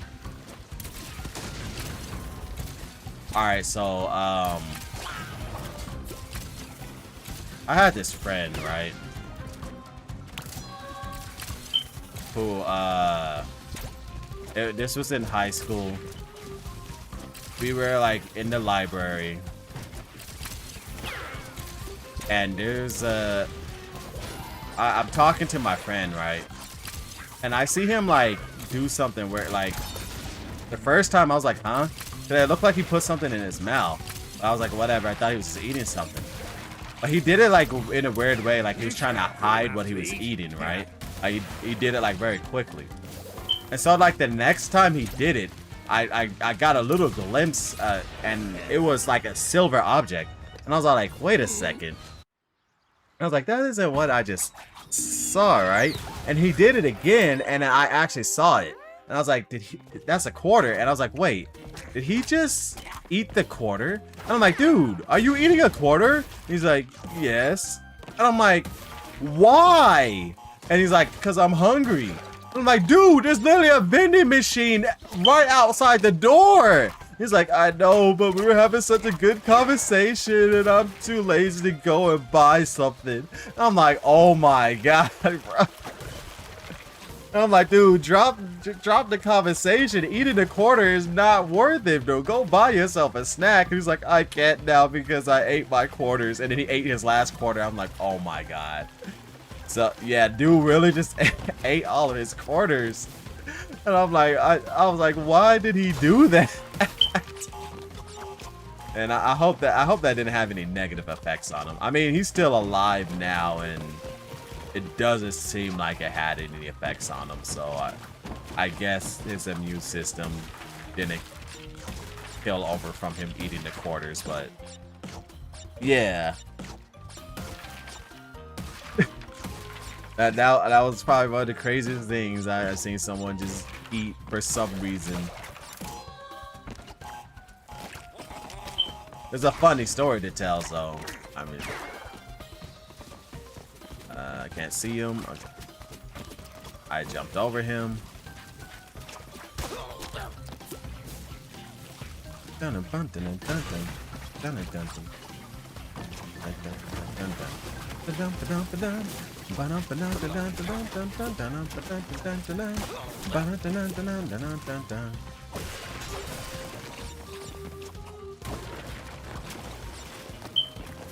Backtracking.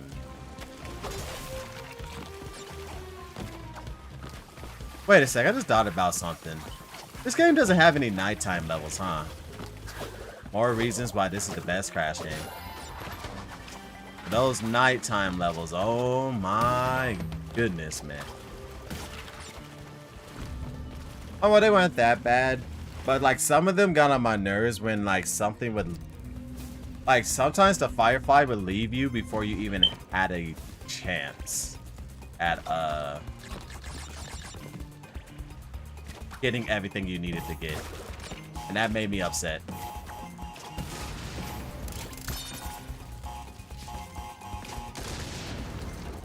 Cause like I remember in Crash, what was it, 3? In one of the Egyptian levels with the Fireflies, you go to the bonus area, and in order to get everything, the Firefly just leaves you before you can get everything. I'm like, what the heck?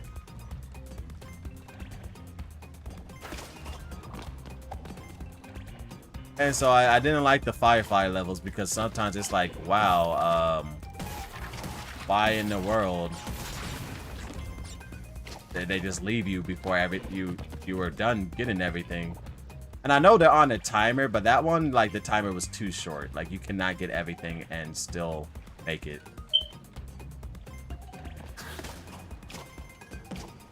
Oh, made it. Okay.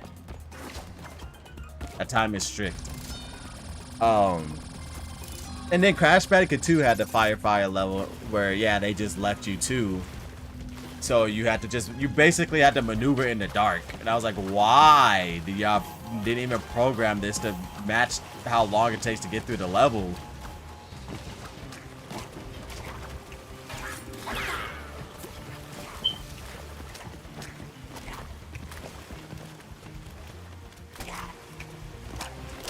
So I think and then even Crash Bandicoot 1 kind of had its flaws with this system too, because they made it Aku Aku, which is based on your health, and he also disappears, and like,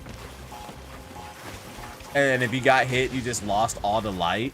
It's like, yeah, that Crash Bandicoot 1 probably had the worst implementation of the Firefly mechanic.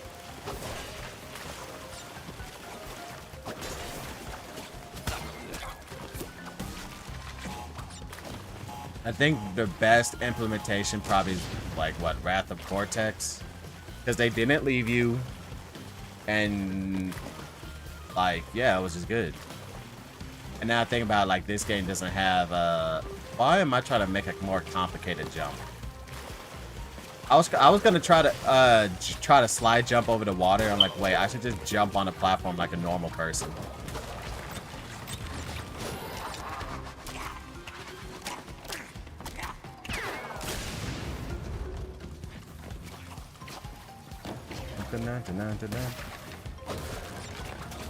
Almost to the end.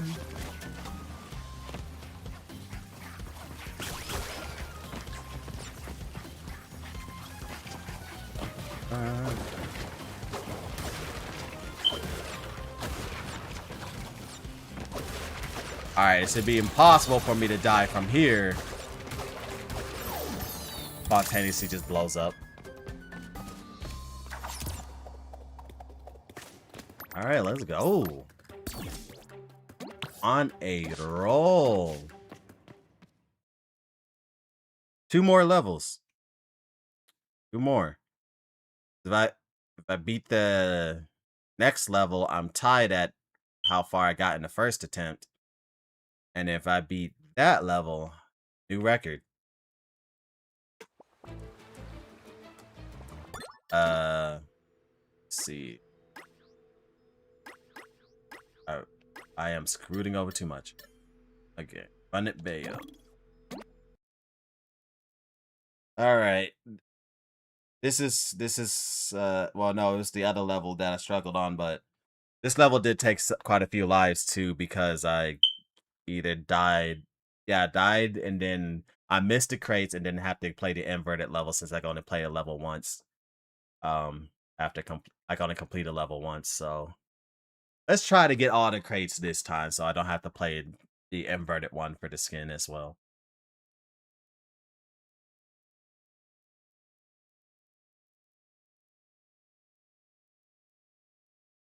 But yeah, this is a good run. Like, I think I've only lost like 6 bandicoots so far. That's the last time by the time we got to this point, it was like almost 20. Oh, this is a good run.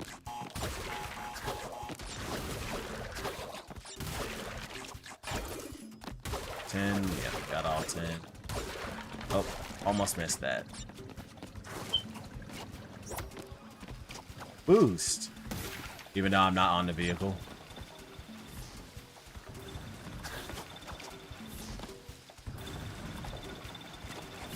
Dun, dun, dun, dun, dun.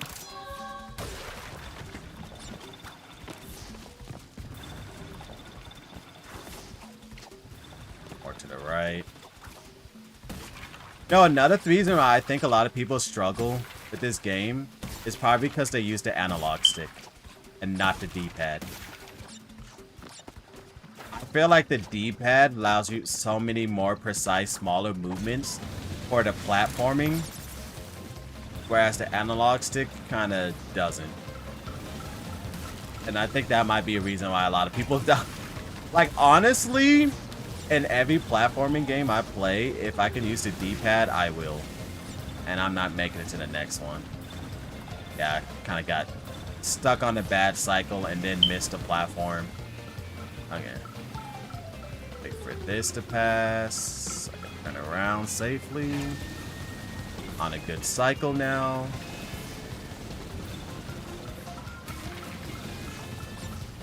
And I missed that again. But it's alright, I'm still in the cycle. Alright, let's go.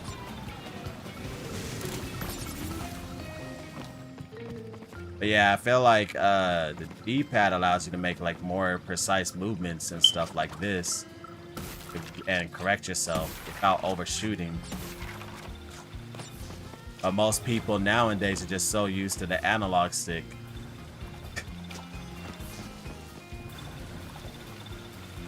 And which Crash game? I think it was. Yeah, I think it's Twin Sanity that doesn't allow you to use the D-pad. It made me so sad.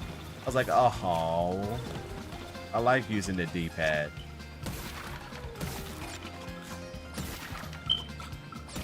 Like, if you make a platformer game, please don't disable the D-pad. Allow you to use both the D-pad and analog stick.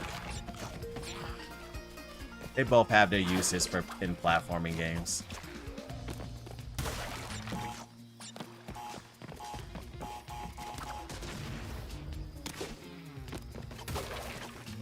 I'm pretty sure I'm not the only person that uses the D-pad either.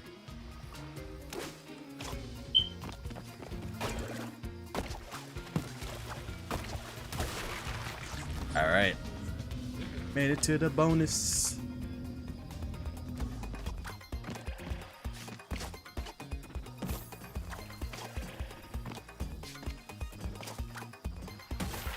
I almost missed that jump.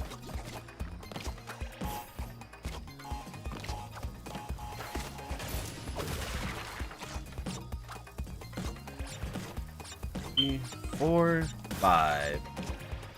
TNT, bounce over. Just to get up here. I overshot that. I was able to correct it. Alright, bonus area complete.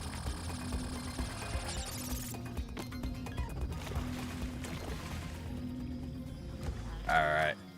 The thing is, what I really like about this challenge is that I can visibly see myself improving. Like, I'm not falling for same multiple death multiple times. Like, I can see myself improving, which feels good.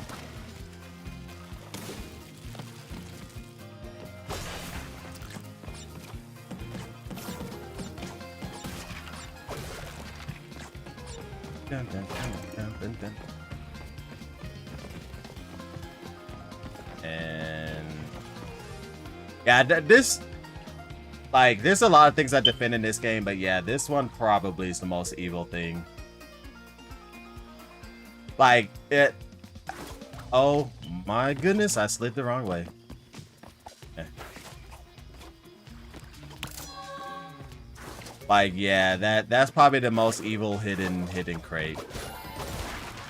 I mean, but you can still see the iron crate on camera, though. Like I said, everything I said still stands. You technically can see just about everything on screen at some point in the level if you move the camera. So what I said does still stand, but yeah, that was kind of evil. Not gonna lie.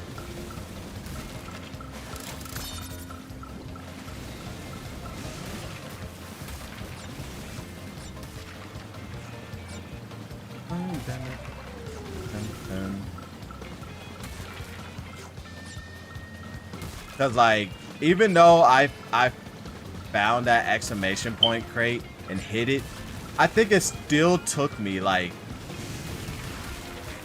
2 or 3 hours to find this, what it actually activated.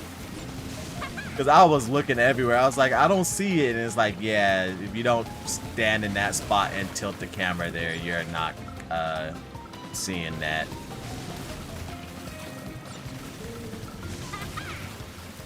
But like I said, it is still possible to find because you still can see that on screen by technicality. And I did see it when I played the game. It's just very hard to see.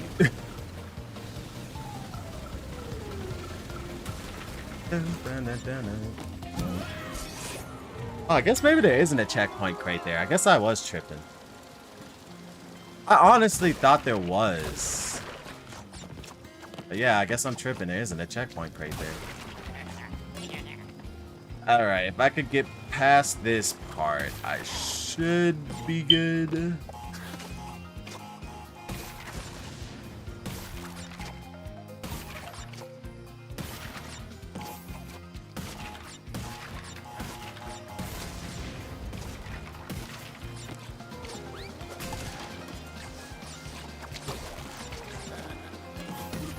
Gold Aku. Oh, and the nitro crate jumped up into me. I lost my gold Aku immediately.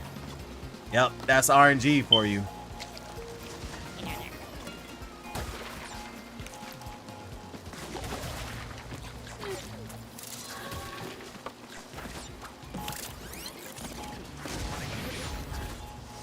What was that? Okay. That was weird, but we didn't die, so who cares? As long as we're alive. That was a weird animation. Okay, but all I gotta do is just not miss one crate like I did last time. So I don't have to play this level again and then lose a bunch of lives. I just need this current to pick me up. Hey, can they pick me up if I stand here? Yeah. I'm trying to find like better ways to do this more consistently. So yeah, I go towards that platform and then it will pick me up. Okay. Yeah, I might take my time getting through here, but if I just don't want to miss any crates and have to play the inverted if I want to get the skin. And then I also don't have Aku, so yeah, I'm gonna be playing safe.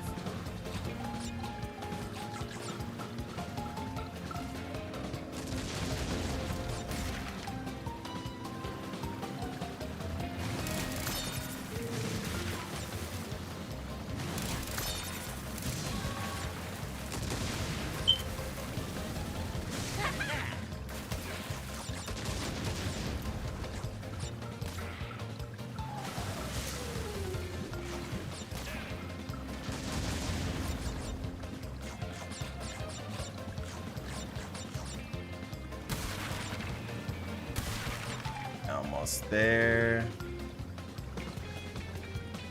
Nah, I'm not. You thought I was joking? I'm not joking. Playing it as safe as I possibly can. Let's go.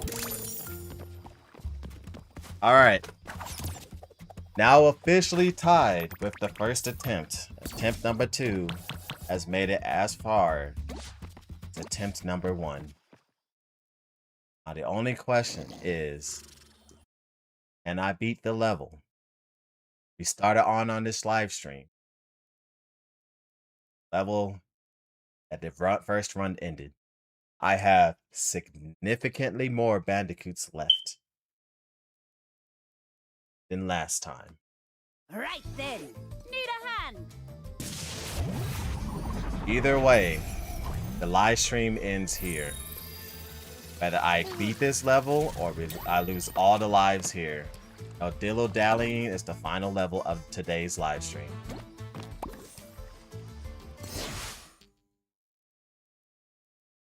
Either we succeed or die. No in between. And hopefully we succeed. I got a ton of lives, so I just gotta not get killed by the stupid stuff like I did at the earlier this stream. Because I was not gonna get over that. I really just jumped straight into the nitro crate. My bad, not nitro crate, the nitro wall. Like, I can't believe I autopiloted that bad. But we're not doing that anymore. This time I'm beating this level. I'm beating it.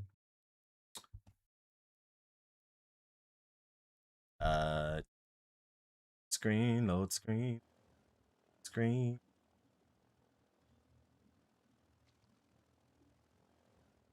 Time. There we go. No, the load screen probably be faster if I play this on the PlayStation 5. That's more like it. Now, Which I know someone who probably knows I got a PlayStation 5 is sitting here like, why is he playing it on the PlayStation 4? And it's just a thing that I do. Like, even though I do have like better consoles where I can play the same game on, I generally just prefer to play a game on the original console I got it on. Just because I just feel like it just feels right. Like, I know it would be definitely better to play this on PS5 in every way, but it just feels right to... Oh my gosh, I didn't know I picked up the enemy.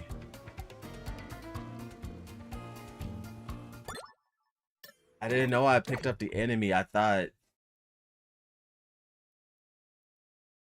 I wasn't paying attention to that much detail, so I thought I picked up the TNT, and then when I let go of R1, I was like, wait, no, I'm holding something else. They blew up the TNT.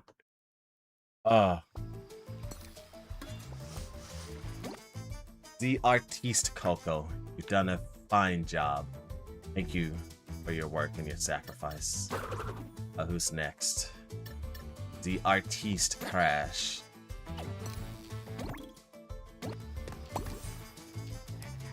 Wow, you're still on the first row. I like it. I like it this way. The Bandicoots, they feel more personal since, you know, they aren't just all body bags. They have been putting in some work, so it feels better that way. It's like, oh yeah, this Bandicoot, they put in some work.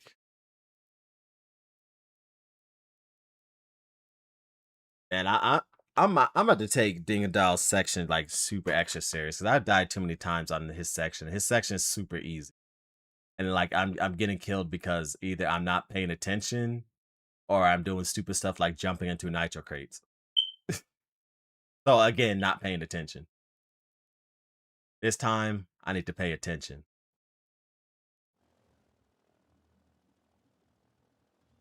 Not accidentally suck up an enemy and shoot it into a TNT crate right in front of my face. More like it.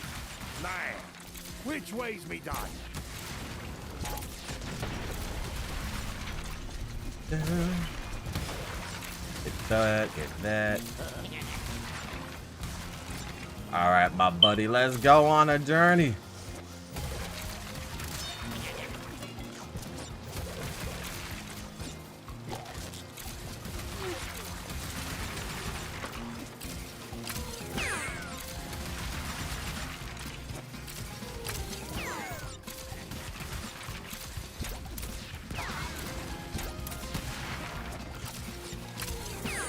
Spin attack all these bats. That way they don't get in my way.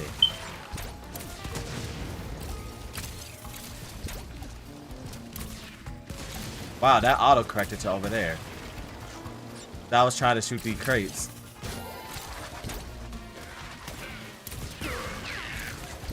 Ooh, nice chain attack.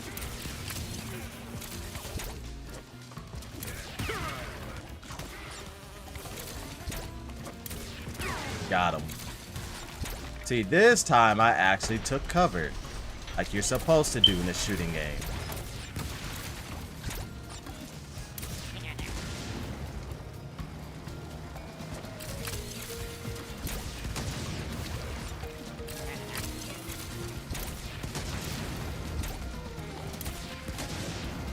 I almost jumped into some tea and nitro crates again.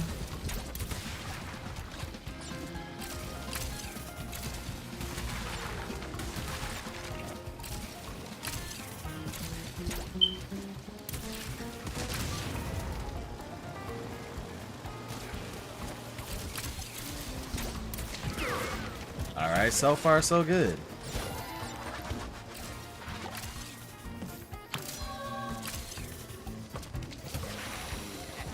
Stagnant water.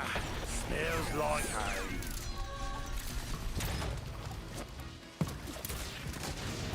Blowing up nitro walls.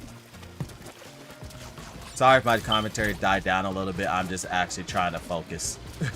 I don't want to die as Dingodile anymore. Oh my goodness. Here we go.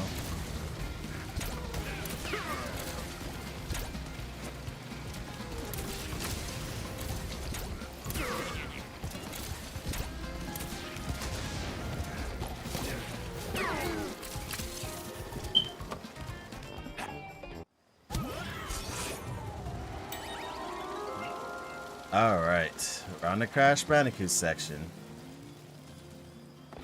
I can just get all the crates, we're good. But this next part is actually kind of challenging.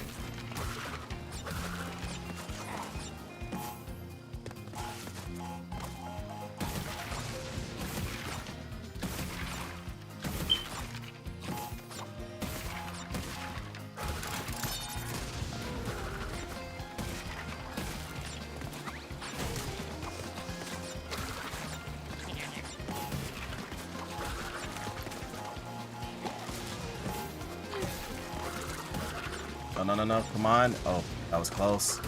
Need to move a little bit faster. I'm falling behind. Okay, caught up a little bit.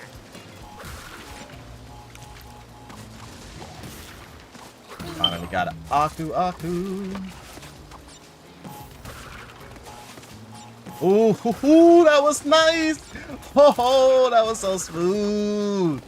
Oh yeah, that feels so good when you can get through something perfectly like that. Yeah.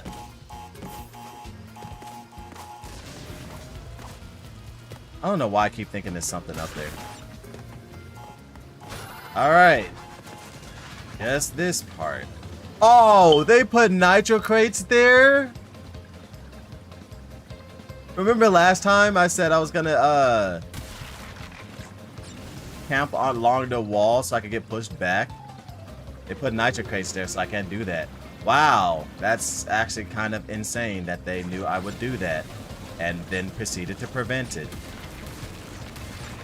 That is some hindsight on the developer's end.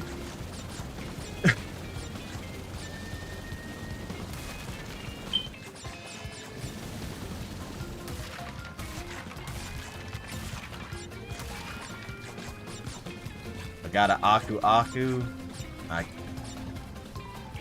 And a dream. I got 2 Akus. I'm good.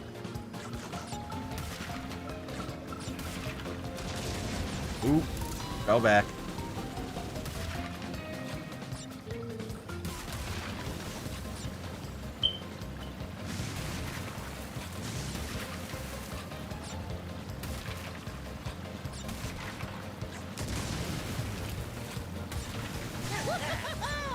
Hi, fake Crash.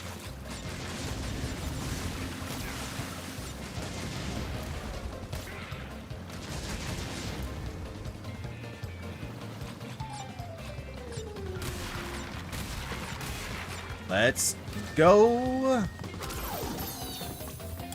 Oh my goodness, let's go. Beat the level that ended the last run. And was that like second attempt, I think? I think it was second attempt. Oh, let's go. Yeah. That means next live stream we get to start a whole new world. And we have like way more bandicoots. Way more bandicoots next time. I got plenty of chances because yeah, look at this. We got 1 2 3 4 5 6 7 8 9 10 11 12 13 14 15 16 17 18 19 20 21 22 23 24 lives. All right, I like that.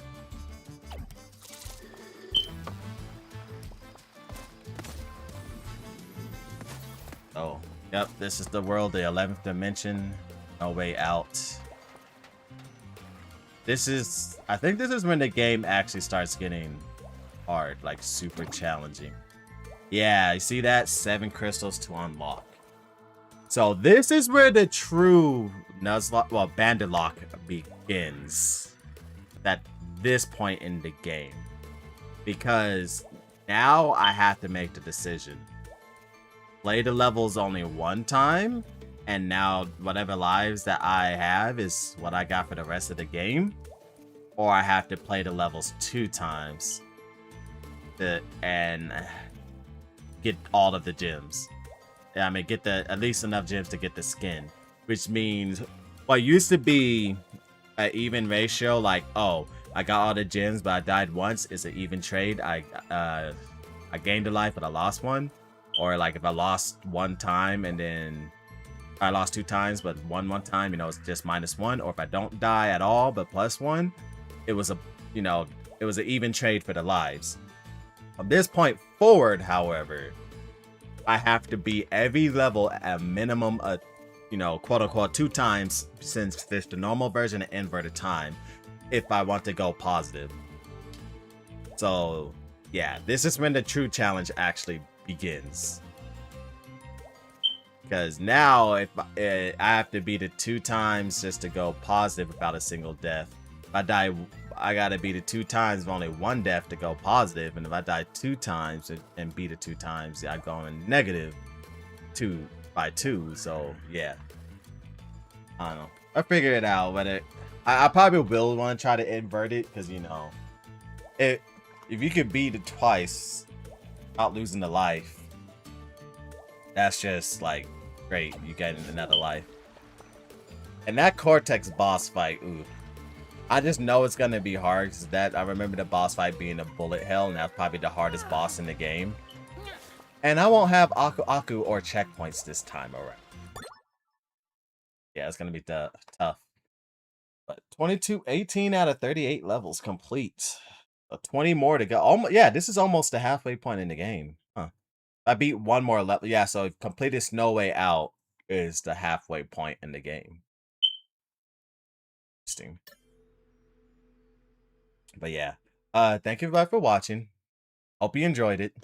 I try to live stream tomorrow if I can. And hopefully beat the snow area. Thank you everybody for watching. Until next time, remember to be a legend and have a great night. Oh wait, I should probably thank everybody, huh? Thank you, Willow, for following, and thank you, Gallery at Z, for subscribing. I missed that. It was 2 days ago. Oh, they're probably not watching now, but if they are, you know, thank you for watching and thank you for subscribing, and thank you for anybody else who subscribed on YouTube, because it might not show up if you have your subscriptions hidden. Thank you everybody who watched on Twitch and everything. Have a great night.